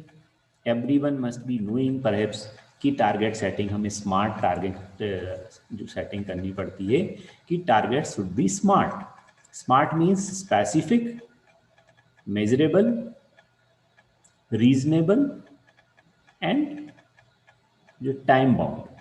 सो हमारे मिशन, विजन, गोल और ऑब्जेक्टिव को ध्यान में रखकर जब हम अपने टारगेट बनाते हैं तो वो टारगेट हमारा क्या है। जब हम बात कर रहे हैं बजट की, तो बजट होता है एक पर्टिकुलर फाइनेंशियल ईयर के लिए। तो जो टारगेट हमें तय करने हैं वो ईयरली टारगेट तय करने हैं। और जब हम पर्सपेक्टिव प्लानिंग करते हैं तो पर्सपेक्टिव प्लानिंग में ऑब्जेक्टिव्स आ जाते हैं जो कि 5 इयर्स ऑब्जेक्टिव्स भी हो सकते हैं, 3 इयर्स ऑब्जेक्टिव्स भी हो सकते हैं, 2 इयर्स ऑब्जेक्टिव्स भी हो सकते हैं। या हम जिसको बोलते हैं कि हमारे जो है mid term plan, short term plan and long term plan. So this is all about जो बिजनेस प्लान। बिजनेस प्लान को हम सामने रखकर जब हम अपने ईयरली टारगेट की बात करते हैं तो बजट हमारा पिक्चर में आता है कि हमको एनुअल जो हमारी एक्टिविटीज़ हैं उनको रन करने के लिए उनको कैरी आउट करने के लिए कितने बजट की आवश्यकता है, कितने फंड की रिक्वायरमेंट है, what are the financial resources we require to conduct our activities. Secondly, where this money will come from, ये पैसा आएगा कहाँ से, ये रिसोर्सेज कहाँ से हम लाएंगे. So how to mobilise the resources, where this money will come from. So हमारे रेवेन्यूज क्या हैं, व्हाट आर आवर रेवेन्यूज. तो जो हमारी रिक्वायरमेंट्स हैं, whether those revenues are sufficient to meet those requirements or not. तो जब हम ये सारी चीज़ें करते हैं तो ये बजटिंग की एक्सरसाइज है और एक प्रकार की प्लानिंग एक्सरसाइज है. तो इस प्लानिंग के द्वारा हम अपने बिजनेस प्लानिंग भी करते हैं और ये बजट हमारे बिजनेस प्लान का शॉर्ट टर्म प्लान है. एक्चुअली हम जब अपना लॉन्ग टर्म प्लान करते हैं और मिड टर्म प्लान करते हैं तो उसी के छोटे छोटे जो सेगमेंट्स हैं, अगर हमारे पास 5 इयर्स प्लान है, हमारा एक पर्सपेक्टिव प्लान, सपोज करिए 1920 टू 1925, सो हमारा एक लॉन्ग टर्म पर्सपेक्टिव है और उसमें हम फिर ये देखते हैं कि 2021 के लिए क्या करना है, 21-22 के लिए क्या करना है, 22-23 के लिए क्या करना है, और इस तरह से करते हैं लाइक दैट. तो ये हम प्लानिंग करते हैं अपने बजट के थ्रू और हर कोई प्लानिंग करता है और हर किसी को प्लानिंग करनी चाहिए. Every organization should do this type of exercise and every individual also should do this exercise. चाहे कोई हाउस होल्ड हो, चाहे कोई प्रोफेशनल हो, चाहे कोई ऑर्गेनाइजेशन हो, वो चाहे गवर्नमेंट हो, हर एक को अपना बजट बनाना होता है. लेकिन जब ऑर्गेनाइजेशंस होती हैं तो बजट बनाना मैंडेटरी होता है. हाउस होल्ड या पर्सनल एक इंडिविजुअल है वो अपने तरीके से कर सकता है, लेकिन ऑर्गेनाइजेशन के लिए करना ज़रूरी होता है. बजट कंट्रोल का टूल भी है. जब हमने अपनी प्लानिंग कर ली, एलोकेशंस तय कर लिए, तो हम उसी के थ्रू उसको कंट्रोल करते हैं कि एक पर्टिकुलर एक्टिविटी में, पर्टिकुलर हेड में जो हमें बजट की सीलिंग दी हुई है, जो एलोकेशन दिया हुआ है, वो उससे ज़्यादा हम स्पेंड नहीं कर सकते. But many a times it happens during the course of the time, during implementation of the project, हम ये पाते हैं कि हमारा कहीं किसी पर्टिकुलर एक्टिविटी के लिए जो एलोकेशन है वो कम है, कहीं हम पाते हैं कि कहीं सेविंग हो रही है. So in such situation what do? We do the supplementary budgeting, we do the revise budgeting. तो ये सब during the course of time or during the implementation of the project, we review and evaluate our progress, our utilization of fund, and when we see कि किसी particular project, particular item में कहीं saving हो रही है तो हम उस सेविंग को कहीं ऐसी जगह जहाँ पर कि शॉर्टफॉल है उसमें हम उसको लगा सकते हैं. इस प्रोसेस को हम रीअप्रोप्रिएशन बोलते हैं. ये एक फाइनेंस का टर्म है, रीअप्रोप्रिएशन, यानी हम कहीं अगर सेविंग हो रही है तो उसको दूसरी जगह रीअप्रोप्रिएट कर सकते हैं. लेकिन there are many restrictions in the reappropriation that we will see. So budgeting, हर एक ऑर्गेनाइजेशन के लिए बजटिंग ज़रूरी है, हर एक वर्टिकल के लिए बजटिंग ज़रूरी है, corporate as well as government. और हम इसके बहुत ज़्यादा उसमें नहीं जाते हैं क्योंकि उतना शायद रेलिवेंट भी नहीं होगा, समय भी नहीं है. 2-3 इम्पॉर्टेंट बातें करते हैं. एक जब हम अपनी बजटिंग एक्सरसाइज करते हैं या हम अपना बिजनेस प्लान बनाते हैं तो हम 2-3 बातों को ध्यान रखते हैं. एक रेवेन्यू एक्सपेंडिचर होता है और एक कैपिटल एक्सपेंडिचर होता है. कैपिटल एक्सपेंडिचर क्या होता है? कैपिटल एक्सपेंडिचर वो एक्सपेंडिचर है जिसमें हम कोई असेट क्रिएट करते हैं. नॉर्मली ये वन टाइम एक्सपेंडिचर होता है और हमें इसके लिए ख़ास तौर से प्लानिंग करनी पड़ती है क्योंकि ये हमेशा एक न्यू आइटम जैसा होता है.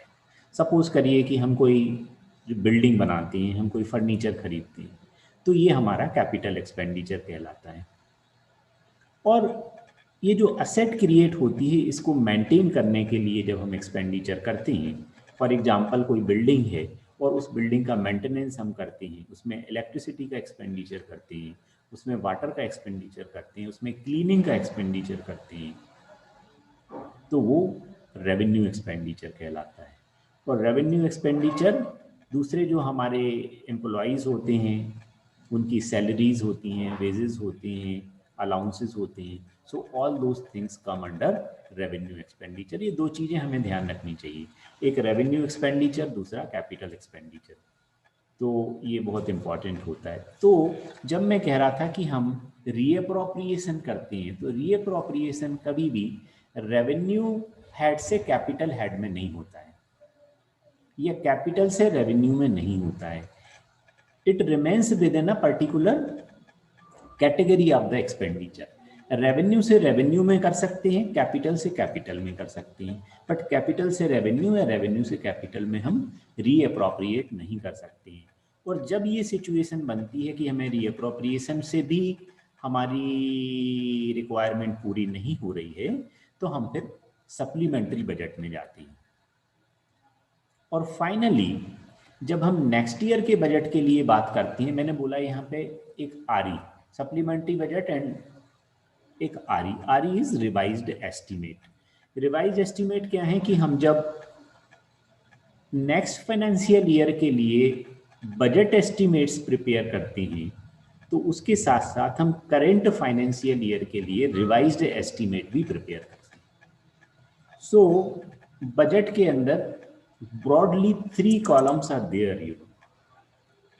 Last financial year का actual expenditure, current financial year का budget estimate, supplementary estimate, reappropriated amount, and finally revised estimate.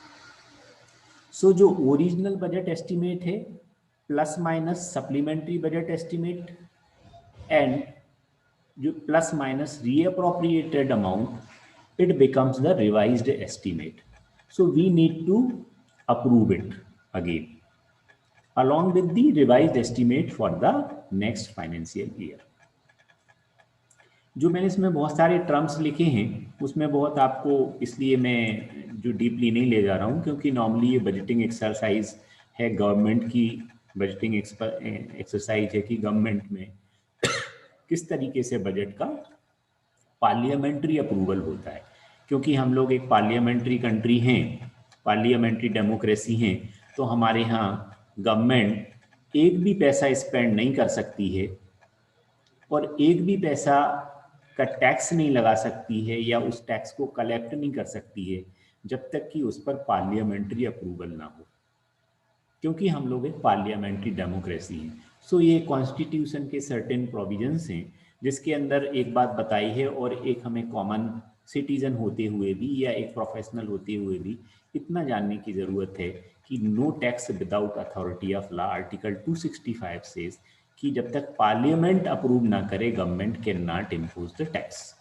Number 2, no expenditure without parliamentary authorisation. Until and unless the parliament approves, government cannot incur a single rupee as an expenditure. So ये हमारा article 266 कहता है। ये हमें इतना मोटा मोटा समझने की ज़रूरत है। ये कैसे होता है, लोकसभा में पास होता है, राज्यसभा में पास होता है, then it goes for the assent of the president, and here the जो हमारे राज्यसभा के इसके अंदर पावर्स हैं वो कम हैं, लोकसभा के ज़्यादा हैं, और जो हमारा प्रेसिडेंट है ही कैन नॉट यूटिलाइज और यूज दी जो है जो पॉकेट वीटो, ऐसे नहीं कर सकता प्रेसिडेंट की जो अपना पार्लियामेंट ने जो है बजट को पास करके भेजा और उसके लिए राष्ट्रपति रोक कर रख ले, ऐसा नहीं कर सकता है। Why it happens? Because government जब भी बजट के अपने प्रपोजल्स सबमिट करती है पार्लियामेंट में तो उसमें प्रेसिडेंट की प्रायर अप्रूवल ली जाती है। That is why he can not hold it, उसको वो रोक नहीं सकता है।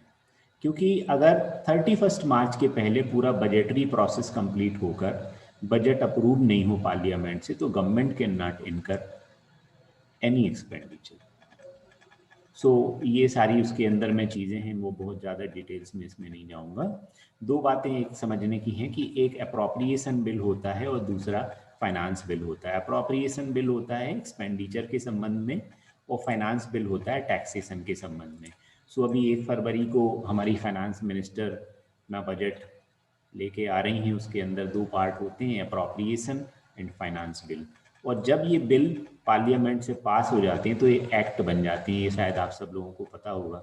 जब तक वो पास नहीं होते, अप्रूव नहीं होते, प्रेसिडेंट का असेंट नहीं हो जाता है, तब तक बिल रहते हैं। और जब उनका पार्लियामेंट अप्रूवल कर देती है और उस पर प्रेसिडेंट का असेंट हो जाता है तो उसको हम एक्ट बोलते हैं। सो until and unless appropriation act and finance act is approved by the parliament, government cannot impose any tax, government cannot spend any money।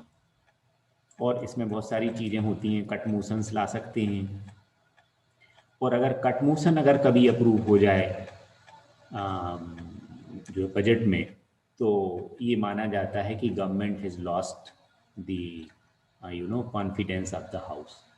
सो इसलिए अगर बजट में कभी कोई भी कट मोशन पास हो गया या बजट के प्रपोजल पास नहीं हुए, अप्रूव नहीं हुए सफिशिएंट मेजॉरिटी के साथ, तो ये तो जो है it is assume that the government has lost the confidence of the house, और उस सिचुएशन में गवर्नमेंट को रिज़ाइन करना पड़ेगा। तो ये मनी बिल कहलाता है, इसीलिए इसका बहुत इम्पोर्टेंस होता है।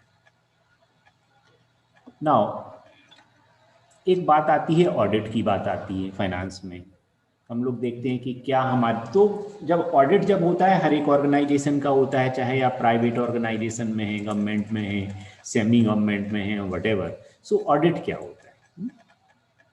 ऑडिट मैंने बताया कि हमने जो फाइनेंशियल प्रोप्राइटरी के प्रिंसिपल्स शुरू में देखे थे कि हम ऑर्गेनाइजेशन के फंड को, गवर्नमेंट के फंड को कैसे यूटिलाइज करेंगे, कैसे स्पेंड करेंगे, उसमें कौन कौन से प्रिंसिपल्स का ख्याल रखेंगे। अगर हम उन प्रिंसिपल्स का ख्याल रखेंगे और उतना ही एक्सपेंडिचर इनकर करेंगे जितना कि बजट में प्रोवाइड किया है, अलोकेशन है, उससे ज़्यादा नहीं करेंगे, उसी पर्पज के लिए करेंगे जिसके लिए प्रोवाइडेड है, तो हमसे कोई गलती होने के चांसेस नहीं है मोटे तौर पर। सो ऑडिट में क्या देखा जाता है? ऑडिट में यही देखा जाता है कि हमने जो भी यूटिलाइजेशन किया है फंड को, whether we have followed the common principles of financial proprietary और नॉट, एंड जो भी प्रोसीजर्स हैं, जो रूल्स हैं, रेगुलेशंस हैं, उनको हमने फॉलो किया है या नहीं किया है, ये ऑडिट देखता है। इंडिया में अगर हम जो गवर्नमेंट लेवल पर बात करें तो कंट्रोलर एंड ऑडिटर जनरल होता है, वो ऑडिट का हेड होता है, और वो जो अपना रिपोर्ट सबमिट करता है, वो किसको सबमिट करता है? वो करता है प्रेसिडेंट को या स्टेट में गवर्नर को करता है, और ये विधानसभा में या पार्लियामेंट में उनको प्लेस किया जाता है। और फिर विधानसभा में कुछ कमेटीज़ होती हैं, पार्लियामेंट में कुछ कमेटीज़ होती हैं जो कि ऑडिट रिपोर्ट को एग्जामिन करती हैं, और वहाँ पर जो नॉर्मली गवर्नमेंट के जो ऑफिसर्स हैं उनको अकाउंटेबल होना पड़ता है, मतलब उनको जवाब देना पड़ते हैं। सो एक होता है पीएसी पब्लिक अकाउंट्स कमेटी, दूसरी होती है एस्टीमेट कमेटी, और तीसरी होती है जो है committee on public undertakings. So finance क्यों इतना इम्पॉर्टेंट है? क्योंकि फाइनेंस में अगर कोई फाइनेंशियल पावर्स को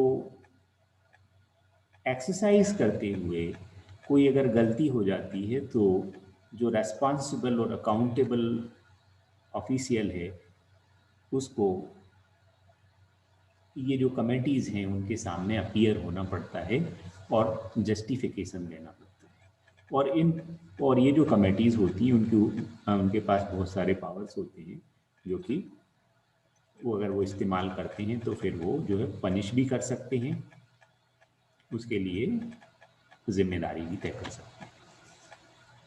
अप्रोप्रिएशन मैंने बताया था कि अप्रोप्रिएशन नॉर्मली मैंने बोला कि रेवेन्यू से कैपिटल और कैपिटल से रेवेन्यू में नहीं कर सकते हैं, और भी उसमें दूसरे रेस्ट्रिक्शंस हैं।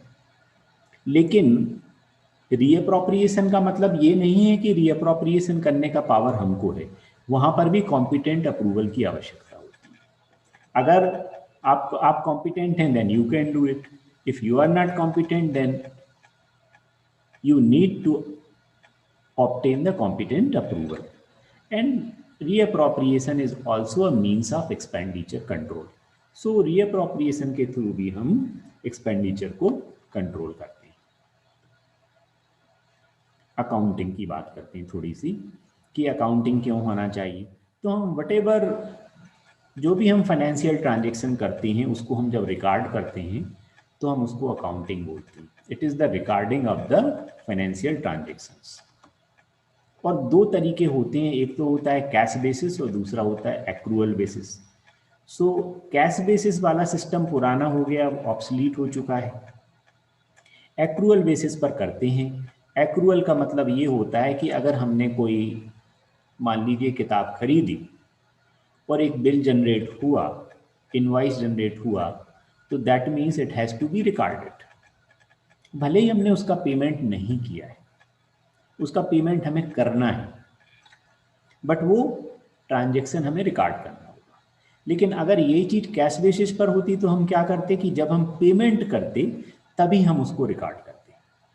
लेकिन एक्रूअल बेसिस इसलिए ज़्यादा अच्छा है क्योंकि उसमें हमें दो चीज़ें पता चलती हैं कि ऐसे कौन से एक्सपेंडिचर हैं, ऐसे कौन सी लाइबिलिटीज़ हैं जो कि हमको पे करनी. सपोज करिए 31 मार्च को हमने कोई एक्सपेंडिचर किया और उसका पेमेंट नहीं किया, तो हमारे बैलेंस शीट के अंदर वो चीज़ रिकॉर्ड हो जाएगी. वो कहलाएगा पेएबल्स. मतलब हमने खर्चा तो कर लिया है लेकिन इसका पेमेंट करना बाकी है, पेएबल. सिमिलरली रिसीवेबल, कोई हमको अमाउंट किसी से लेना है तो वो रिकॉर्ड हो जाएगा, बट वो हो सकता है नेक्स्ट फाइनेंशियल ईयर में हमारे पास आए. So when we record the financial transactions which are related with the receivables and the payables, we say it as the accrual accounting. So this is accrual accounting, या इसको double entry accounting भी कहते हैं. And this is the best method of accounting. ये हमारा accepted है सब जगह. और इसको हम बोलते हैं जनरल अकाउंटिंग प्रिंसिपल भी. तो जनरल अकाउंटिंग प्रिंसिपल के आधार पर भी हमको अगर ये अक्रूअल अकाउंटिंग नॉर्मली रखनी पड़ती है. बहुत ज़्यादा आपको उसमें जानने की ज़रूरत नहीं है, बट इतनी ही बात है. जो अकाउंटिंग इंफॉर्मेशन है वो किस किस के लिए ज़रूरी है? वो ज़रूरी है हर किसी के लिए. जो कंपनी का ऑर्गेनाइजेशन का हेड है उसके लिए ज़रूरी है. जो उस ऑर्गेनाइजेशन के मैनेजमेंट में लोग हैं उनको जानना ज़रूरी है. जो एम्प्लॉयज़ हैं इवन उनको भी जानना ज़रूरी है. So everybody use these informations. तो ये इंटरनल यूजर्स हैं, ओनर्स, मैनेजर्स, एम्प्लॉयज़. और एक्सटर्नल यूजर्स हैं investors, creditors, regulators, customers, competitors. That is why the financial statements are very very important. हर एक ऑर्गेनाइजेशन अपने फाइनेंशियल स्टेटमेंट्स पब्लिक डोमेन में रखता है. नॉर्मली अपनी वेबसाइट पे रखता है अपनी बैलेंस शीट को, अपने प्रॉफिट एंड लॉस अकाउंट को, अपने इनकम एक्सपेंडिचर स्टेटमेंट को, क्योंकि उससे उस ऑर्गेनाइजेशन की फाइनेंशियल हेल्थ पता चलती है. उससे पता चलता है कि ऑर्गेनाइजेशन के पास असेट्स कितनी हैं, उसकी लाइबिलिटी कितनी है, उसके पास खुद की इक्विटी कितनी है. So all these items are the balance sheet items. So हमें किसी भी ऑर्गेनाइजेशन की फाइनेंशियल हेल्थ को जानने के लिए जो स्टेटमेंट नॉर्मली देखने की ज़रूरत होती है उसको हम बैलेंस शीट बोलते हैं. और इस बैलेंस शीट के अंदर असेट्स और लाइबिलिटीज बैलेंस्ड होती हैं. That is why it is known as balance sheet. क्योंकि assets equal to liabilities plus equity. Equity मतलब ओन फंड, जो खुद का फंड है. और रिजर्व प्लस सरप्लस, इसका मतलब है रिजर्व प्लस सरप्लस में वो चीजें आती हैं जो कि हमारे प्रॉफिट्स होती हैं. So this is how, you know, we can understand broadly the financial statements. इसके अंदर बैलेंस शीट को हम देख सकते हैं कि ये कोई भी ऑर्गेनाइजेशन के पास इक्विटी कितनी है, उसके रिजर्व सरप्लस कितने हैं, उसकी लाइबिलिटीज कितनी हैं, असेट्स कितनी हैं। असेट्स के अंदर फिक्स्ड असेट्स होती हैं और करेंट असेट्स होती हैं। सिमिलरली लाइबिलिटीज के अंदर फिक्स्ड लाइबिलिटी जो है लॉन्ग टर्म जो liability and short term liabilities होती हैं। तो हमें फाइनेंशियल स्टेटमेंट्स की थोड़ी बहुत जानकारी हो तो अच्छा है।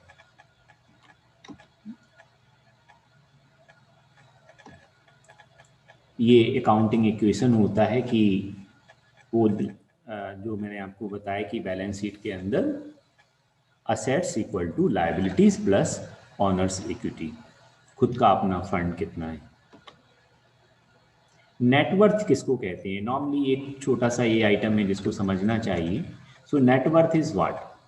असेट्स माइनस लायबिलिटीज जब हम करते हैं तो जो डिफरेंस निकल के आता है वो कहलाता है नेटवर्थ। तो किसी भी ऑर्गेनाइजेशन का रियल वर्थ अगर देखना है तो हम उसकी असेट्स और उसकी लायबिलिटीज को देखते हैं और उसका डिफरेंस देखते हैं। जो डिफरेंस आता है वो कहलाता है नेटवर्थ, और इसको हम नॉर्मली ऑनर्स इक्विटी भी बोलते हैं।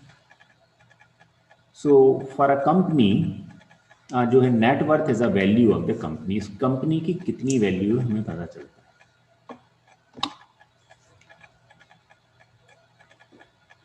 फाइनेंशियल स्टेटमेंट में हम देखते हैं रेवेन्यूज क्या है, मतलब उसकी इनकम्स क्या है, रिसीट्स क्या है, और एक्सपेंसेस कितने हैं। और फिर जब इन दोनों का हम डिफरेंस देखते हैं तो हमें उसका प्रॉफिट या उसका लॉस पता चलता है।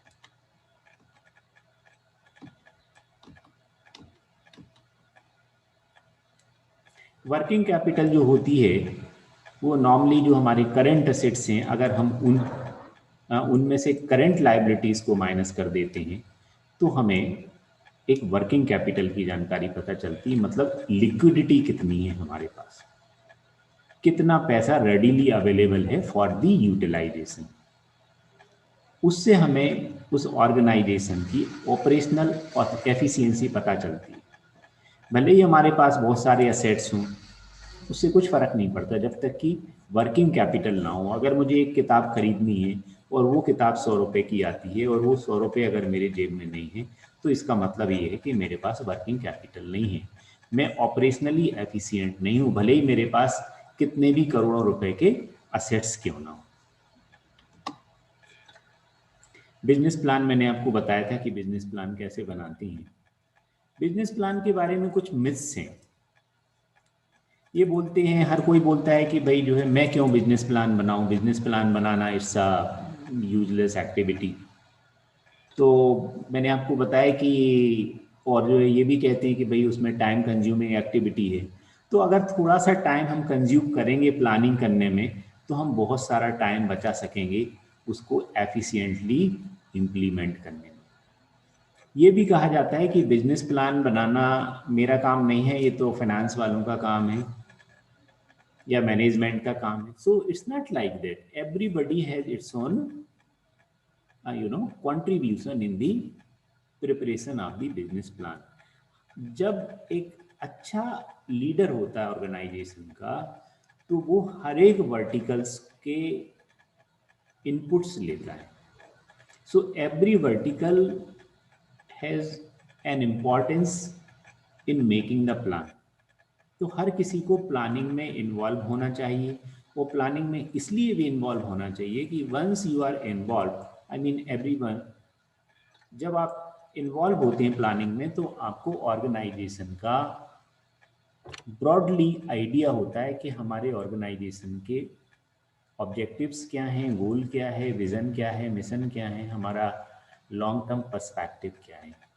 एंड क्योंकि many a times it happens कि एक वर्टिकल में आदमी काम करता रहता है बरसों बरसों और वो रिटायर होकर निकल जाता है और उस ऑर्गेनाइजेशन से, और उसको ये नहीं पता चलता है कि हमारा ऑर्गेनाइजेशन बेसिकली करता क्या है। Understand? So business plan making is a very very important exercise और उसमें हर किसी का इन्वॉल्व होना ज़रूरी है, हर किसी को अपने ऑर्गेनाइजेशन के बारे में जानकारी होना ज़रूरी है, और हर किसी, और इनपुट किसी के भी हो सकते हैं, वो कोई भी व्यक्ति हो, कोई भी एम्प्लॉय हो, कोई भी मैनेजर हो, हमारे स्टेक होल्डर्स हों, वो उनके इनपुट्स बहुत वैल्यूएबल होते हैं। सो इसलिए बिजनेस प्लान में सभी स्टेक होल्डर्स का इन्वॉल्वमेंट होना ज़रूरी है, and it is very very important exercise. अब प्लान जो है हमें हमेशा इवेल्युएट करते रहना पड़ता है, उसको रिव्यू करते रहना पड़ता है, क्योंकि हमें अकॉर्डिंगली उसको मॉडिफाई करने की भी ज़रूरत होती है। सो हमेशा it requires review and control, revision, modification, and planning is a ongoing exercise, वो कभी ख़त्म नहीं होती है, वो एक डायनामिक एक्सरसाइज है, और ये हमारी स्ट्रेटजीज, हमारे तौर तरीके हमेशा इवॉल्व होते रहते हैं, जो चीज़ें हैं वो इवॉल्व होती रहती हैं, ये कभी रुकने वाली एक्सरसाइज नहीं है। सो हर किसी को इस तरह की एक्सरसाइजेस करना चाहिए, वो एकदम फाइनेंस से रिलेटेड नहीं है, बट ऑर्गेनाइजेशन के मैनेजमेंट से रिलेटेड है। जब फाइनेंशियल मैनेजमेंट की हम बात करते हैं, सो फाइनेंशियल मैनेजमेंट में नॉर्मली 3 प्रकार के डिसीजंस हमें लेना पड़ते हैं: investment decision, finance decision and dividend decision. Dividend का यहाँ कोई हमारे लिए रेलिवेंस नहीं है, क्योंकि हम उस तरह के ऑर्गेनाइजेशन कंपनीज नहीं हैं। बट इन्वेस्टमेंट में 2 तरह की चीज़ें हैं, लॉन्ग टर्म एसेट यानी कैपिटल बजटिंग। मैंने बोला था ना कि जब हम एक कैपिटल एक्सपेंडिचर करते हैं तो उसके लिए हमें कैपिटल बजटिंग करनी पड़ती है, और शॉर्ट टर्म एक्सपेंडिचर मतलब वर्किंग कैपिटल मैनेजमेंट करना पड़ता है। So capital budgeting is very very important. हम जब अपने ऑब्जेक्टिव्स, अपने टारगेट्स के हिसाब से काम करते हैं तो हमें ये मालूम होता है कि हमें कौन से असेट्स क्रिएट करने हैं, और उसके लिए रिसोर्सेज कैसे मोबिलाइज करने हैं। So investment decision are very important, and then financing decision, कि ये जो हमें इन्वेस्टमेंट करना है, जो हमें असेट्स बनाने हैं, उसके लिए रिसोर्सेज कहाँ से आएंगे, कैपिटल स्ट्रक्चर हमारा कहाँ है, क्या कैसे होगा। तो उसमें नॉर्मली प्राइवेट सेक्टर में डेट और इक्विटी होता है, यानी हमारी इक्विटी खुद का फंड, और डेट हम जो लोन लेते हैं। लेकिन हम जिस तरीके के ऑर्गेनाइजेशंस में काम करते हैं उसमें हम ये देखते हैं कि हमारे क्या रिसोर्सेज हैं, किस तरह के फंड्स हम क्रिएट करते हैं, कैसे हमें रेवेन्यू जनरेट होती हैं, क्या हमारी रिसीट्स हैं, क्या फीस आती हैं, क्या ग्रांट्स आती हैं, क्या हमारे ऑर्गेनाइजेशन के पास अपने फाइनेंशियल रिसोर्सेज हैं जिनसे कि हम अपने कैपिटल बजटिंग को फुलफिल कर सकते हैं। कैपिटल हमारा मतलब जो हमें असेट्स क्रिएट करने हैं, और जो असेट्स हमारे क्रिएटेड हैं उनको हमें मैनेज करना है, वो हम कैसे कर सकते हैं। सो फाइनेंशियल मैनेजमेंट में नॉर्मली 2 डिसीजन होते हैं, और डिविडेंड डिसीजन तो नॉर्मली हम इसमें काम नहीं करते हैं हमारे ऑर्गेनाइजेशन में। डिविडेंड क्या होता है कि जो हमको प्रॉफिट होता है, वो प्रॉफिट हम अपने स्टेक होल्डर्स को कैसे, हमारे शेयर होल्डर्स को कैसे डिस्ट्रीब्यूट करते हैं, या उसको हम ऑर्गेनाइजेशंस में ही रख लेते हैं एज रिजर्व्स एंड सरप्लस। तो हम अपने प्रॉफिट को कोई हम डिस्ट्रीब्यूट नहीं करते, हमारे शेयर होल्डर ऐसे नहीं है सच, तो हम उसको रिजर्व से सरप्लस में ही अपने पास ही रखते हैं, सो दैट कि हम उसका यूटिलाइजेशन आगे के फाइनेंशियल ईयर्स में कर सकें। प्रोक्योरमेंट जब भी हम करते हैं तो प्रोक्योरमेंट में आपको मालूम है बिडिंग एक्सरसाइज होती है, सिंगल स्टेज भी हो सकती है, डबल स्टेज। नॉर्मली हम लोग डबल स्टेज करते हैं, RFQ and RFP। So RFQ is what? RFQ is request for qualification and RFP is request for proposal.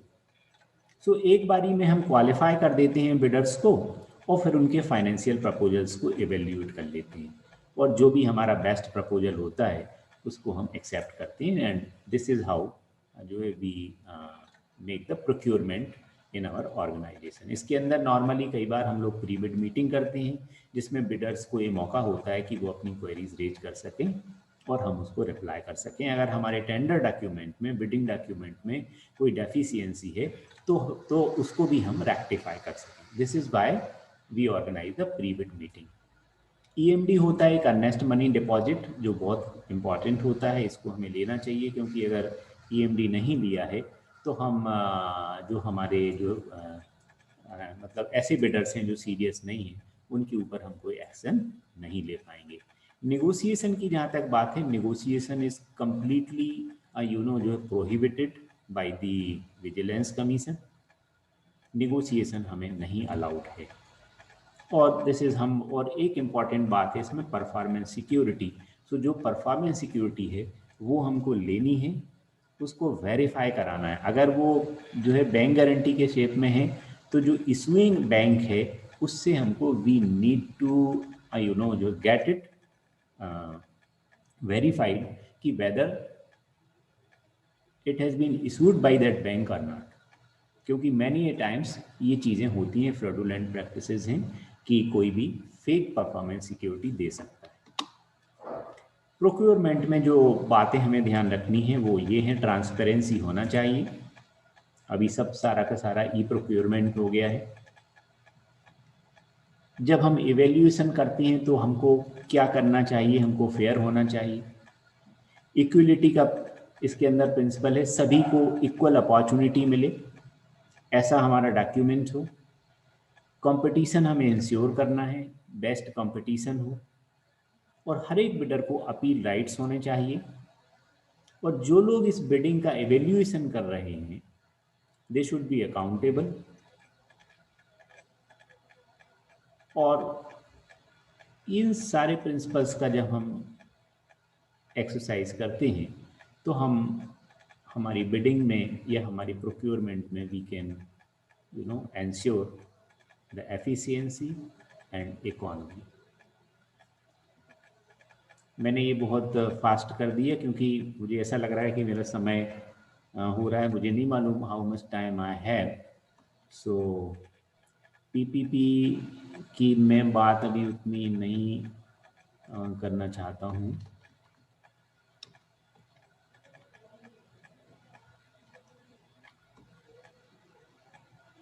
थोड़ी सी बात इसकी करते हैं पर्सनल फाइनेंस की। हर एक व्यक्ति का इसमें इंटरेस्ट होता है कि भाई पर्सनल फाइनेंस क्या चीज़ है, हमारी salary.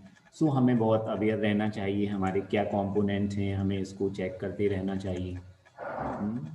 We should have the account of salary. जो हमारे बैंक अकाउंट हैं we need to check them timely, periodically, whether we have submitted nominations for each and every account or not. We need to check because nomination is very very crucial। हमें अपने savings, अपने investment, अपना provident fund, इन सबको देखने की ज़रूरत है, check करने की ज़रूरत है। बहुत सारे लोग पूछते हैं इन्वेस्टमेंट कैसे करें, क्या करें। सो उसका एक अच्छा तरीका है म्यूचुअल फंड, क्योंकि उसमें आपको फंड मैनेजर आपका काम करता है, आपको नहीं करना पड़ता है। Everyone is required to have some insurance, medical and life both। और हमारे income tax return filing and everything you need to be very very particular timely जमा करना है, रिकॉर्ड रखना है अपना। So this is how personal finance में बहुत सारे लोग बोलते हैं कि भाई सेविंग कैसे होना चाहिए। इनकम माइनस एक्सपेंडिचर जब करते हैं तो सेविंग होती है, लेकिन जब सेविंग अगर बढ़ानी है तो उसका एक ही तरीका है कि इनकम माइनस सेविंग करेंगे तो एक्सपेंडिचर निकल के आएगा। So we need to fix the expenditure. Saving को हम फिक्स कर दें तो एक्सपेंडिचर आ जाएगा, तो हम फिर अपना खुद का पर्सनल फाइनेंस, मैंने बोला था कि बजट हम लोग बनाते हैं तो हर एक हाउस होल्ड, हर एक इंडिविजुअल, हर एक प्रोफेशनल अपनी बजटिंग जब करता है तो अगर उसको अपनी सेविंग बढ़ानी है तो क्या करना पड़ेगा, सेविंग को फिक्स कर देना पड़ेगा। Because if you go by income minus expenditure ना, तो expenditure you can not limit, तो आपका सेविंग हमेशा वो फिक्स नहीं होगा। So once you fix your saving you can save money. This is the formula. और ये फार्मूला आप सबको पता है, diversification of investment enhances return and reduce risk. Investment के बारे में हमेशा लोग पूछते हैं क्या करें, तो उसका एक ही चीज है कि you can not keep all your eggs in one basket. So you should have some saving bank, saving in the saving bank account, some FD, some mutual fund, and some other investment. PPF का investment, mutual fund का जो investment है वो advisable है. Term insurance, medical are advisable. Nomination is must. Timely return of income tax is must. So these are few points of the personal finance. And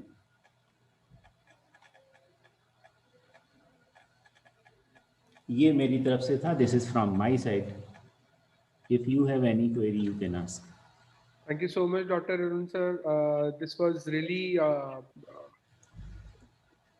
आपने जितना summarise किया sir, इतने important topic को, इतने जो हमें बाहर से कॉम्प्लिकेटेड लगता है, आपने बहुत सरलता से और बहुत सहजता से हमें समझाने की कोशिश करी. और मुझे ऐसा लगता है कि चाहे कोई भी प्रोफेशन हो, जो आपने बेसिक अंडरस्टैंडिंग एक फाइनेंस की दी, वो हर एक प्रोफेशन में चाहिए. लाइब्रेरियंस को भी जरूरत है कि जो भी वो प्रपोजल मैनेजमेंट के लिए बनाए, उसमें वो फाइनेंशियली साउंड प्रपोजल हो. मेरे पास अभी क्वेश्चन नहीं है चैट में सर, तो मैं एक क्वेश्चन आपसे छोटा सा पूछ लेता हूँ, आपका विचार जानना चाहूंगा कि लाइब्रेरियंस जब कोई भी प्रपोजल लेके जाते हैं सर मैनेजमेंट के पास, तो लाइब्रेरी में एज सच कोई डायरेक्ट रिटर्न ऑन इन्वेस्टमेंट तो मॉनेटरी टर्म्स में निकालना बड़ा मुश्किल है. तो किस तरीके से हम फाइनेंशियली जस्टिफाई कर सकते हैं, या क्या रिटर्न ऑन इन्वेस्टमेंट हम मैनेजमेंट को दिखा सकते हैं जो भी प्रपोजल हम बनाएं? वो एक्चुअली दो तरह की चीज़ें होती हैं. एक तो हम बोलते हैं ना कि एक IRR होता है, इंटरनल रेट ऑफ रिटर्न, जो कि हम सोशल ऑर्गेनाइजेशंस में नहीं दे सकते. सो एक सोशल रिटर्न जो है ना, इकोनॉमिक रेट, एक ERR होता है.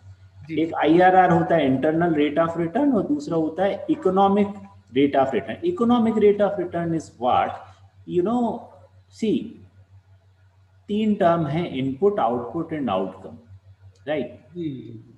सो इनपुट इज व्हाट, लाइक आपको मान लीजिए आपको 50 lakhs की बुक्स आपको परचेज करनी है जी. सो 50 lakhs is the input and output are the books. जो बुक्स आप परचेज करेंगे वो आउटपुट है. But what is the outcome?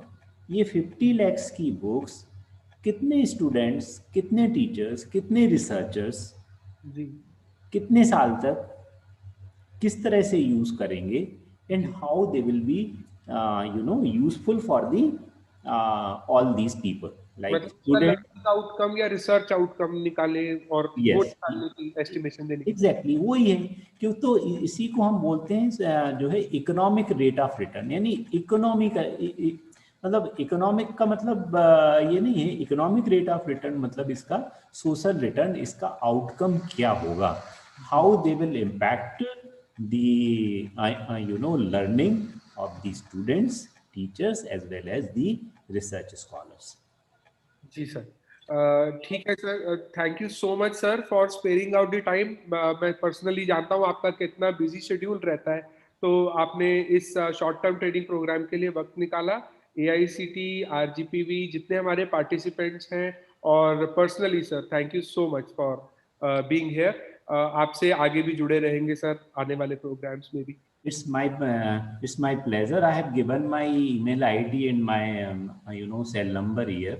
So if any participant likes to talk to me or contact me, I am always available. But I would like right now मैं अपने participants का कोई जो है comments सुनना जरूर चाहूँगा कि how useful this session was for them. Sure. Participants अगर सर से सीधा बात करना चाहे या चैट में लिखना चाहे अपने फीडबैक, वैसे हमने सभी पार्टिसिपेंट्स को एक फीडबैक फॉर्म भी दिया है इस टॉक से रिलेटेड, और लगभग हमारे पास 70 फीडबैक भरे जा चुके हैं अभी तक. तो वो भी हम सर आपके साथ शेयर करेंगे. बट अगर कोई पार्टिसिपेंट डायरेक्टली सर से कोई क्वेश्चन पूछना चाहे या अपना फीडबैक सजेशन देना चाहे, तो please you can raise your hand और मैं आपको अनम्यूट कर दूंगा, या आप चैट में भी लिख सकते हैं. हम चैट पर भी बराबर अपनी नजर बनाए हुए हैं.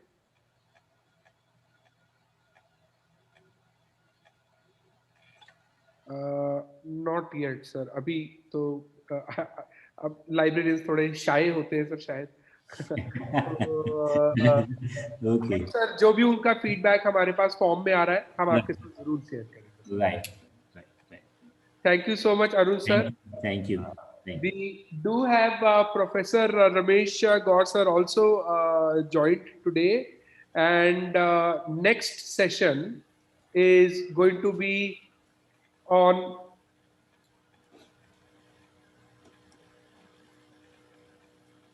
next in schedule we have a session from Dr. Professor Ramesh C. Gaur from IGNCA on remote access services and understanding research and publication ethics. Who in this industry is, does not know Dr. Gaur? I mean, he's probably the most renowned librarian in the country, and not just in the country. I mean, he's holding the flag up globally from our domain. I also request Dr. Choksi to extend welcome to Dr. Gaur. गौर साहब धन्यवाद, स्वागत है आपका हमारे platform में. गौर साहब की एक खूबी है कि बड़े ही सहज और बड़े ही सरल हमसे जुड़ जाते हैं, सारे लोगों से जुड़ जाते हैं.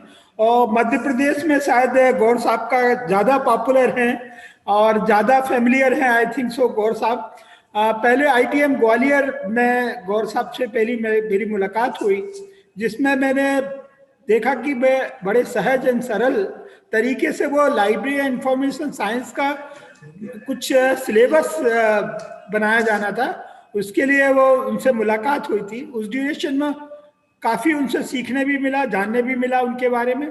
और ज़्यादा टाइम ना लेते हुए मैं गौर साहब का तहे दिल से स्वागत करता हूँ और धन्यवाद करता हूँ कि जो इस प्लेटफॉर्म में आके हमारे हिंदी भाषी क्षेत्र में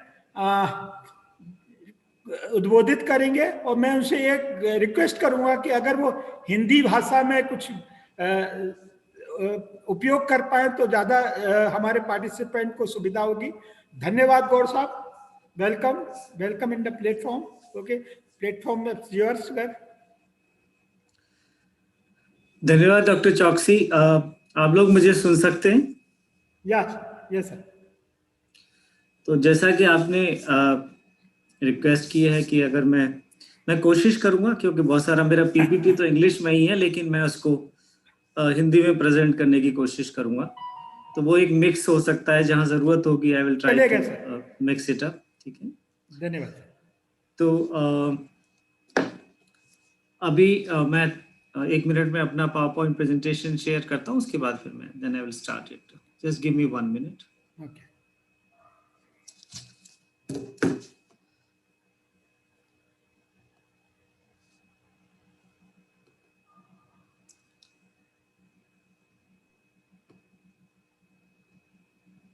गौर सर, आप पार्टिसिपेंट एनोटेशन भी बंद कर दीजिएगा. शेयर स्क्रीन के साथ में एक मोर बटन है, उस पर क्लिक कर और disable annotation from others. 3 dots वाला एक मोर बटन होगा शेयर के साथ में. What should I do? I will say annotated no. हाँ, annotations, disable annotation from others या disable participant annotations ऐसे करके एक ऑप्शन आ रहा होगा आपके पास मोर में, वो कर. Yes, I have done it. Thank you so much. So thank you doctor चौकसी. पहले तो मैं आपको बहुत बधाई देना चाहूँगा कि आपने इतना एक इम्पोर्टेंट प्रोग्राम, और मैं आपका प्रोग्राम देख रहा था तो उसमें जो टॉपिक्स कवर किए गए हैं वो बहुत ही इम्पोर्टेंट टॉपिक्स हैं, और ऑलमोस्ट लाइब्रेरी की जो इमर्जिंग टेक्नोलॉजीज हैं सभी का आपने बहुत अच्छी तरीके से प्लान किया हुआ है. And I also want to thank Mohit who is helping many libraries and librarians through his initiative. Most of the library community know Mohit very well now, and his team, Bhavna and all those things.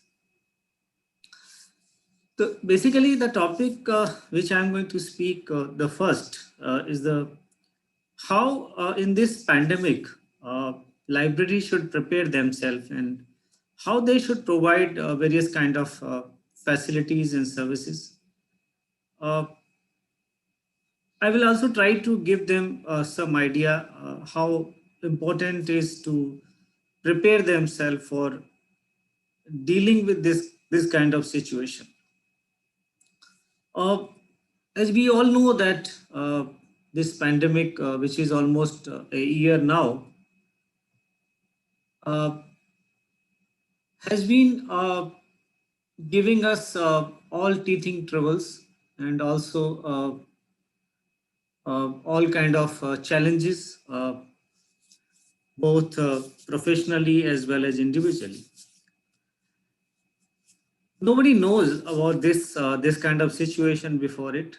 Suddenly, in last March, when our Prime Minister announced lockdown, and suddenly all the institutions, school, colleges, university, everything was closed.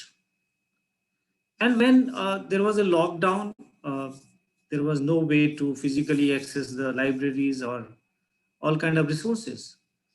So when there was no possibility of going physically to the library, internet will become the only source. So how libraries were prepared that time and even now. So let me just uh, give you some kind of challenges. Not just higher education institution. If you talk about school libraries or college libraries, all kind of these libraries are not very well prepared for this kind of situation. Remote access, digital resources, all these technologies were not in place. And during this lockdown, the most important challenge is to how to serve the users remotely. So what you need anywhere, anytime access to the library resources. And that is only possible when you have resources available digitally. We also need to know how to work remotely. घर से बैठ के जो भी है Zoom है या जो भी टेक्नोलॉजीज हैं आज हम लोग इस्तेमाल कर रहे हैं. I have been using these technologies last 10 years because I have been part of many international committees and programs. So I used to have meetings, international meeting on Skype or in Zoom or on Webex, on GoTo meeting. So I was using from last 10 years, but many of our colleagues, बहुत सारे लोग चाहे हमारे librarians हो या users हो, उनको इन technologies के बारे में ज़्यादा जानकारी थी ही नहीं. तो suddenly working from home remotely, providing services remotely, all these become very challenges. अब उन चैलेंजेस को कैसे मीट आउट करना था हम लोगों को जानकारी नहीं थी. लेकिन अगर एक साल का अपना जर्नी देखें तो आई एम सो ग्लैड कि now most of our librarians are very much familiar with these technologies. Most of our users are now familiar with the technology. Forget about professionals, even a school going kid who is just in the class 1 or 2, he is aware of these kind of technologies. और ये सब कहते हैं ना, कई बार कोई मुसीबत जब आती है तो साथ में कुछ उसके एडवांटेजेस भी होते हैं, कुछ डिसएडवांटेजेस होते हैं.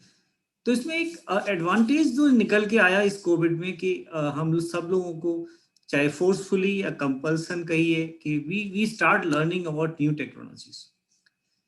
Definitely there are challenges like you have to wear the mask, you have to think of sanitization, you have to maintain social distancing. क्योंकि challenges is still not over. We are still in the situation. We have to be very careful कि किसी भी country में अभी ये मान लेना कि कोरोना केसेस कम हो गए इसलिए जा रहा है, वो एक बहुत बड़ी भूल होगी, बहुत बड़ी गलती होगी. क्योंकि it can return any time. इसको फैलने में कोई टाइम नहीं लगता. और बहुत सारे एग्जाम्पल्स है, चाहे आप यूएस का एग्जाम्पल लें और भी कंट्रीज का एग्जाम्पल लें जहां पर ये बहुत बार वापस आया है. तो we have to be very careful. And we have been opening, some schools are opening, some universities are opening, some some students are opening. Like we are a government organization, we have been working since April onwards. But many of the education institutes who are still not open, they have to understand that libraries are the backbone of any education. Libraries are considered heart of an academic institution. And without libraries, no teaching, no learning, no research is possible. तो इसमें जो हम teaching और learning और research की बात करते हैं, तो ये जो भी टीचर्स हैं उनको भी रिसोर्सेज चाहिए, जो स्टूडेंट्स हैं उनको भी रिसोर्सेज चाहिए, टीचर्स को लेक्चर प्रेजेंटेशन प्रिपेयर करने के लिए रिसोर्सेज चाहिए, पेपर लिखने के लिए रिसोर्सेज चाहिए, अपनी रिसर्च को आगे बढ़ाने के लिए रिसोर्सेज चाहिए। इसी तरीके जो स्टूडेंट्स हैं उनको भी ये सारी रिसोर्सेज चाहिए। क्लास अटेंड करने के बाद teachers can take online classes, but after online classes they need certain material. उनको कुछ material चाहिए, जो supplementary reading है, suggested reading है, recommended reading है, उन सब को पूरा करने के लिए they need to have this kind of library support. और ये सारी जो भी literature है वो library के अलावा कहीं नहीं मिल सकता। तो ये सारा लिटरेचर गैदर करने के लिए उनको लाइब्रेरी आना ही पड़ता है। जब लाइब्रेरी बंद है तो फिर कहाँ से इंफॉर्मेशन आए? तो वो एक बड़ा चैलेंज जो हमारे सामने था और अभी भी है, उसको कैसे मीट आउट करना है। उनको रिसोर्सेज प्रोवाइड करनी है, उनको गाइड करना है बहुत सारे मटेरियल्स के बारे में। दूसरा एक जो बहुत इंपॉर्टेंट है, we may be during this corona और we may not be during this corona. One thing you should remember as a librarian, आप लोग समझिए हमारे जो यूजर्स हैं उनके बिहेवियर चेंज हो रहे हैं, उनकी प्रायोरिटीज चेंज हो रही हैं। अब यूजर बहुत ही एक टेक्नोलॉजी सेवी यूजर है, हर किसी के पास मोबाइल है, हर किसी के पास बहुतों के पास लैपटॉप है, बहुतों के पास डेस्कटॉप है। तो वो टेक्नोलॉजी सेवी है, उसको पता है कि वो टेक्नोलॉजी इस्तेमाल कर सकता है। And now in this change scenario, you have to understand the user behavior, you have to understand user needs, you have to understand their priorities. So you have to really understand कि user is changing, but one thing is not changing and one thing will never change.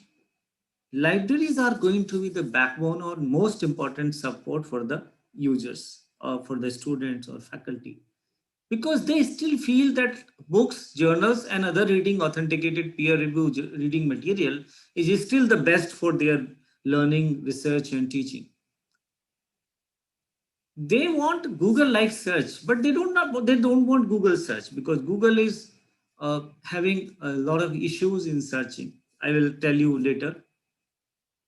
They want information at very high speed and as per their convenience, like they want at their doorsteps, they want in their offices or their cabins. They want, beside this discovery process, they also need to want not just discovery, they want delivery also, like from searching to delivering the final product, full text material, that they want. They also want you should provide them enhanced content and also to assist them in evaluating resources for its authenticity and relevancy. Everything available digitally is not authenticated. Everything available on internet is not relevant to my research or your research. So you have to help them in evaluation of those resources through information literacy and most importantly, those millennials or screenagers, the young library users, they need help to deal with the information inadequacy and anxiety because of the information overload. Like there's so much information is available, they don't know what is good for them, what is authenticated, what is relevant to them. So here comes the role of a librarian as a knowledge navigator, as an important resource evaluator, because that is your domain expertise. So please understand, this is your changing role. In this changing role, it is important for you to understand that your job is not now to provide them books and articles, journals, or other resource material. They know how to get a book issued. They know how to get article download. They know how to get a material, get it from loan from the library. They want something else from you. They want how you help them in personalized information search, in resource discovery. So here you have to change your role. You have to understand that you are now a information expert, and you have to develop as an information expert in this area. And always, as a librarian, one thing you always keep it in mind: user convenience first. Your jobs are because of them only. Users are there, that's why libraries are there. If there are no users, there are no libraries. So you have to see their convenience, and you have to provide them, you have to engage them where they live and learn. If they want their information at their offices, then you have to provide them. If they want their information in their homes, you have to do it. If they want, if there are persons with disabilities, you have to help them. You have to provide them material with a barrier-free access. So you have to understand that user convenience is very, very important for you. If you are not familiar with user convenience, see, now this is a challenge, another challenge for you. Now they have many. Earlier there was, see, in good old days, there were libraries where material was available, and it was available in print. So users have to come to the library. That was a compulsion. Without coming to the library, you cannot get any books or article or any kind of information. But now things have changed. They have options. They have internet, which is a vast information resource, which contains a lot of information. So it is not compulsion for them to come to the library. Earlier, they need libraries, but now as a librarian, you need them. So you have to understand that your survival, your jobs, your position, your library's future depend upon how best you can serve them according to their convenience. That's the second challenge for you to learn. As a professional, you have to become a versatile person. You should not restrict your job just in acquisition and purchase of material, and issue return them, and classification and cataloging. You have to prepare yourself beyond this particular job role. So now in this pandemic situation, some additional work is there. आप लोगों को थोड़ा सा ध्यान रखना पड़ेगा कि आज जो लाइब्रेरीज अगर आप फिजिकली ओपन करेंगे तो आपको बहुत सारे गाइडलाइंस फॉलो करने होंगे. आपने गाइडलाइंस बनाने होंगे. अपने यूजर्स को बताना होगा कि उनको मास्क लगा के ही एंट्री मिलेगी, उनको सोशल डिस्टेंसिंग मेंटेन करनी होगी.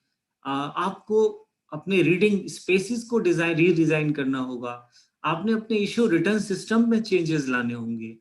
आपने ये भी देखना होगा कि एक टाइम में कितने लाइब्रेरी यूजर्स आ सकें. आपने अपने बहुत सारे जो थर्मल टेम्परेचर रिकॉर्डर का इस्तेमाल करना होगा. तो ये जितने भी कोविड-19 की गाइडलाइंस हैं उन सबको आपने फॉलो करना होगा. उसके लिए इंस्ट्रक्शंस बनानी होंगी. उसके लिए आपको अपने यूजर्स को समझाना होगा. अपने स्टाफ को ट्रेन करना होगा. आपको बताना होगा कि जो किताबें रिटर्न होती हैं उनको कैसे सैनिटाइज करना है, कितने ड्यूरेशन तक. General trend is 72 hours. You should keep the books 72 hours after return before shelving, and then you should shelve it.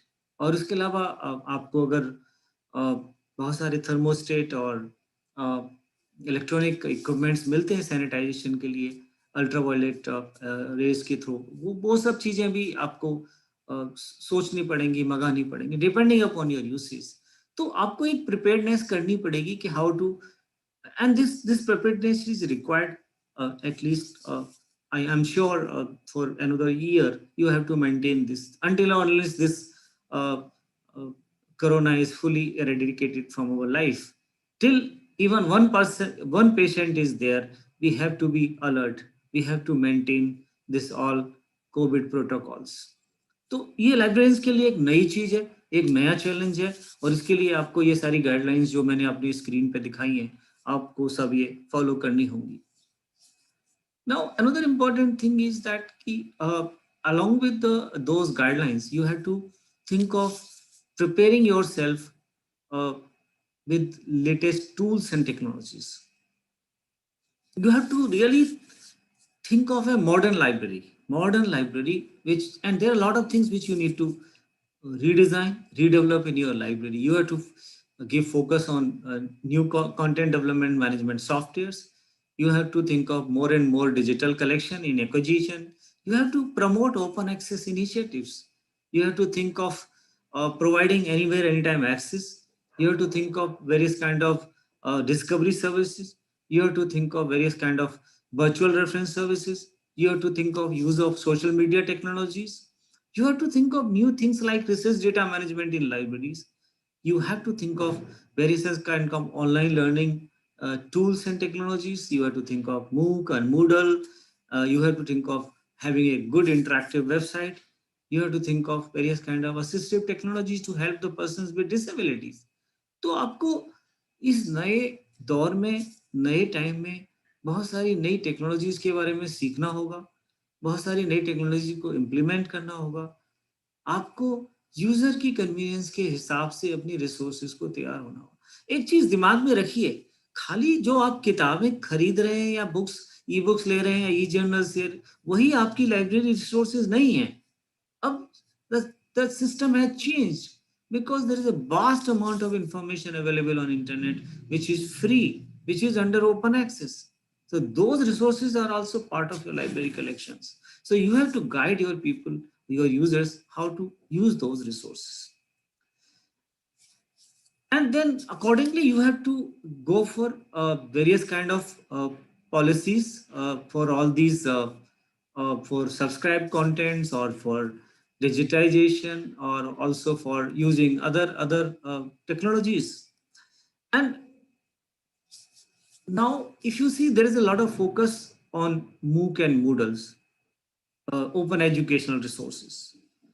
Librarians play a very important role in that. I keeps on talking on this open educational resources. मैं इसमें मैंने जब भी मैं कहीं पर मेरे बहुत सारे टॉक्स आपको एज ए चीफ गेस्ट और कई प्रोग्राम्स में मूक और मूडल में मिल जाएंगे, जिसमें मैंने इस चीज को बहुत हाईलाइट किया है.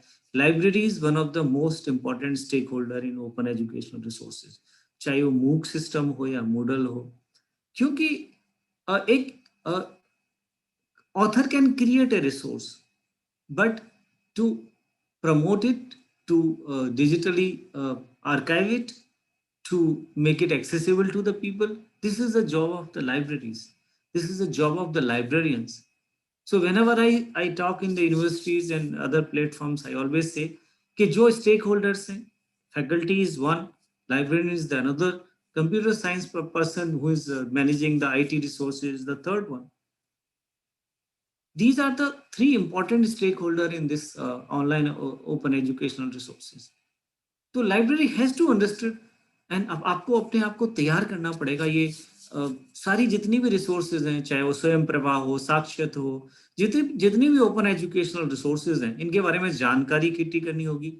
आपने एक अलग से इसका एक पेज बनाना पड़ेगा अपनी लाइब्रेरी वेबसाइट पे, जहां पर आपको सारे लिंक प्रोवाइड करने पड़ेंगे कि ये ओपन एजुकेशनल रिसोर्सेज हैं. इसके साथ साथ अगर आपकी फैकल्टी कोई कोर्स तैयार करना चाहती है, मूक डेवलप करना चाहती है, कोई ऑनलाइन कोर्सेज करना चाहती है, उसके बारे में सारी जानकारी आपको उनको देनी होगी, उनकी हेल्प करनी पड़ेगी.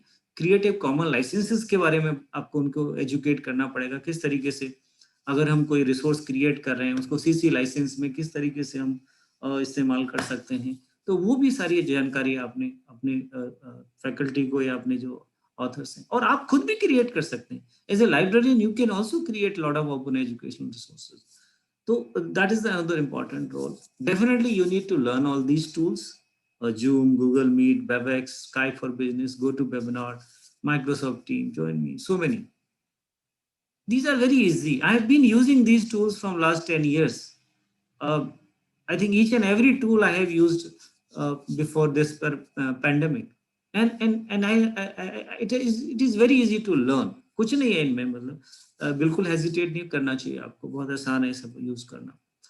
उसके साथ साथ आपको एक चीज और समझनी पड़ेगी कि this open access library play a very important role in this open access. See, no point of time you can subscribe all the resources required by your users. So you have to understand that if you cannot subscribe all the resources, but your user wants many resources which are not part of your library collections. So how to get it arranged? How to provide to your users? So internet is the one opportunity. Apart from the other libraries, you were using the old system of interlibrary lending. But interlibrary lending also have certain limitation because physically you have to request them. But in this pandemic kind of situation, you cannot do it. So internet is one thing which is very important for you. तो इसमें आपको एक बहुत important role play करना पड़ेगा। सबसे पहले तो I advise you in coordination with your authorities, you should propose an open access policy for your library, for your university or college or institution. And under that open access policy, library should become a focal point. अगर कोई faculty किसी open access journal में article contribute करना चाहता है, उसके लिए article processing charges देने हैं, एक अच्छा आर्टिकल कौन सा अच्छा जर्नल है ओपन एक्सेस में, उसकी गाइडेंस देनी है, उसके अलावा उसको प्रमोट करना है ओपन एक्सेस को, उसकी एक रिपोजिटरी बनानी है, इंस्टीट्यूशनल रिपोजिटरी बनानी है। ये सारे काम ओपन एक्सेस इंस्टीट्यूशनल रिपोजिटरी, जिसको हम ग्रीन ओपन एक्सेस बोलते हैं, वो लाइब्रेरी नहीं कर सकता है। तो ये इतना बड़ा काम है कि इसके लिए हम लोग शायद इसको इग्नोर करते हैं। हमारा फोकस ज्यादातर जो लाइब्रेरी में किताबें खरीदना, जर्नल सब्सक्राइब करना, डेटाबेस सब्सक्राइब करना, हमारा रोल वहीं तक रह जाता है। हम ओपन एक्सेस को एक्सप्लोइट ही नहीं करते, हम उनको एक्सप्लोर ही नहीं करते। तो मेरा सजेशन है आपसे कि in this pandemic this is very important, and even after the pandemic always all the time open access is very important. So you should become a focused center on the open access resources हो, open educational resources है। आप लोगों को थोड़ा सा different समझना पड़ेगा कि ओपन एजुकेशनल रिसोर्सेज और ओपन एक्सेस रिसोर्सेज क्या होती हैं। जनरली मैं तो बड़ा डिसअपॉइंटमेंट होता हूँ जब भी मैं, कई बार मैं इंटरव्यूज में सिलेक्शन कमेटी में क्वेश्चन लोगों से, लाइब्रेरियन से पूछता हूँ, so they don't understand the basic difference between open educational resources and open access resources. You have to really understand the difference between two, and accordingly you have to work in both the areas. आपने open educational resources को भी काम करना है, अपने open access resources पर भी काम करना है, और आपको ये ध्यान रखना है कि किस तरीके से, देखिए एक तो open access रिसोर्स क्रिएट करने में आपका रोल हो सकता है। अभी आजकल हमारे यहाँ एक बहुत बड़ा डिस्कशन चल रहा है वन नेशन वन सब्सक्रिप्शन का। कई बार इंडिया में एक बड़ी प्रॉब्लम है कि कोई भी एक बज़वर्ड शुरू हो जाता है और लोग उसके बारे में बात करना शुरू कर देते हैं। In the real sense there is no plan like called one nation one subscription. अभी तक तो मैंने किसी से नहीं पता किया, even those who are the promoter of this idea, I have not come across any concrete plan for one nation one subscription, and that I feel is not something workable plan. देखिए हमें जो सोचना है, अगर हमें open access को promote करना है तो हमें सोचना होगा प्लान एस लाइक मॉडल। हमें राइट्स रिटेंशन के बारे में बात करनी होगी, हमें ओपन एक्सेस को प्रमोट करना होगा, शायद वो सबसे जरूरी है हमारे लिए। हमें अपनी फैकल्टी को इनकरेज करना होगा कि वो ओपन एक्सेस जर्नल्स में ज्यादा कंट्रीब्यूट करें। हमें ये भी उनको गाइड करना पड़ेगा कि कौन सा पेडिट्री जर्नल है, कौन सा क्वालिटी ओपन एक्सेस जर्नल है। हम उनको अपनी इंस्टीट्यूशनल रिपोजिटरी बनानी होगी। बहुत सारी जो मेंबरशिप अवेलेबल हैं, जैसे कि बायोमेड सेंट्रल की या उनकी ओपन एक्सेस मेंबरशिप अवेलेबल है, जिससे कि आपको डिस्काउंट मिलता है एपीसी चार्जेस में। तो आपको ये कोशिश करनी होगी कि ओपन एक्सेस के बारे में आपकी एक फोकस्ड पॉलिसी हो, एक प्लान हो, और you should able to provide access to the maximum open access resources in area of interest of your university or college. So this is the another very important role for the librarians to understand कि you have big role to play in this area. You are a librarian is the person who is involved, is a very important stakeholder in the creation of open access resources, in the archiving of the open access resources, in the promotion of the open access resources, into the access of the open access resources. You are the one and only person. Librarian is the one and only person who is so important in this open access initiative. Please understand your role And you can be the most demanded person in your institution and organization if you focus on that. Open access चाहे वो social sciences में हो या sciences में हो या humanities में हो, हर एक में इम्पॉर्टेंट है। बहुत सारा जो कल्चरल ओपन डेटा है उसके बारे में हम लोग ज़्यादा बात नहीं करते हैं, उसको हमने प्रमोट किया भी नहीं है। तो अगर आपके पास मैन्युस्क्रिप्ट्स हैं, आपके पास फोटोग्राफ्स हैं, आपके पास बहुत सारी जो लाइब्रेरी, म्यूजियम, आर्काइव्स की रिसोर्सेज हैं, आप उनको डिजिटाइज करिए। वो कॉपीराइट में नहीं है, ये बहुत बड़ा रिसोर्स बेस है रिसर्चर के लिए। तो आपको समझने की ज़रूरत है कि you should focus on this resource and get it digitized and create your institutional repository. D space आपके पास है और भी बहुत सारे ओपन सोर्स सॉफ्टवेयर्स हैं जिससे कि आप छोटी छोटी रिपोजिटरी, देखिए बूंद बूंद से ही घड़ा भरता है। आपके पास अगर छोटा सा भी मटेरियल है उसको भी डिजिटाइज करके अगर आप लोगों को इंटरनेट पर प्रोवाइड करेंगे तो वो भी वैल्यूएबल रिसोर्स रहेगा। तो जो भी आपके पास रिसोर्सेज हैं उनको डिजिटाइज करिए, उनकी इंस्टीट्यूशनल रिपोजिटरी बनाइए। इसके साथ साथ बहुत सारे बड़े इनिशिएटिव्स हैं। एनडीएलआई जो हमारा अपना खुद का इनिशिएटिव है, it's a good harvester single window search platform. तो उसमें जो रिसोर्सेज अवेलेबल हैं, एटलीस्ट आपका हर एक user they should know about NDLI, कैसे, इट्स ए फ्री रिसोर्स। तो आपको प्रमोट करना है एनडीएलआई को, आपको लोगों को बताना है कि ये किस तरीके से इसको इस्तेमाल करना है, क्या क्या रिसोर्सेज अवेलेबल हैं, उसका ओरिएंटेशन देना है। उसके अलावा बहुत सारे इंटरनेशनल आर्काइव्स हैं, इंटरनेट आर्काइव है, हाथी ट्रस्ट है, Khan academy, global digital library, world digital library, और there are so many free open source open library system. पहले तो आपको जानना है इनके बारे में और उसके बाद फिर अपने यूजर को बताना है कि ये चीजें, मैं आपको एग्जांपल देता हूँ कि I have worked in JNU for 7 years, but still after leaving JNU, I still connected with many faculty members. तो जो पैंडेमिक के दौरान एक प्रोफेसर फ्रेंच के थे, उन्होंने मुझे कांटेक्ट किया कि I need this book very badly. They could have contacted the current library staff of JNU, but they have more faith in me, so that's why he contacted me. So I able to search that particular digital copy available on Internet Archive. In Internet Archive, there is a system of loaning. You can loan a book for 14 days. So I guided him about this book within few hours, and he was so happy. This is one example. There are plenty of such example I can give you.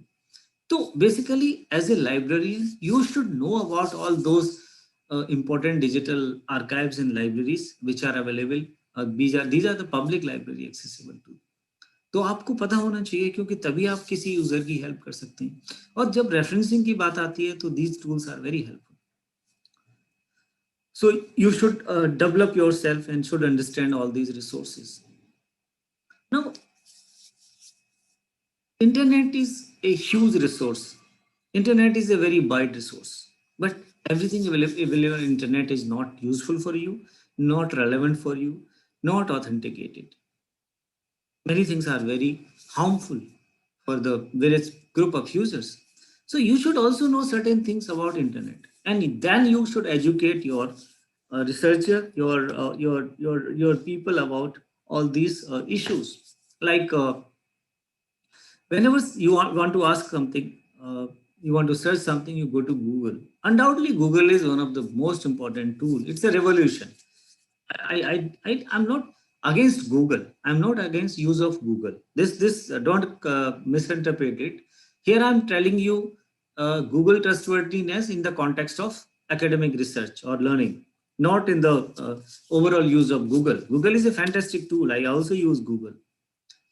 But there, when you are talking about academic research, learning, teaching, you have to understand that Google is not the best of the resource for your academic and research.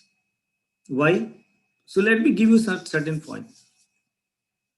First thing about Google, Google or any other standard search engines provide access to just 15 to 20% web contents. Why?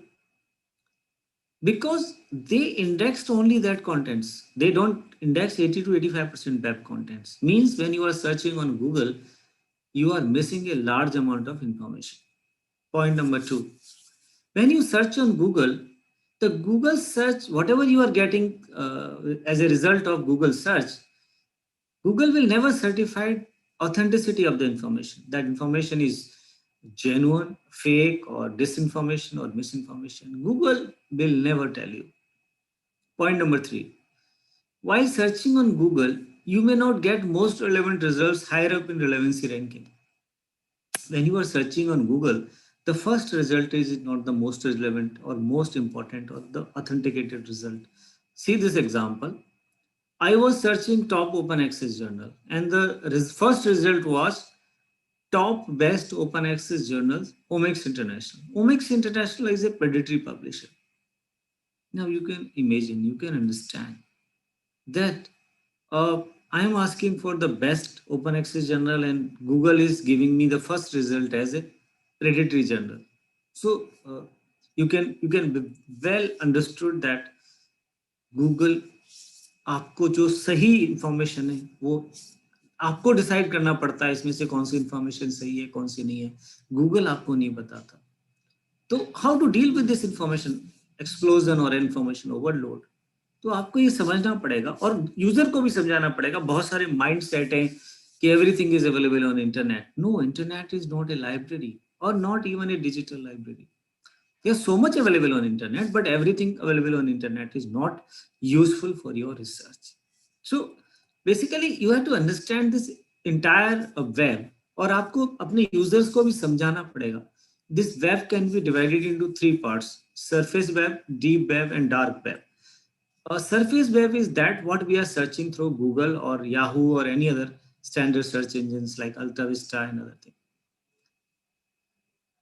dark web is something which is hidden, which is under the certain kind of firewalls or something which is not very much relevant directly for research. The most important part is the deep web, which is very important for research, academic learning, teaching, which contains a lot of academic information or government data or various kind of important resources. And this deep web is very important. And this deep web is also very huge. Like it is more than 2000 times greater than the quality of surface web. Basically, and most 95% of the deep web is free. It is not subscribed. It is not required any kind of subscription or user ID and password. So it means it is very useful and that is also free. So how to search that deep web? You have to learn. एक librarian के तौर पे आपको समझना पड़ेगा कि deep web है क्या, इसमें क्या इंफॉर्मेशन है और आपके यूजर्स के लिए इसको कैसे इंपॉर्टेंट बनाना है, कैसे सर्च करना है. हर सब्जेक्ट डिसिप्लिन के लिए there are different kind of deep web search engines. तो आपको ये समझना पड़ेगा कि आप मेडिकल में हैं, आप इंजीनियरिंग में हैं, आप सोशल साइंसेज में, आप ह्यूमैनिटीज में, आप किस सब्जेक्ट में काम कर रहे हैं और मल्टी डिसिप्लिनरी सब्जेक्ट में काम कर रहे हैं. तो कौन कौन से डीप वेब सर्च इंजिन्स आपके यूजर्स के लिए इंपॉर्टेंट है, यूजफुल हैं. और ये ऐसे there are hundreds of such examples. तो इसमें meta search engines like academic index आपके यूजर्स के लिए इंपॉर्टेंट है. General search engines like database like OAIster is important. आप गूगल पे सर्च मत करिए, गूगल स्कॉलर पे सर्च करिए. This is more academic search database. GoPubMed, Delicious, Core, बहुत सारे ऐसे useful deep web search engines हैं जो आपको डिफरेंट सब्जेक्ट की जो जर्नल्स हैं, आर्टिकल्स हैं, और ये सब प्रोफेशनली डिजाइंड सर्च इंजिन्स हैं जो प्रोफेशनल्स ने डिजाइन की हैं, जिसमें कि जो इंफॉर्मेशन अवेलेबल है वो ऑथेंटिकेटेड इंफॉर्मेशन है. जो इंफॉर्मेशन इंडेक्स की जाती है वो पीयर रिव्यू इंफॉर्मेशन रिसोर्सेज होती हैं. तो आप इसको ट्रस्ट कर सकते हैं. So this is another important role for you as a librarian. My dear friend, ये सब चीजें हमारे लाइब्रेरियन कोर्सेज में नहीं पढ़ाया जाता. अनफॉर्चुनेटली बहुत सारे लाइब्रेरियंस बात नहीं करते हैं. ये सब चीजें मैंने लोगों को बात करते नहीं देखा है. मैं बहुत कई सालों से इस बात को बहुत लोगों से कहता रहा हूँ, अपने लाइब्रेरियन कुलीग को मैं कहता रहा हूँ कि आपको समझना पड़ेगा कि आज की डेट में लाइब्रेरियन का रोल क्या है, लाइब्रेरियन की इंपॉर्टेंस क्या है. और आपको ये सब चीजें समझनी चाहिए, सीखनी चाहिए और आपको आनी चाहिए. जब आप एक यूजर को बताएंगे कि मान लीजिए कोई एमबीए का स्टूडेंट है, आप उसको बताएंगे कि फ्री लंच, बैंक रेट, ये सब आपकी जो डीप वेब सर्च इंजिन्स हैं, ये आपको फाइनेंशियल डेटा देते हैं, तो he will be more than happy because he is not aware of it. तो एज ए लाइब्रेरियन आपको समझना होगा कि ये इंटरनेट क्या है, ये वेब क्या है, इसकी कितनी डिफरेंट कंपोनेंट्स हैं और इसमें क्या क्या यूजफुल इंफॉर्मेशन जो अवेलेबल है हमारे यूजर्स के लिए, जिसको हमें सब्सक्राइब करने की जरूरत नहीं है, हमें सिर्फ यूजर्स को एजुकेट करने की जरूरत है। I am sure you will understand. मेरे पास इतना टाइम नहीं है कि मैं आपको ये बहुत ज़्यादा डिटेल में बता सकूं। इसके लिए ही मुझे कम से कम 1 घंटे चाहिए एक्सप्लेन करने के लिए, but just for your understanding, I think this is important to understand. Now, another important thing is that as a librarian, you have to provide access to all your resources, just like Google. देखिए, users बहुत fascinated हैं Google से। अब होता क्या है, एक library में आप किसी भी यूनिवर्सिटी में आप, जब मैं JNU में गया तो JNU में उस समय कुछ डेटाबेसेस थे, कुछ जाके मैंने ऐड किए, तो at point of time there was 72 databases. तो होता क्या था कि हर यूजर को 72 लिंक्स पे जाना होता था डिफरेंट रिसोर्सेज को एक्सेस करने के लिए। उसके बाद लाइब्रेरी कैटलॉग का अलग लिंक था, मैंने थीसिस डिजिटाइज की, उसका रिपोजिटरी का अलग लिंक बन गया, न्यूज़पेपर क्लिपिंग डिजिटाइज की, उसका अलग लिंक बन गया। तो बहुत सारे लिंक्स थे जो यूजर्स को इनकन्वीनियंट फील कराते थे। So what I did, I implemented 2 technologies. One was the remote access. There was a simple software from OCLC, EZ proxy, and we subscribed some product from some commercial vendor on discovery services. And after integrating those remote access and discovery, anybody can access the library resources of JNU from anywhere, anytime, using these tools. And that was, I think, I remember in 2013 I did it, that JNU was the first few university libraries who implemented like this. And there was a lot of news items in the newspapers and other things. And once it was implemented, I become a hero for the faculty and students of JNU, because they never thought of having access to the resources when they are at home or they are traveling, or they are like many of them were traveling outside India, and they were able to access all the resources using those remote access in JNU. So as a librarian, आपके पास opportunity है कि you become a hero of your users. You can win their hearts by providing such facilities and anywhere, anytime access using the like Google like search, using remote access. There are a number of tools for remote access and discovery. अब उसमें federated search use कर सकते हैं आप, discovery web scale discovery कर सकते हैं। वो डिपेंड करता है आपके पास कितनी रिसोर्सेज हैं, क्या फैसिलिटीज हैं। That I will not restrict, that I will not recommend कि आप यही इस्तेमाल करिए, but this is another thing for modern librarian, and particularly in pandemic this is one of the most important.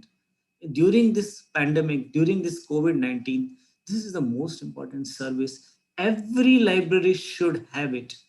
Every library must have it. Even there are certain kind of open source tools like Viewfind and other thing. But it depends upon your library resources and collections and क्या आपकी technological expertise को लेके आप क्या इस्तेमाल कर सकते हैं। So this is the another important thing that every librarian should know about it. I think कोई लेक्चर आपको 1-2 लोगों ने दिया है, रिमोट एक्सेस तो हर किसी के पास होना चाहिए। Now let's come to the another important thing is the life long learning. See now we are in 21st century. This new decade have started in this millennium. So when we talk about new education technologies, Internet of Things, IoT, and according to that we are in the industry 4.0 and education 4.0. So now even in education, अगर आप new education policy देखें, there is a lot of focus on learning, art integrated learning, experiential learning, sport integrated learning. So learning has become a key. So libraries are considered a learning resource center. I'm very strong believer that we should think of introducing learning sciences into the library science. Learning science has become a very important thing. मैं slowly कोशिश कर रहा हूँ। अभी I'm a member of governing body of one Delhi University College, and in the board I presented this idea कि like we should name the library name as a learning resource center, and everybody was so impressed and very happy. And immediately the name of the library of that college has been changed from library to the learning resource center. So I think we need to find out, see, this sometimes the words make certain relevance in the present context. आज के जमाने में क्या important है? आज क्या अपने बच्चों के नाम आप गोपीलाल और भौरनलाल और रामनाथ रखते हैं क्या? आज आप अब जब भी आपका कोई बेटा या बेटी पैदा होता है तो आप उसको गायत्री देवी या फिर वो सब आप एक मॉडर्न नाम ढूंढने की कोशिश करते हैं. कई बार नेमिंग बहुत इंपॉर्टेंट है. तो इस करंट एजुकेशनल कॉन्टेक्स्ट में learning is very important. So that's why I recommend कि लाइब्रेरी शुड बी, आप सब अपनी अपनी लाइब्रेरीज का नाम लाइब्रेरी लर्निंग रिसोर्सेज सेंटर के नाम पर, चाहे वो नाम कोई भी हो आप, लेकिन लर्निंग रिसोर्स लाइब्रेरी की बजाय उसको रिप्लेस करिए learning resource centre. Library is not a, कई जगह नॉलेज मैनेजमेंट सेंटर या नॉलेज रिसोर्स सेंटर दिया है. I don't believe it, because knowledge is not something we are managing. Knowledge is in the minds, in the ideas and think process of the. So, but we are dealing with learning resource center. All the material which we are dealing is considered learning resource center. तो इस new education policy की बात करें या फिर current context की बात करें, learning has become very important. That's why anywhere any time access to the learning resources is very important. Personalized learning is very important. We have to really think that now the students are more interested in personalized information rather than common information. So इसी context में we have to think of having flexible learning paths. We have to focus on lifelong learning skills. We have to develop student-centric learning methods. And libraries as a learning resource center should bring this concept into the libraries. So now what you have to think, you have to improve the particularly in academic and research library, you have to help in enhancing the quality and visibility of the research output. You cannot do research for them, but you can provide them various kind of research support services. See, my experiment at JNU is an example. In a university like JNU, I totally revolutionized the system. I totally transformed the way research is done in JNU. How to support them in research learning skills, and also like while writing thesis, how to use software like Grammarly and then plagiarism detection softwares. That was the 2012 when I implemented all those support systems and technologies in JNU. 8 years before now, and that become a kind of a point of attraction, and I really enjoy my experimentation with the JNU. तो as a librarian आपको, अगर आप college में या university में काम करते हैं तो ये सारी चीजें आपको सीखनी पड़ेंगी. आपको ये सारी सपोर्ट उनको यूजर्स को देनी पड़ेगी. आपको उनके लिए रेफरेंसिंग में, बिब्लियोग्राफी में, that is your domain expertise. Librarians का सबसे बड़ा डोमेन एक्सपर्टाइज यही होता है. तो रेफरेंसिंग में कैसे उनको हेल्प करना है, साइटेशन में उनको कैसे हेल्प करना है, मेडले, एंड नोट और जोटेरो कैसे सिखाना है, कैसे प्लेजरिज्म डिटेक्ट करना है. I will in my next talk I will let you know how you can do that. Then you also need to create a lot of research gateways and guides for them. They need your help in creating various kind of research gateways in different areas. US में तो there is a concept of subject librarian also, but we may not able to implement that subject gateway. But one thing is very, very important, that this research gateway is something which one has to really think of. Every librarian has to think of. Virtual reference service. देखिए अभी हम लोग अगर pandemic की बात करें तो physical contact should be avoided. तो in that context virtual reference service is very, very important. So आपको really think of providing virtual services over phone or mobile or on social media or through SMS or through email. तो आपको वो सारी virtual reference desk create करनी पड़ेगी, instant messaging की बात करनी पड़ेगी, आपको chat की बात करनी पड़ेगी.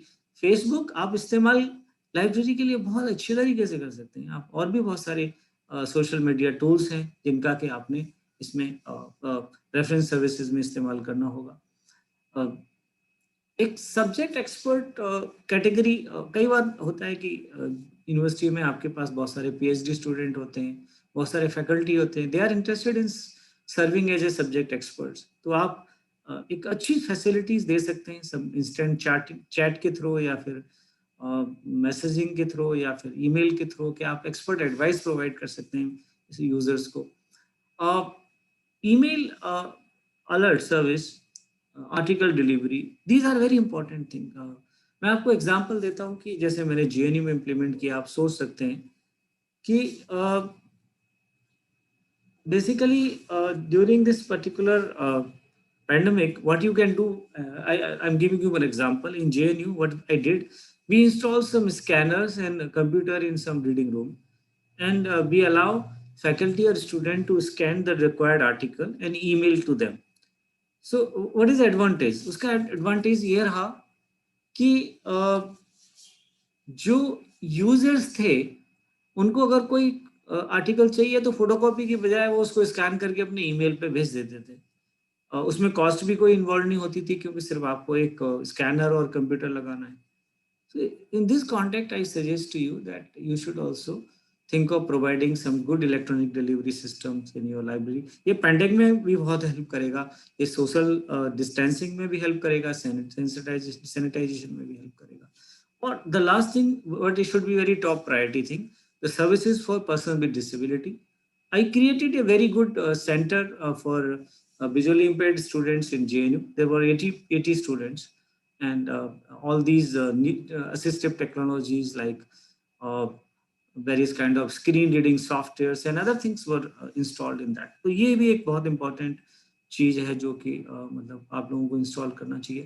और बहुत सारी फ्री एक्सेसिबल लाइब्रेरीज हैं जो आप अपने जो भी पर्सन विद विजुअल इम्पेयरमेंट हैं, चाहे आपके स्टूडेंट हो या आपके फैकल्टी हो या फिर आपके यूजर्स हैं, उनको आप बता सकते हैं कि सुगम पुस्तकालय या फिर ये बुक शेयर या नेशनल एक्सेसिबल लाइब्रेरी, ये सब फ्री लाइब्रेरीज हैं person with visual impairment, blind student के लिए, ब्लाइंड यूजर्स के लिए। तो आप इनके बारे में उनको गाइड कर सकते हैं। तो I think these are some screenshot of these libraries. Or most important thing, your website should be accessible. Your user should be able to access the website. So I think with this, I want to close this first presentation. I'm sure how I've tried to give you some glimpses of various kind of facilities and services which you can provide to your users during this pandemic, and also and after the pandemic, because these all are very important as a user, as a student or faculty members. Everybody love to use technologies, and I think I recommend to you that whatever I have explained to you just now, I have implemented each and every technology. So बिल्कुल मत सोचिए कि आप नहीं कर सकते, हर कोई कर सकता है। मैंने कोई ये किताबों से आपको लेक्चर नहीं दिया, ये जो मेरा प्रैक्टिकल एक्सपीरियंस है, जो मेरा लाइफ एक्सपीरियंस है, वो मैंने आपसे शेयर किया है। तो जो मैं चीज इंप्लीमेंट कर सकता हूँ, आप क्यों नहीं कर सकते? Have a confidence in yourself and do it. और बिलीव मी, आपके यूजर्स आपको भगवान मानेंगे, आपकी इज्जत करेंगे, आपको प्यार देंगे। इससे बड़ा ऑनर कुछ नहीं होता है, इससे बड़ा अवार्ड कोई नहीं हो सकता। जब आपके यूजर्स आपको याद रखें, आपके जो यूजर्स आपको अवार्ड दें, रिकॉग्निशन दें, उससे बड़ा अवार्ड कोई भी नहीं है। कोई लाइब्रेरी एसोसिएशन कोई भी अवार्ड दे, कोई गवर्नमेंट दे, कुछ भी अवार्ड दे, वो अवार्ड इतना इंपॉर्टेंट नहीं है जितना आपका यूजर कहता है, sir you did a very good help to me, I am so happy with your service, I am able to become a good professional, I am able to become a good doctor, good engineer, or good scientist, or good academician. I think that's the most valuable and important compliment and award for a librarian, that your user appreciate you from his or her heart. So I think I close it my first presentation. So now if you have any questions related to this presentation, we can have some time for that, and then I will start the next presentation after that. Thank you so much, Professor Gaur, Bhavna this side, and I humbly thankful to you for this presentation, and it's really helpful for all the participants who are here. these all are new librarians, and it definitely going to help them. You have mentioned each and everything from very basic, and I know that all participants will encourage this year session. I have already sent you the feedback link in the chat box, so please submit your feedback as an attendance. Other than this, if you have any query for Professor Gaur, please type in the chat box. We will ask him at the end of the session. For now, Gaur sir, we don't have any query from the participants. If you want, you can continue your next session with this. So Sure. So let me open the next PPT and then I will start.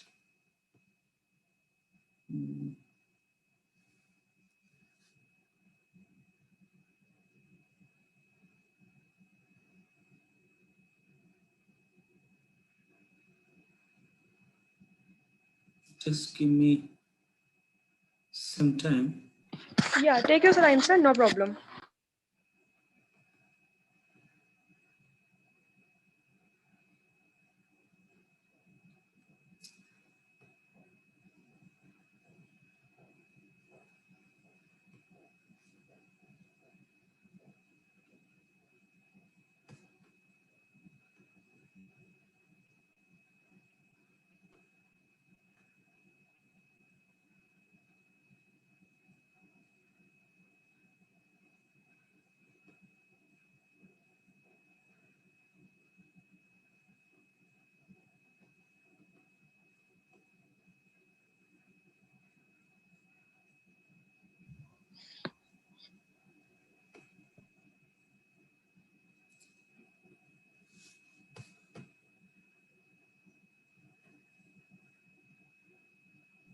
Your screen is visible, sir. We can see that. Thank you.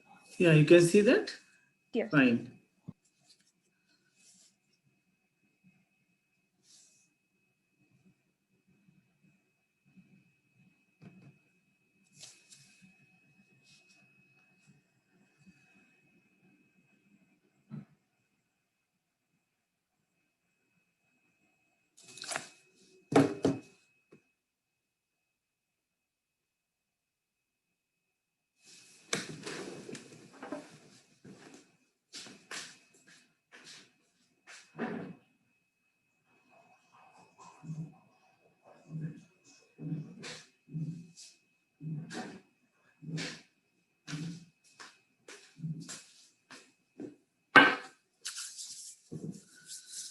Okay, so the second presentation which I'm going to speak is Understanding Research and Publication Ethics, Plagiarism, Its Detection and Avoidance. इस presentation में मैं आपको दो perspective से बात करूंगा. एक पहला पर्सपेक्टिव तो ये एज ए लाइब्रेरियन आप आपके जो यूजर्स हैं, जो आपके रिसर्चर्स हैं, उनकी कैसे हेल्प कर सकते हैं, आपको क्या जानना बहुत ज़रूरी है. देखिए, जब हम किसी भी कॉलेज की बात करें, किसी यूनिवर्सिटी की बात करें, तो एक चीज़ बहुत इंपॉर्टेंट है, आप लोगों को समझनी चाहिए कि जो रिसर्चर हैं वो आपसे सिर्फ खाली बुक्स और आर्टिकल्स और रिसोर्सेज के लिए नहीं देखते आपकी तरफ. आप उनको बहुत अच्छे तरीके से कई और चीज़ों में हेल्प कर सकते हैं. जैसे कि मैं आपको एक एग्जांपल देता हूँ कि एक तो ये जो रिसर्च पब्लिकेशन एथिक्स में साइटेशन की अगर हम बात करें, citation is a domain experts of librarian. तो एज ए लाइब्रेरियन आप रेफरेंसिंग को बहुत बेहतर तरीके से समझते हैं. हमारे किसी भी कोर्स में स्कूल से लेके कॉलेज तक कहीं पर भी रेफरेंसिंग और साइटेशन नहीं पढ़ाया जाता, सिर्फ लाइब्रेरी साइंस में पढ़ाया जाता है. तो कोई भी रिसर्चर या कोई भी फैकल्टी, कोई भी स्टूडेंट, उसको ये नहीं पता होता कि एनोटेड बिब्लियोग्राफी और बिब्लियोग्राफी में क्या फ़र्क है, एंड नोट या फुट नोट में क्या फ़र्क है. बेसिक जो टर्मिनोलॉजी रेफरेंसिंग या साइटेशन की है वो लाइब्रेरियन सबसे अच्छी तरह समझता है. That is your domain expertise. आप उसमें एक्सपर्ट हैं. That is the first point. Second important चीज़ है, बहुत सारी चीज़ें हैं. एक आर्टिकल, मान लीजिए एक बुक लिख रहा है कोई फैकल्टी में, मैं एग्जांपल देता हूँ, उसके बाद मैं अपना टॉक शुरू करूँगा. एक JNU में कॉन्फ्रेंस होनी थी, जो प्रोफेसर भटनागर आज की डेट में BHU के वाइस चांसलर हैं, तो he was in JNU that time. I was also in JNU. तो he called me कि Ramesh, we have a conference and we want to publish the proceedings, क्योंकि वो लेकिन वो जो पब्लिशर है, I think there was a 2 or 3 days from the conference. तो publisher ने कहा है कि इसका इंडेक्स होना बहुत जरूरी है, तभी वो पब्लिश करेंगे, और they want some time for the indexing. तो उन्होंने मुझसे कहा कि can you help me in that. तो मैंने कहा ठीक है, I will help you that. तो what I did, I call 2 of my staff and उनसे मैंने कहा कि चाहे आपको रात को 12 बजे तक बैठना पड़े, मुझे इस पूरी प्रोसीडिंग्स का एक इंडेक्स चाहिए. और मैंने उनको बताया कौन कौन से सॉफ्टवेयर हैं जिससे कि ऑटोमेटिक इंडेक्सिंग हो जाता है. अब मैंने कहा आपको सीखिए और इनसे कोशिश करिए. And that was a very successful example. Within 24 hours, we were able to compile the index of the proceedings. और वो जब पब्लिश हुई तो एक अप्रिशिएशन लेटर ही नहीं उन लोगों को दिलवाया. उन लोगों को, दोनों स्टाफ जो मेरे थे, उनको कुछ ऑनरेरियम भी पे किया गया उस कॉन्फ्रेंस बजट से. तो पहली बात तो बहुत टाइमली सबने किया. तो then I this become a part of a service. JNU library में फिर मैंने सभी फैकल्टी को कहा, JNU में आपको कभी भी कोई इंडेक्स डेवलप कराना हो तो माई स्टाफ कैन डू इट. तो वो जो इंडेक्सिंग जिसके लिए पब्लिशर चार्ज करता है, जो फैकल्टी बहुत टाइम लगाती है, हमारे पास ऑटोमेटिक इंडेक्सर्स अवेलेबल है, टूल्स अवेलेबल है, तो उनकी जानकारी लाइब्रेरियंस को नहीं होती है. तो basically what I am trying to present in this talk, as a librarian there are number of tools and technologies which you are the domain expertise. आप समझ सकते हो, तो आपको करना क्या है. एक तो ये जो मैं प्लेजरिज्म की बात करूं, मैं रेफरेंसिंग की बात करूं, मैं साइटेशन की बात करूं, ये चीजें खाली मैं आपको ये नहीं बता रहा कि आप इसके 2 पर्पस हैं. एक पर्पस है कि एज ए रिसर्चर आप क्या इस्तेमाल कर सकते हैं इसको. आप आर्टिकल लिखना चाहते हैं, आप बुक लिखना चाहते हैं, आप अपना कोई भी रिसर्च राइटिंग करना चाहते हैं, तो उसके लिए आपको जानना जरूरी है. दूसरा जो इंपॉर्टेंट कंपोनेंट है वो ये है कि as a librarian, how you can help your researchers, how you can help them in various kind of research activities. देखिए, प्रॉब्लम फॉर्मुलेशन, जो सिनेप्सिस बनाने से लेके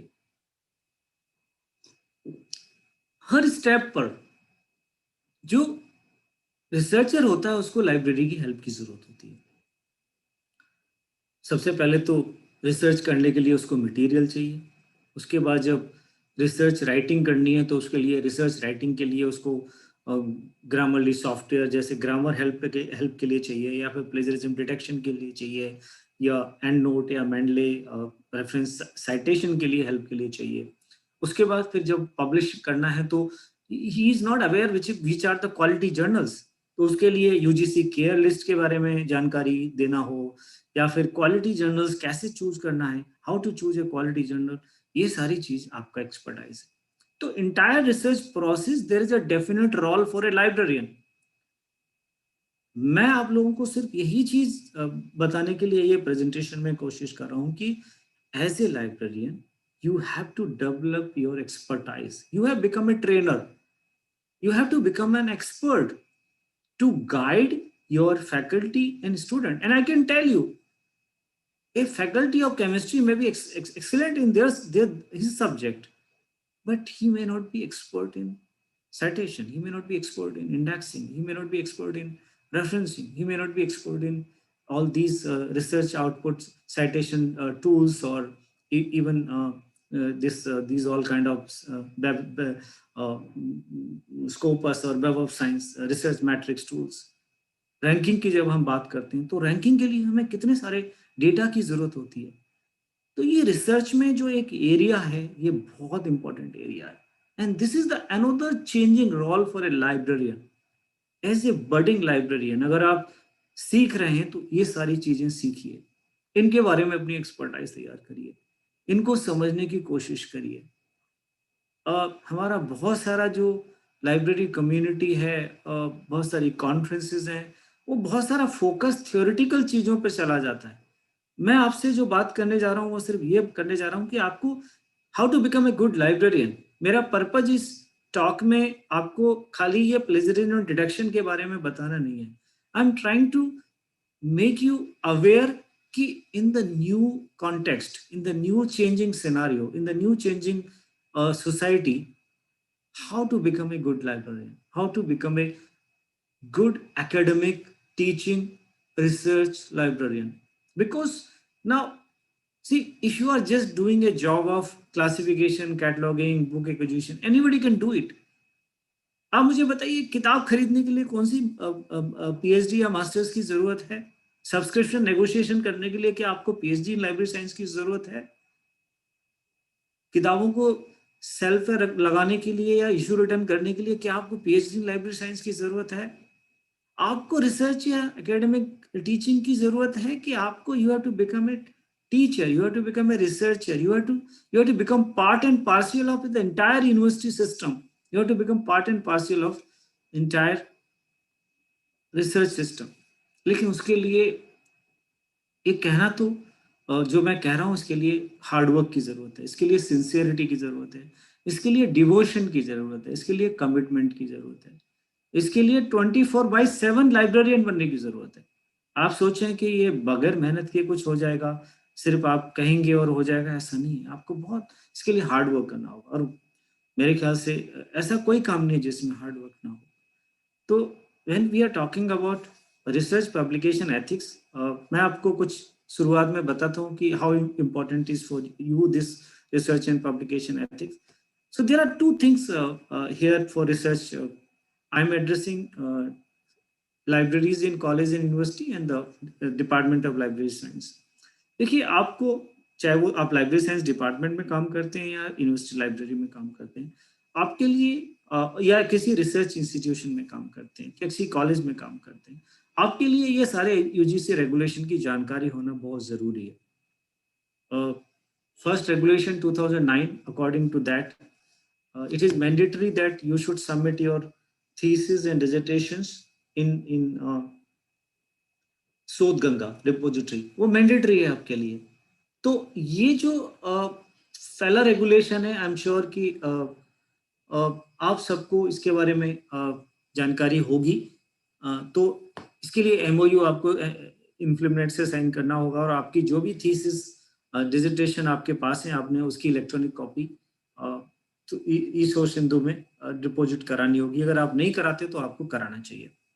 there is a second regulation, that is the UGC promotion of academic integrity and prevention of plagiarism in higher education institution, regulation 2018.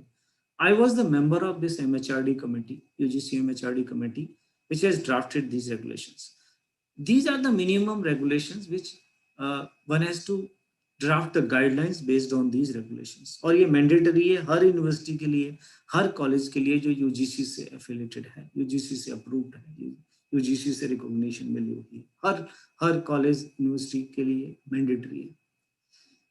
तीसरा जो important initiative है, UGC care list of quality reference journals. ये this is to avoid publishing in predatory journal.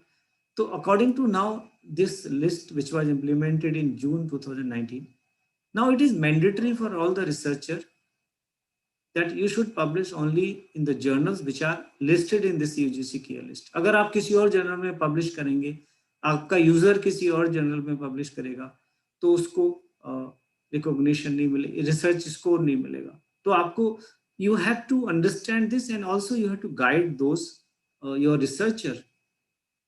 Next regulation is research and publication ethics.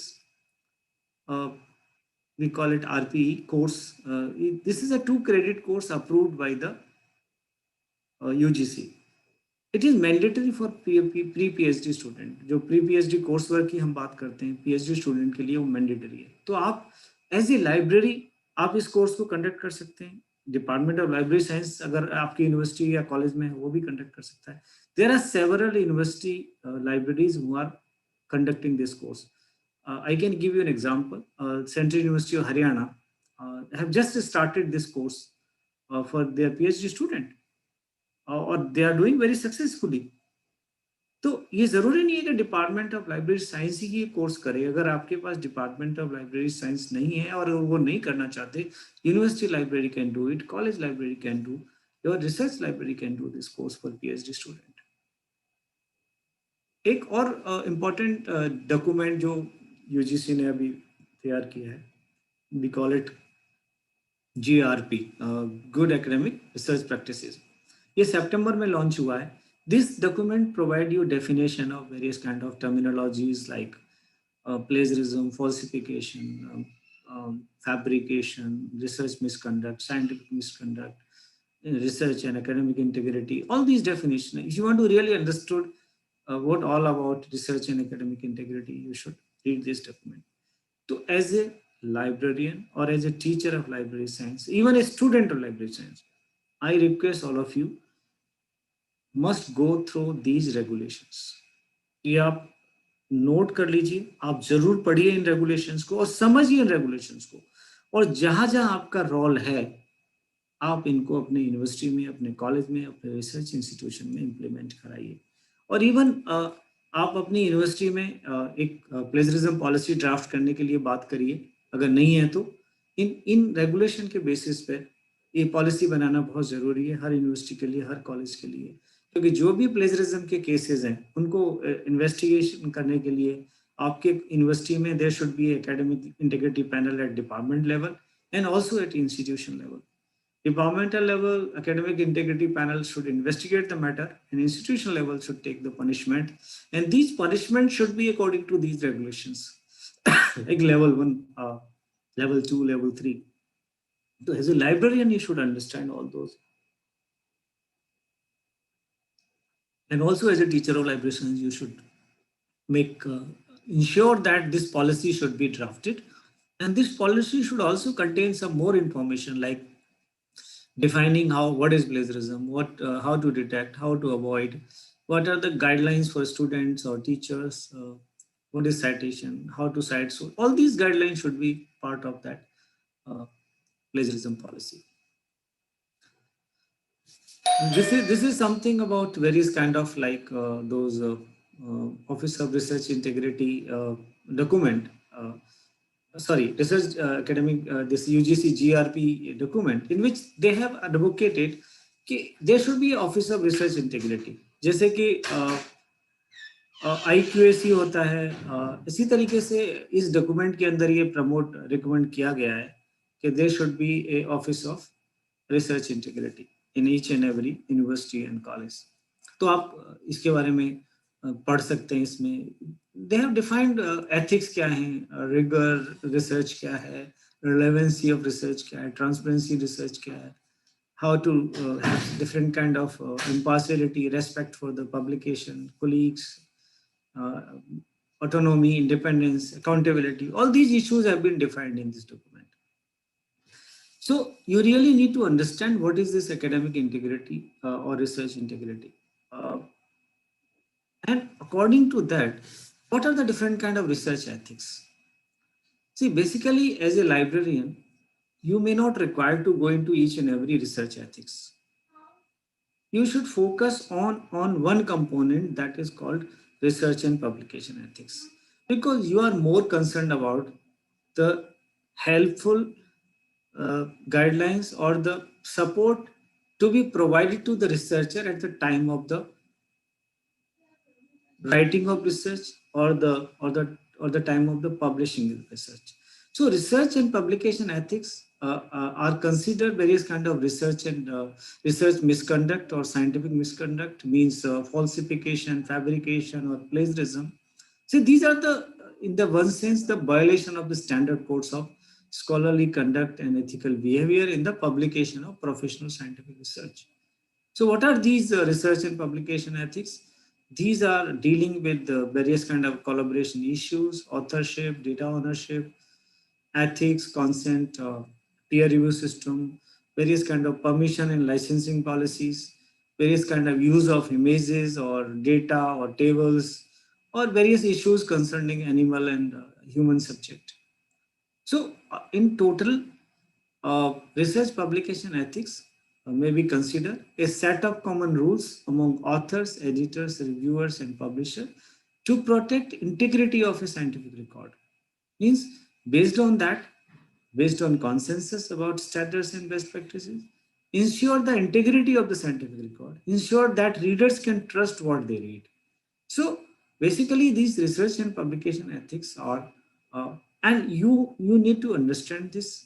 You need to uh, uh, come out with some kind of support systems, facilities, services for your users in this area. So let me explain you what all about research and publication ethics. So when we talk about research, why do we do research? To contribute or to extend knowledge. How do we do this? By building on the work of others. Means no research can be done without referring existing knowledge. Means books, articles, book chapters, etc. And after when you are writing your research, at the time of the writing research, you are reporting in form of a publication like article or a book chapter or thesis chapter or a book or any kind of monograph or research report. So at the time of the reporting, you are expected to place your research in the right context to show that you are aware of what else is happening. And also, you need to make a distinction between what are the ideas you have borrowed from existing knowledge, means what material you have borrowed in form of citations, summarizing, paraphrasing from the publications, existing publication, and what are your original ideas, what you have created new research. So, and in case if you are not able to maintain it, this is a violation. And why it is important to make this distinction? Because your referee, your examiner, your reader should understand that the paper what they are reading, what are your own ideas and what ideas you have borrowed from other sources. That's why citation is important. That's why credit to the original creator is to the important. So in case if you are not maintaining that, then it is considered a kind of research misconduct. Misconduct means fabrication, falsification, plagiarism, or any other practice that seriously deviates from practices commonly accepted in the discipline uh, or in the academic and research communities, generally in proposing, performing, reviewing, or reporting research and creative activities. So let's talk about fabrication first. Fabrication is the intentional act of making up data or results and recording or reporting them. Means somebody is using fake data. So you need to understand this fabrication. You need to guide your researcher to avoid or to not to do this fabrication. So this is something very important to understand, that any kind of fake research, fake data, fake consent, fake survey, all these things should not be done, because this is considered academic fraud or also intentional act of plagiarism. Then falsification. Like, what is falsification? It's a manipulating research materials, equipments or processes, or changing or omitting, suppressing data or result without scientific or statistical justification. Means you are doing some research, you are not getting desired results. So what are you doing? You are manipulating data. You are manipulating processes, materials, methods, or you are using fake statistical analysis techniques. So this is also an academic fraud, and this is also an act of uh, intentional plagiarism. You should avoid that.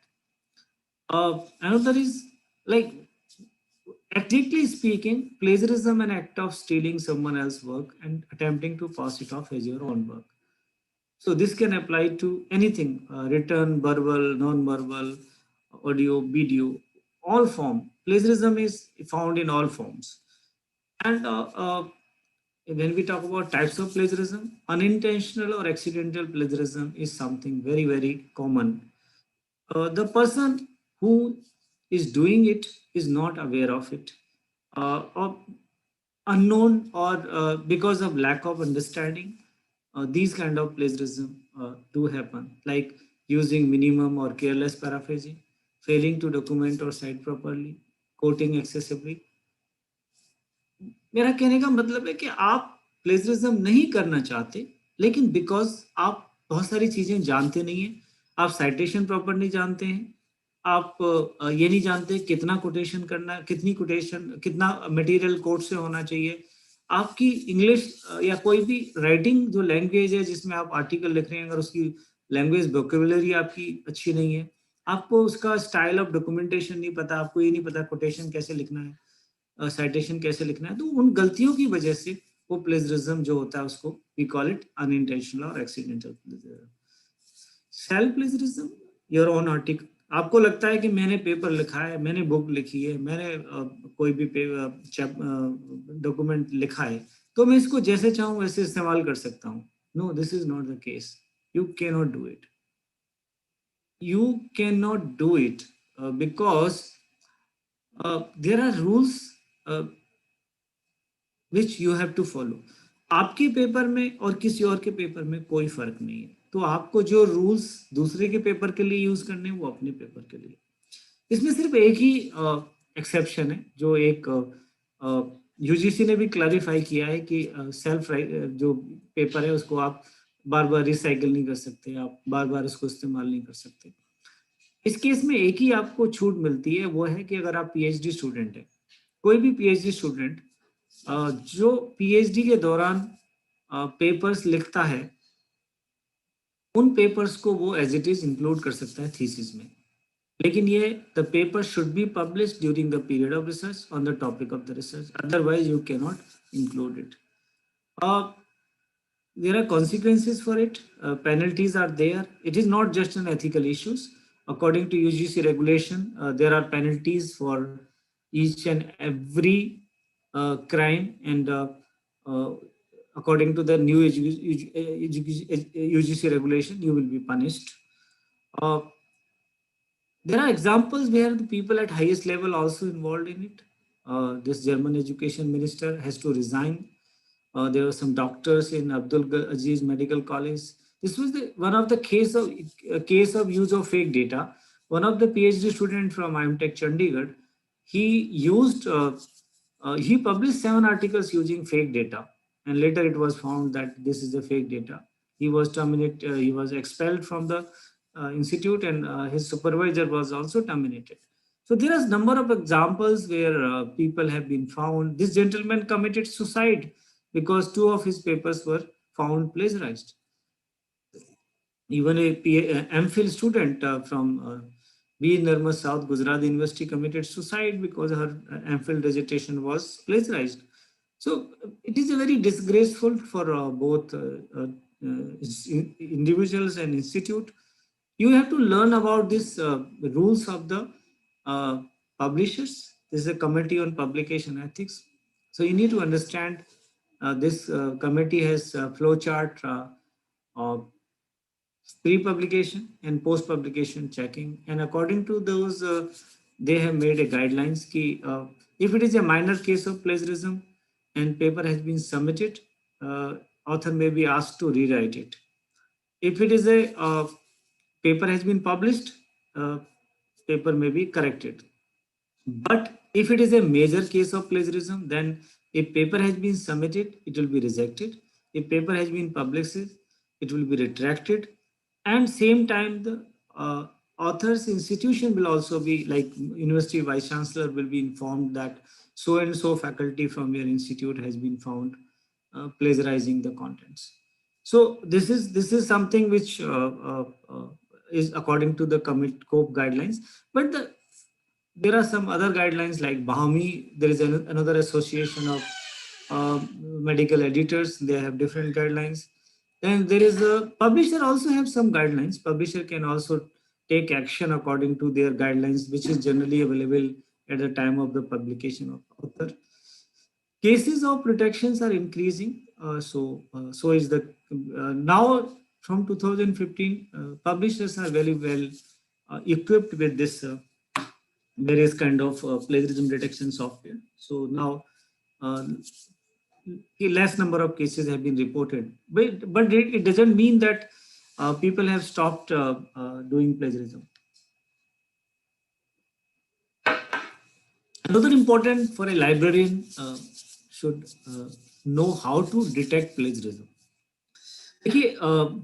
मैंने देखा है कि बहुत सारी universities में एक responsibility दी गई है कि आप प्लेजरिज्म डिटेक्शंस करके बताएंगे कि कितने परसेंटेज सिमिलरिटीज हैं। और कई जगह हैं जो हमारे लाइब्रेरी कुलीग्स हैं उनको प्रॉपरली पता नहीं होता कि इसको सॉफ्टवेयर को कैसे यूज करना है, उनकी जो सिमिलरिटीज परसेंटेज से पहले क्या क्या चीजें जरूरी हैं। So I will try to explain you कि हाउ टू जज the quality of a software, how to set up the filters to exclude something minimum, and what is the common knowledge and other things. See, according to me, Turnitin and Authenticate are the one of the best softwares. Urkundi is also good, but comparatively, the quality of the software is being judged on the basis of these parameters. Number one, how many databases it is doing it available for the content batching, because if you are checking from the highest number of content matching databases, your result will be more accurate, and in that case Turnitin and Authenticates are connected with Crossref. Crossref is one of the largest content matching databases. Second is how many languages contents are being checked. Turnitin is having, I think, 27 languages. So in that way, they have some superiorities. There is no good quality software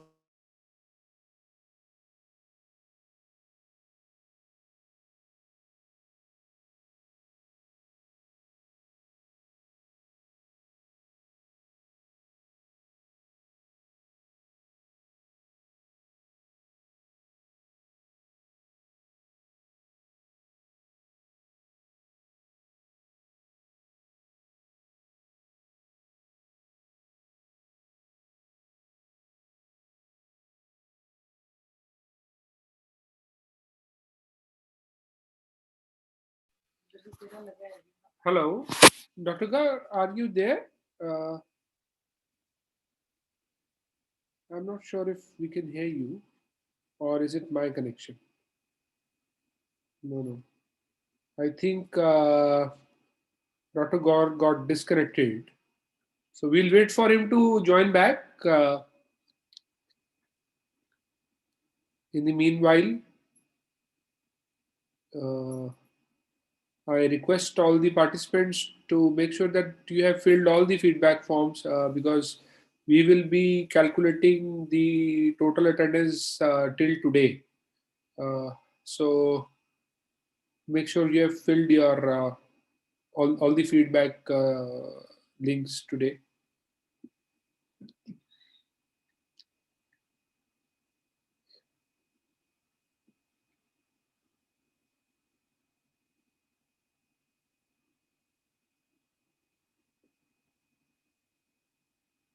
Can some participant please confirm if you can hear at least me or not?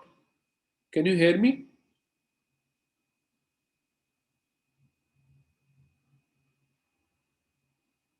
Okay, thank you.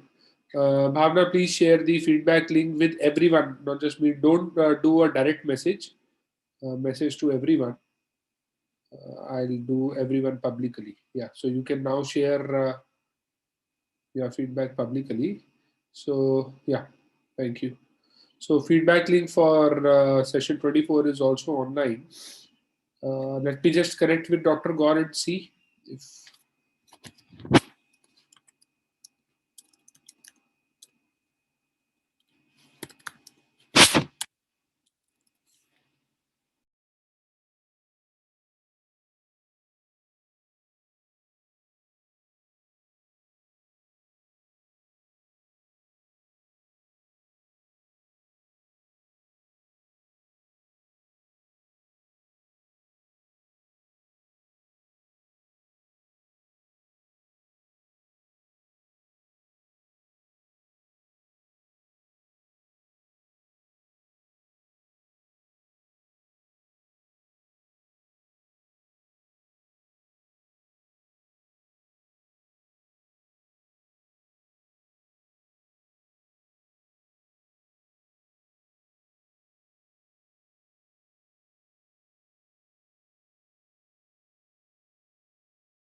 Welcome back doctor Gaur. Doctor साहब, मैं आपको unmute कर रहा हूँ, एक बार please unmute कर लीजिए system. Okay.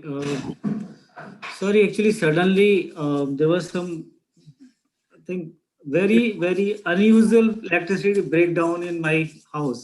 I don't know how it happened. ऐसा कभी होता नहीं, but suddenly there is a complete lockout. I have connected through my hotspot. मैंने Okay. मोबाइल डाटा से कनेक्ट किया है, तो जी अभी मैं अपना वीडियो ऑफ रखूंगा क्योंकि मैं मोबाइल डाटा से कनेक्टेड हूँ. तो आई जी don't know how is the voice, is okay? sir, crystal clear, and we can also see your screen. No Okay. problem. So let me just move the slides when I was there, and then I will start.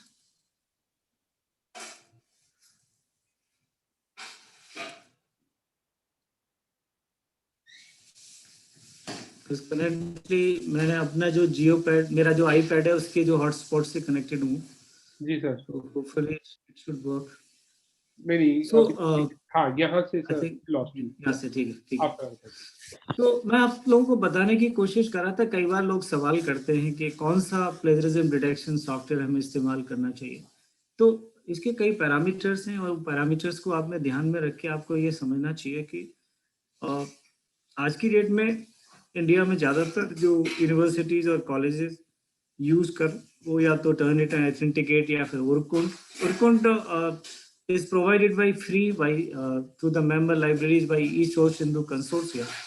लेकिन कुछ और small local players भी हैं. लेकिन देखिए, open source softwares हों या फिर लोकल प्लेयर्स हों, उनकी एक लिमिटेशन है. ये जो स्मॉल लोकल प्लेयर्स हैं उनको मैं रिकमेंड करूंगा, अगर वो रीजनल लैंग्वेज या हिंदी वगैरह में कुछ प्रोवाइड करते हैं तो ठीक है, लेकिन they are not good enough to help you in the international arena. उसका रीजन क्या है कि ये आप जब भी किसी पब्लिशर का कंटेंट चेक करेंगे उसके लिए लाइसेंस लेना पड़ता है और उसके लिए पेमेंट करना पड़ता है, जैसे क्रॉस रेफ चार्ज फॉर पर सिमिलरिटी. तो ये जो जितने भी हमारे लोकल प्लेयर हैं या जितने भी हमारे ओपन सोर्स सॉफ्टवेयर्स हैं, उनके पास वो फैसिलिटी नहीं है. They can not get it check through Crossref और because they are very expensive database. तो कई बार लोग मुझसे बात करते हैं कि why I because as a professional I can only recommend or quality things. तो ये हो सकता है कि आप बेस्ट क्वालिटी अगर आप चाहते हैं तो बेस्ट सॉफ्टवेयर यूज करें, साथ में जो इंडियन लैंग्वेजेस के लिए अगर कोई इंडियन सॉफ्टवेयर अच्छा है तो आप उसको इस्तेमाल करें, क्योंकि अभी टर्निटिन या उरकुंट में किसी में भी इंडियन लैंग्वेजेस कवरेज नहीं है. सो please keep it in mind ki these plagiarism prevention softwares, they help you in various kind of, like in checking the similarities and also citation verification and also in peer review and other things. But these are also having certain limitation. देखिए, कुछ भी perfect नहीं है इस दुनिया में, लेकिन उसके बावजूद भी हम चीजें इस्तेमाल करते हैं. और ये same thing is with the plagiarism detection software. Most of these plagiarism detection software cannot check mathematical formulas, tables, graphs, images, and also certain other text material. तो इनको हम चेक नहीं कर सकते. इसके लिए आपको, जैसे इमेज है, आप उसके लिए इमेज डिटेक्शन सॉफ्टवेयर को इस्तेमाल करना होगा. इसके साथ साथ जो सबसे इंपॉर्टेंट चीज है कि हमें जानना बहुत जरूरी है कि what is excluded as per the law, as per the rules, what is excluded from similarities. जो हम किसी भी, देखिए, कंप्यूटर सॉफ्टवेयर से जो भी प्लेजरिज्म डिटेक्शन सॉफ्टवेयर होगा, जब हम डिटेक्ट करेंगे तो वो तो हमें सिमिलरिटीज दे देगा, लेकिन उससे सिमिलरिटीज को जनरेट करने से पहले हमें ये जानना जरूरी है कि वो सिमिलरिटीज को कैसे एनालाइज करना है. तो सबसे पहले तो एक्सक्लूजन्स को हमें फिल्टर आउट करना पड़ेगा. उसके लिए हमें सॉफ्टवेयर में सेटिंग करनी होगी, जैसे कि bibliographies are excluded, quotations are excluded. Similarly, common knowledge is excluded. According to UGC rules, any coincidental term up to 14 consecutive words is excluded. Similarly, जैसे कि मैंने बताया कि अगर PhD स्टूडेंट ने कोई पेपर पब्लिश किए हैं और वो उसी it is entitled for exclusions, so those papers need to be excluded. कुछ ऐसी चीजें हैं जो कि कॉमन मटेरियल्स, मेथड्स जो अनअवॉइडेबल हैं, तो इन्हीं सब चीजों को एक्सक्लूड करने के लिए you have to keep it in mind कि ये सारी चीजें एक्सक्लूडेड हैं तो एक्सक्लूड, आपको एक्सक्लूजन प्रॉपरली इसका करना होगा। And after that exclusion you have to generate this report. ये टर्निटिन का स्क्रीन है, तो every software is having different screen, और में कुछ और स्क्रीन आएगा। तो दिस सिमिलरिटी रिपोर्ट जो हम बात करते हैं, जिसको ओरिजिनलिटी रिपोर्ट भी कहते हैं, it is important to learn how to analyse it. So right side is the similarities from the web contents and left side is your contents. The similarities are numbered 1, 2, 3, 4. So now you have to analyze each and every similarity. और उसको कैसे analyze करना है आपने? आपने देखना है कि it is because of wrong citation, it is because of incomplete citation, it is because of there is no citation. So in that case you have to correct the citation. Now second scenario, it is copied. So then you have to, what you have to do, either you have to rewrite, you do paraphrasing or summarizing, and then you have to put the citation if it is essential to keep.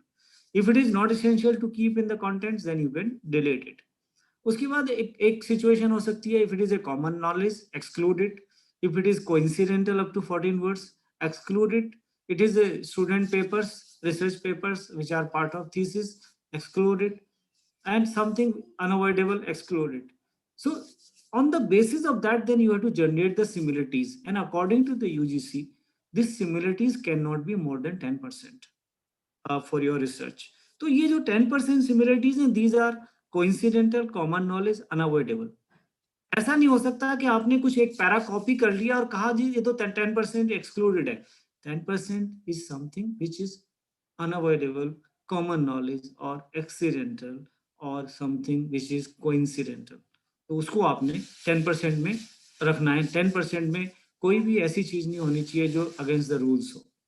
Any similarities can be plagiarism. All similarities may not be plagiarism.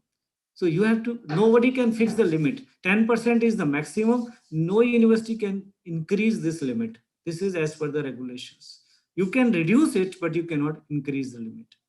So I think as a librarian, आपको दो काम करने हैं। एक तो आपने समझना है कि ये कैसे plagiarism डिटेक्शन करना है, तो उसके बारे में सारी जानकारी और गाइडलाइंस करनी होगी। Now next thing, you should learn how to avoid plagiarism. You have to train the users. You have to learn yourself how to avoid plagiarism. So first, simply you advise everybody, and you should be aware of that simply be honest while writing your research. You should know about the guidelines provided by the university, guidelines provided by the university, UGC, guidelines provided by any other agency, funding agencies, and also research methodology courses, English remedial courses, reference management training programs, library orientation, author workshops, course in technical writing, course in research writing, course in referencing. All these are important. So you should organize for your students. You should also know about these courses. Reading is an art. How to read, understand, analyze, and take notes. This is something you can organize a training program for your students. This is the research paper which guide you how to guide the students about taking best paper. You should have softwares for plagiarism detection, for reference management, for various kind of other facilities, and also you should know about various kind of research forum, online discussion groups. See, researcher can be made, and this is important for a librarian to understand all those things. आपको पता होना चाहिए orchid क्या है, orchid के advantages क्या हैं, orchid is a registry system for the researcher. It is free, and it has many advantages apart from citation, visibility, or your connection with the publishing houses and publishing industry. So many advantages. So first, you should know, and then you tell your readers. Like second is, you should advise all your researcher to be part of research forums like academia or ResearchGate or Faculty 1000 and so and so. इनके advantages क्या है? देखिए advantages हैं कि it help in enhancing the research visibility. एक advantage और है कि बहुत सारी चीजें आपकी लाइब्रेरी सब्सक्रिप्शन में नहीं है लेकिन आपको चाहिए, तो many authors are available on these platforms. You can request author directly to provide the copy of the article. You can also request others who are having copy of the article to provide you. This is one of the legitimate way of getting references which are not part of your library collection. You should be in connection with various researchers all over the world. You can know how the research in progress going on. So these are the things somebody should know about it. This I have already explained you about the Google and other thing in the last presentation. So I am skipping these slides on deep web. ये भी बहुत जरूरी है. Then as I mentioned, आप लोग खुद जानते हैं इन सारी चीजें. आप एज ए लाइब्रेरी ने आप लोगों के लिए ये सब नई चीजें नहीं है. तो आपने यूजर्स को बताना है कि ये रेफरेंसिंग क्या है, ये एनोटेड बिब्लियोग्राफी क्या है, एंड नोट क्या है, फुट नोट क्या है, ये सारी चीजें आपको पता होना चाहिए. साइटेशन बहुत इंपॉर्टेंट है. इसके साथ साथ साइटेशन स्टाइल्स जानना भी बहुत जरूरी है.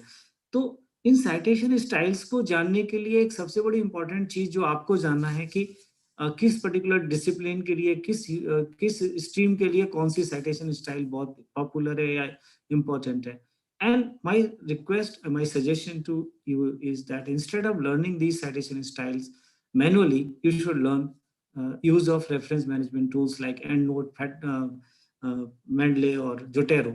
देखिए इन साइटेशन स्टाइल को जितना टाइम लगाएंगे सीखने में, उससे बेटर एक सॉफ्टवेयर सीख लीजिए और अपने यूजर्स को भी वही सिखाइए जिससे कि वो लोग अपना टाइम सेव कर सकें.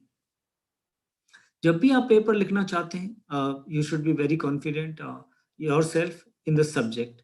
First, you develop the subject expertise, and then you should develop different kind of writing skills and other things. Please be aware, there are only 3 ways of using others' materials: summarizing, paraphrasing, and quoting. Summarizing is something, when you summarize, you provide your readers with a condensed version of an author's key points. A summary can be as short as few sentences or much longer, depending on the complexity of the text and the level of detail you wish to provide to your readers. Paraphrase is the same thing, a restatement in your own words of someone else's idea. Changing the few words in between is not good, because sometimes like people do by changing some words in para, you have to change the complete both the words and sentence structure of the original without changing the contents. And as a smart paraphraser, you should know how to change the order and structure of sentences, use synonyms and different form of the words, may change the voice and perspective. Quotation, that's important for you to understand what is quoting, when to quote, how much to quote, how do I incorporate quotation, quoting within quotes, how do I include quote in my paper, single versus double quotation, punctuating quotation. See, basic rule of thumb in all discipline is that you should only quote directly from a text when it is important for your reader to see the actual language used by the author of the source. A quote is word, sentence, or sentences that a writer copies exactly from the source verbatim. A quotation is up to 39 words, you have to put it in quotes. If it is more than 39 or 40 words, it stands alone without quotation marks and is indented 5 spaces. You should know that. If you don't want to know, then you should use automatic citation tools. When to use double quotation, when to punctuate quotations, all these things should be known to you. What is common knowledge? A well-known fact, information that is likely to appear in numerous sources and to be familiar to a large number of people. Example, smoking can cause respiratory disease such as emphysema and cancer. This is known to everybody. You need not, even if it is appeared in several publications, you need not to cite. Even if it is shown in exclusions, you can exclude this because this is a common knowledge. You may be doing work in group work or in single. If you are doing a group work, sometime you will submit a single piece of work as a joint report. Sometime you submit a report individually. In all cases, you need to cite the source. This I have already explained that as a PhD student, you can include your research paper in thesis. Then next thing is you should know about these reference management tool, EndNote, Mendeley. I'm sure somebody has talked about it in this training program. I don't have more time. I'm just giving you an idea that as a librarian, you should know about these. Mendeley is one of the best tools. It is also annotator. It helps in archiving, managing research, and it is also having features for PDF annotator. Zotero is another software. Besides, you should also know various kind of things like what is redundant or duplicate publishing, what is simultaneous publishing, what is Islami slicing or Islami publication. Because of paucity of times, I cannot explain you all those things, but it is important for you to understand all those things. What is ghost writing? What are the rules for using ghost writing? What is a pedantry journal? How to identify a pedantry journal? There are various ways of identification of pedantry journals, and in this context, as a librarian, it is easier, or it is important for you to understand. See, my various talks are available on this topic on internet, on my YouTube channel. If you want to know more about this topic, there is a talk, how to identify predatory journal and choose a quality journals. What is UGC care list? My complete talk is available at my YouTube channel, Professor Ramesh God. At least 100 talks are available. My 100 talks are available on this YouTube channel. So because now it's already 5 o'clock, I cannot exclude or exceed the time. Because I know since morning you have been listening all these talks. So I want to keep some time for interaction. If you have anything with this, I want to conclude it here. And if any one of you is interested in seeking my presentation, I would be happy to give you. Even if you can use my PPT for talks by giving my acknowledgement for your student or faculty member. I will be happy to allow you to use of my PPTs for various talks and presentation. So these words, I stop share and will come to the screen. And if you have any interaction or question or any clarification, I'll be happy to answer you. Thank you Thank very you so much, God sir. I am sure this was very helpful for our audience. The topic on plagiarism and maintaining publication ethics was also covered in one of our previous sessions. But a topic as important as this one requires reiteration, and I'm sure. I mean. You have put your own twist on the topic, and it was helpful for our participants. So I request all the participants to share whatever questions you want to take full advantage of this opportunity to ask questions to one of the stalwarts of our industry. I'll get this going, sir. In the meanwhile, since we'll give some time for participants to write their queries in the chat box, I'll get this started. So one question related to related to one point you mentioned was that not everything available for free is open access, right? And this I was in one of in one of our earlier talks. An expert also mentioned Sci-Hub. Now I have a very differing point of view than the expert, but as a host I cannot share my opinion on Sci-Hub. So I feel it's a little dangerous to use Sci-Hub or to promote Sci-Hub. Where do you stand? I mean, from a common man's perspective, from an academician's perspective, from a librarian's perspective, where do you stand on Sci-Hub as? Is it a challenge for the industry? Is it a boon for scholars? Where do you stand, sir? See, basically, initiative like Sci-Hub are referred as black open access. Yeah. Because these are not legitimate and these are not. Let me tell you, all the readers, you cannot refer any publication, or you cannot quote any publication, or you cannot use for citation any public article or any document you have used from platform like Sci-Hub, because that paper will be automatically rejected or it will be not considered, because nobody would like to encourage these kind of initiative. So I'm against a platform like Sci-Hub totally. It is not legitimate, because in the civil society we should follow the procedures and we should follow the norms and regulation. So I like to have platform like ResearchGate, but I don't want to have. I think we should create legitimate open access models, and we should encourage our researcher to contribute more to publication, research publications like open access publications. And also our government should come out with policy like Plan S, like initiative are in the direction of having more and more literature under open access. So we should aim for logical and something which is legitimate. We should not try to indulge. And I think nobody appreciate Sci-Hub like platform. And I'm sure one day these platforms will be shut down once the country where these are operated, or they will understand the importance of legitimate open access. And these initiatives are not good for open access movement also. Ramesh sir, एक personal incidence share करूंगा और उस पे आपका thought जानना चाहूंगा. So I was in a library and in front of me a researcher came and asked for a book which is of questionable I mean the matter of the book is slightly questionable. It was banned in at some point of time. Since you are also involved in IGNCA, so you come across with all kinds of literature, right?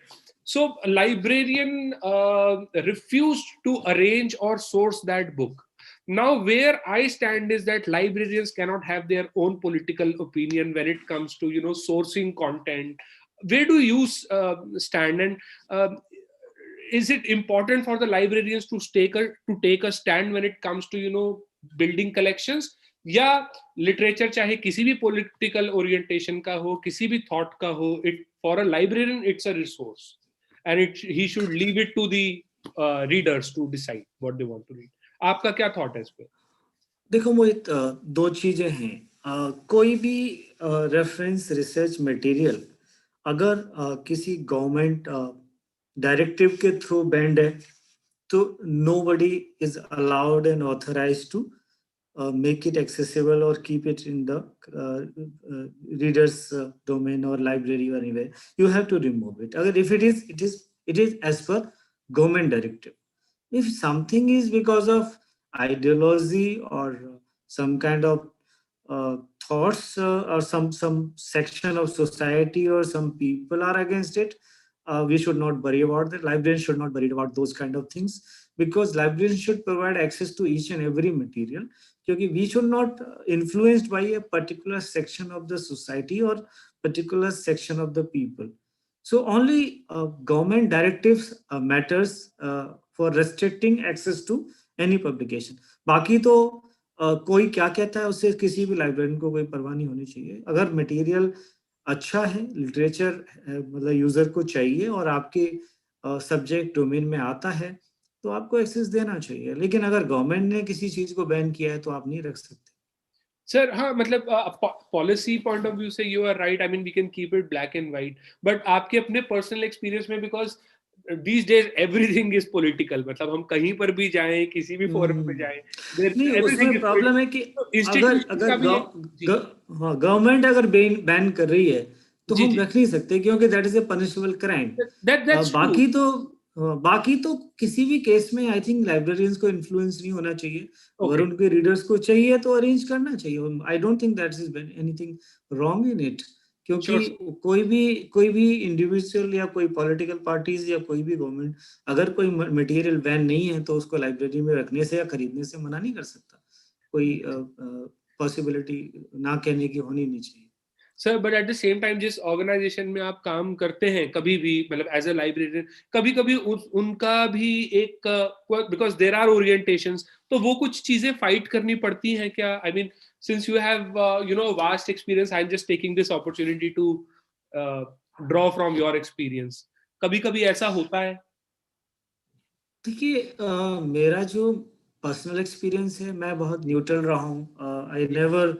I have worked in JNU when there was a different ideology, and I was having very good connection and relation with the leftist or BJP or Congress or because I was very neutral. Librarian should be neutral, independent of any political ideology or any, because see, even as a professional, you should be neutral when you are serving. You can have your ideology when you are out of the office or out of the job, but in your job, you cannot have any ideology. You are an Indian, as an Indian citizen, as a good professional, as a good human being.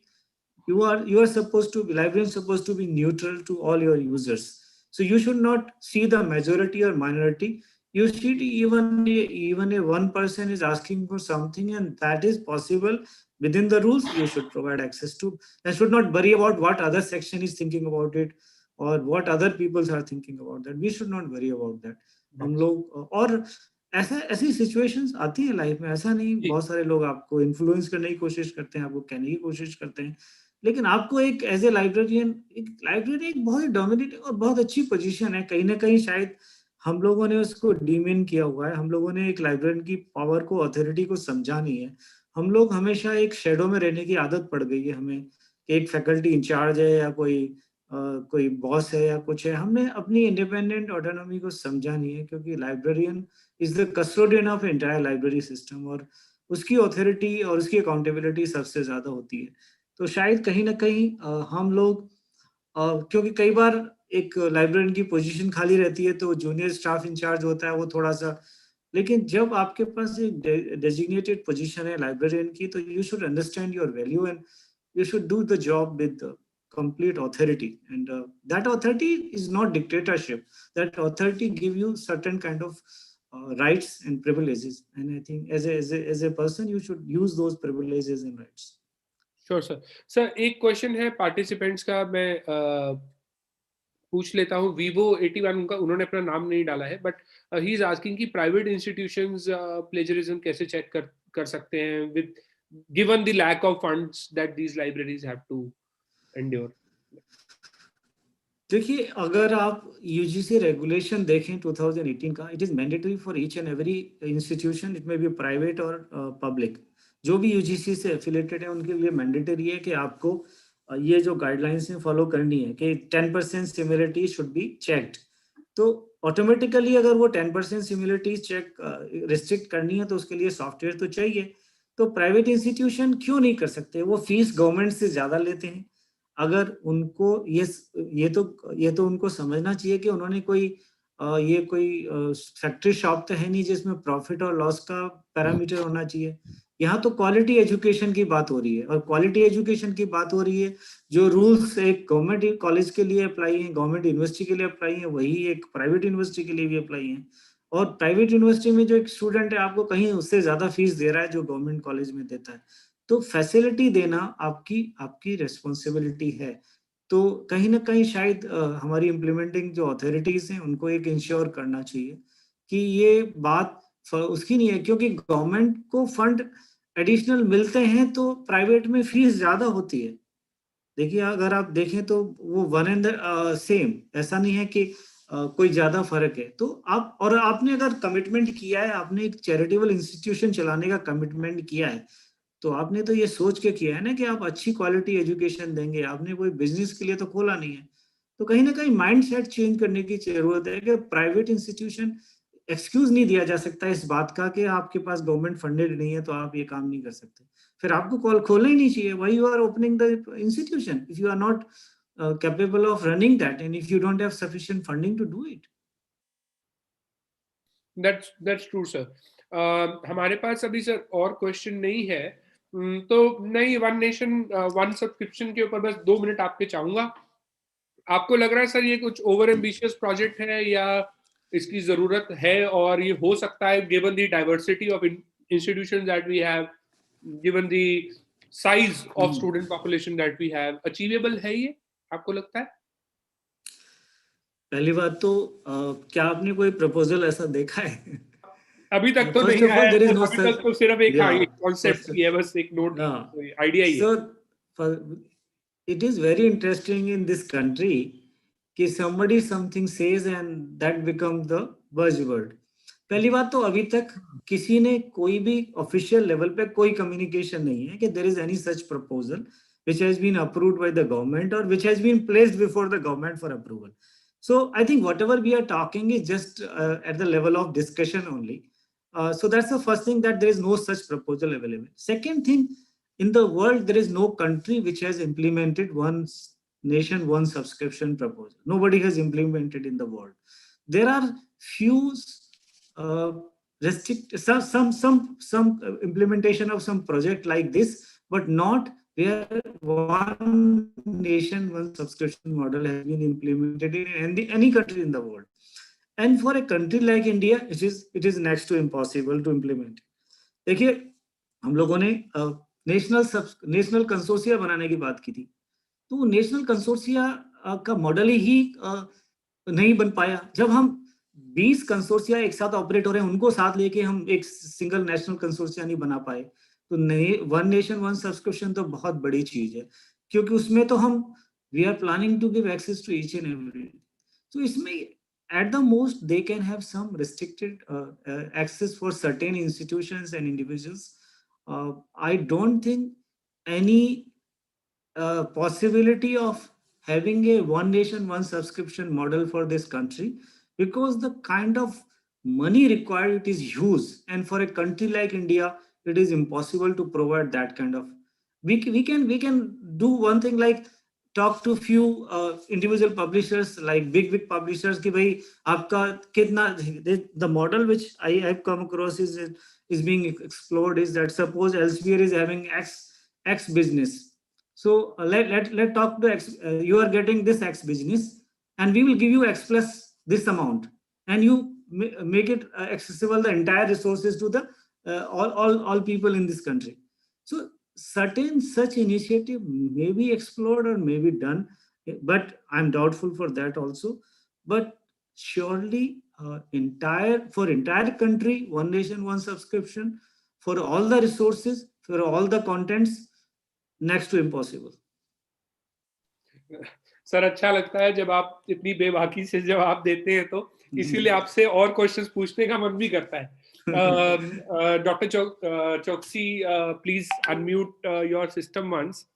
Or before Dr. Choksi extends a formal vote of thanks to Gaur sir, हम 6 महीने 7 महीने मेहनत करते हैं as a startup team, और 6 महीने में एक बार आपसे मुलाकात होती है, आप एक लाइन में रिकॉग्नाइज कर देते हैं मुझे और मेरी टीम को. हम में मेहनत करने का जज्बा अगले 6 महीने के लिए भर जाता है. तो प्लीज ऐसे ही मिलते रहा करिए, और नेक्स्ट प्रोग्राम में फिर आपसे मुलाकात होगी. Doctor Choksi, the platform is yours. Thank you, Mohit. I know you have been doing great work, and I like those people. See, I always believe in delivering the goods. Like just talking is not enough. और चाहे छोटे initiative हो, लेकिन उसका utility हो, कुछ लोगों को फायदा हो रहा हो, तो हम लोग हमेशा उन सब चीजों को, मैं वही अप्रिशिएट करता हूँ. आप छोटा काम करें लेकिन लोगों के लिए फायदेमंद हो. आप बड़े बड़े विजन या बड़े बड़े प्लान लेके सिर्फ बातें करें, I don't like that. So that's why I love people like you, and I hope and wish that you flourish more and have a good model in the coming year and successful entrepreneur. We will keep working hard, sir. Thank you so much. Dr. Choksi. Thanks Gaur साहब, धन्यवाद. आपके दोनों session के बहुत बढ़िया feedback आए हुए हैं, और वैसे time, due to time limit, आपको तो और सुनने का मन कर रहा था. हमारे जो पार्टिसिपेंट्स हैं वो, उनको काफ़ी कुछ सीखने को मिल रहा है, और तहे दिल से शुक्रगुजार हूँ गौर साहब का कि जो ने हमारे प्लेटफॉर्म और हमारे निवेदन को स्वीकार किया और हमें अनुग्रहित किया. हमारे जो पार्टिसिपेंट्स हैं उनको काफ़ी कुछ सीखने मिला आपसे गौर साहब. और गौर साहब से ये भी निवेदन करूंगा कि आपकी जो एक्सपर्टाइज है वो हम आगे भी यूज करते रहेंगे. आई रियली थैंक्सफुल टू गौर साहब अगेन. अभी इसके साथ ही मैं पार्टिसिपेंट्स को ये कुछ इंफॉर्मेशन देना चाह रहा हूँ कि कल आपका जो क्वेश्चन अपना ऑनलाइन एग्जामिनेशन है, वो आपका 2 o'clock से 3 o'clock के बीच में है. और इसमें टोटल आपके जो है 50 क्वेश्चंस आने हैं, जिसमें एवरी क्वेश्चन हैविंग 2 marks. और जो आपने अभी तक जो सेशंस हैं, इन सेशंस में ही आपको पूछा जाएगा। और जो आपने अभी तक YouTube में जो आपने अभी जो भी सेशंस आपके इसमें डले हुए हैं, तो उनको आप एक बार फिर से रिवाइज कर लें। और जो इसका सर्टिफिकेशन है वो AICTE के द्वारा किया जाएगा। इस सर्टिफिकेशन की वैल्यू बहुत ही ज़्यादा है, तो मैं इसीलिए आपसे ये कहूँगा कि आप ज़्यादा से ज़्यादा जो है इसको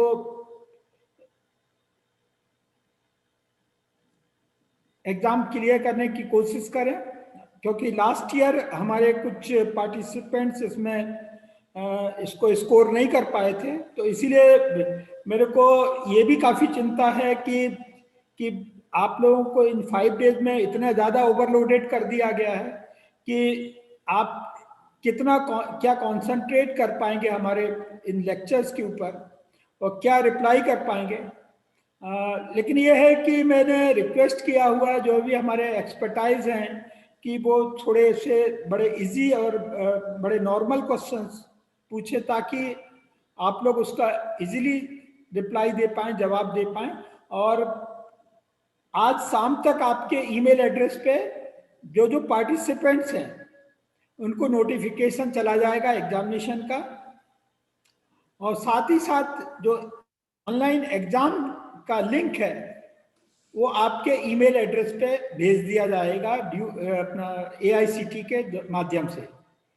तो लेट अस होप, सभी को शुभकामनाएं परीक्षा के लिए, बधाइयाँ। और जो आपने 5 डेज जो भी आपने सीखा है उसको आप फ्रूटफुली एग्जाम में आप एग्जाम क्वालिफाई करें। और मोस्टली क्वेश्चंस जो हैं, सारे क्वेश्चंस जो है मल्टीपल चॉइस के होंगे। आपको सिर्फ ये टिक मार्क या अपना क्लिक करना है कि विच क्वेश्चन इज राइट। बाकी okay, all the best and good wishes to you. हमारी शुभकामनाएं आप सभी को है। धन्यवाद। Over to Mohit. Thank you so much sir. मुझे मेरे पार्टिसिपेंट्स पे पूरा विश्वास है। जितने हमारे हर सेशन में लगभग 80 पार्टिसिपेंट्स जुड़े हैं, और मेरे को पूरा विश्वास है सर कि ज़्यादा से ज़्यादा पार्टिसिपेंट्स क्वालिफाई भी करेंगे और एग्ज़ाम में 60% जो एक मिनिमम क्राइटेरिया है उसको ज़रूर क्वालिफाई करेंगे। पार्टिसिपेंट्स, मैं एक बार अपनी कुलीग भावना से रिक्वेस्ट करूँगा कि सेशन 23 एंड सेशन 24, ये लास्ट 2 सेशन का फीडबैक लिंक एक बार और डाल दे। ये हमारा आज का लास्ट अटेम्प्ट है आपकी अटेंडेंस मार्क करवाने का। प्लीज जिन्होंने नहीं भरा है सेशन 23 या 24 के लिए, वो इस फीडबैक लिंक को भर दें and we will resume again. कल हम फिर से वापस आएंगे एंड कल के जो सेशंस हैं उनको हम अटेंड करेंगे और कल ही आपका एग्जाम भी कंडक्ट किया जाएगा। जो भी फर्दर डिटेल्स होंगी अपनी ईमेल पर चेक करिएगा। हम आपको कल का लिंक और एग्जामिनेशन के लिए जो क्वालिफाइड पार्टिसिपेंट्स हैं ये इंफॉर्मेशन हम आज ही आप तक पहुंचाएंगे। अभी मैं ये सेशन यहाँ पर एंड करता हूँ और अगले 10 मिनट के लिए हम ये चैनल ओपन रखेंगे ताकि आप लिंक देख पाएं और फीडबैक लिंक भर पाएं। तो इसके बाद आप मेरी आवाज कल ही सुनेंगे, but we will keep this channel open for another 10 to 15 minutes for you to fill the feedback form. Goodbye and take care and all the best for tomorrow's exam. We will connect again tomorrow for remaining sessions and of course the valedictory session tomorrow.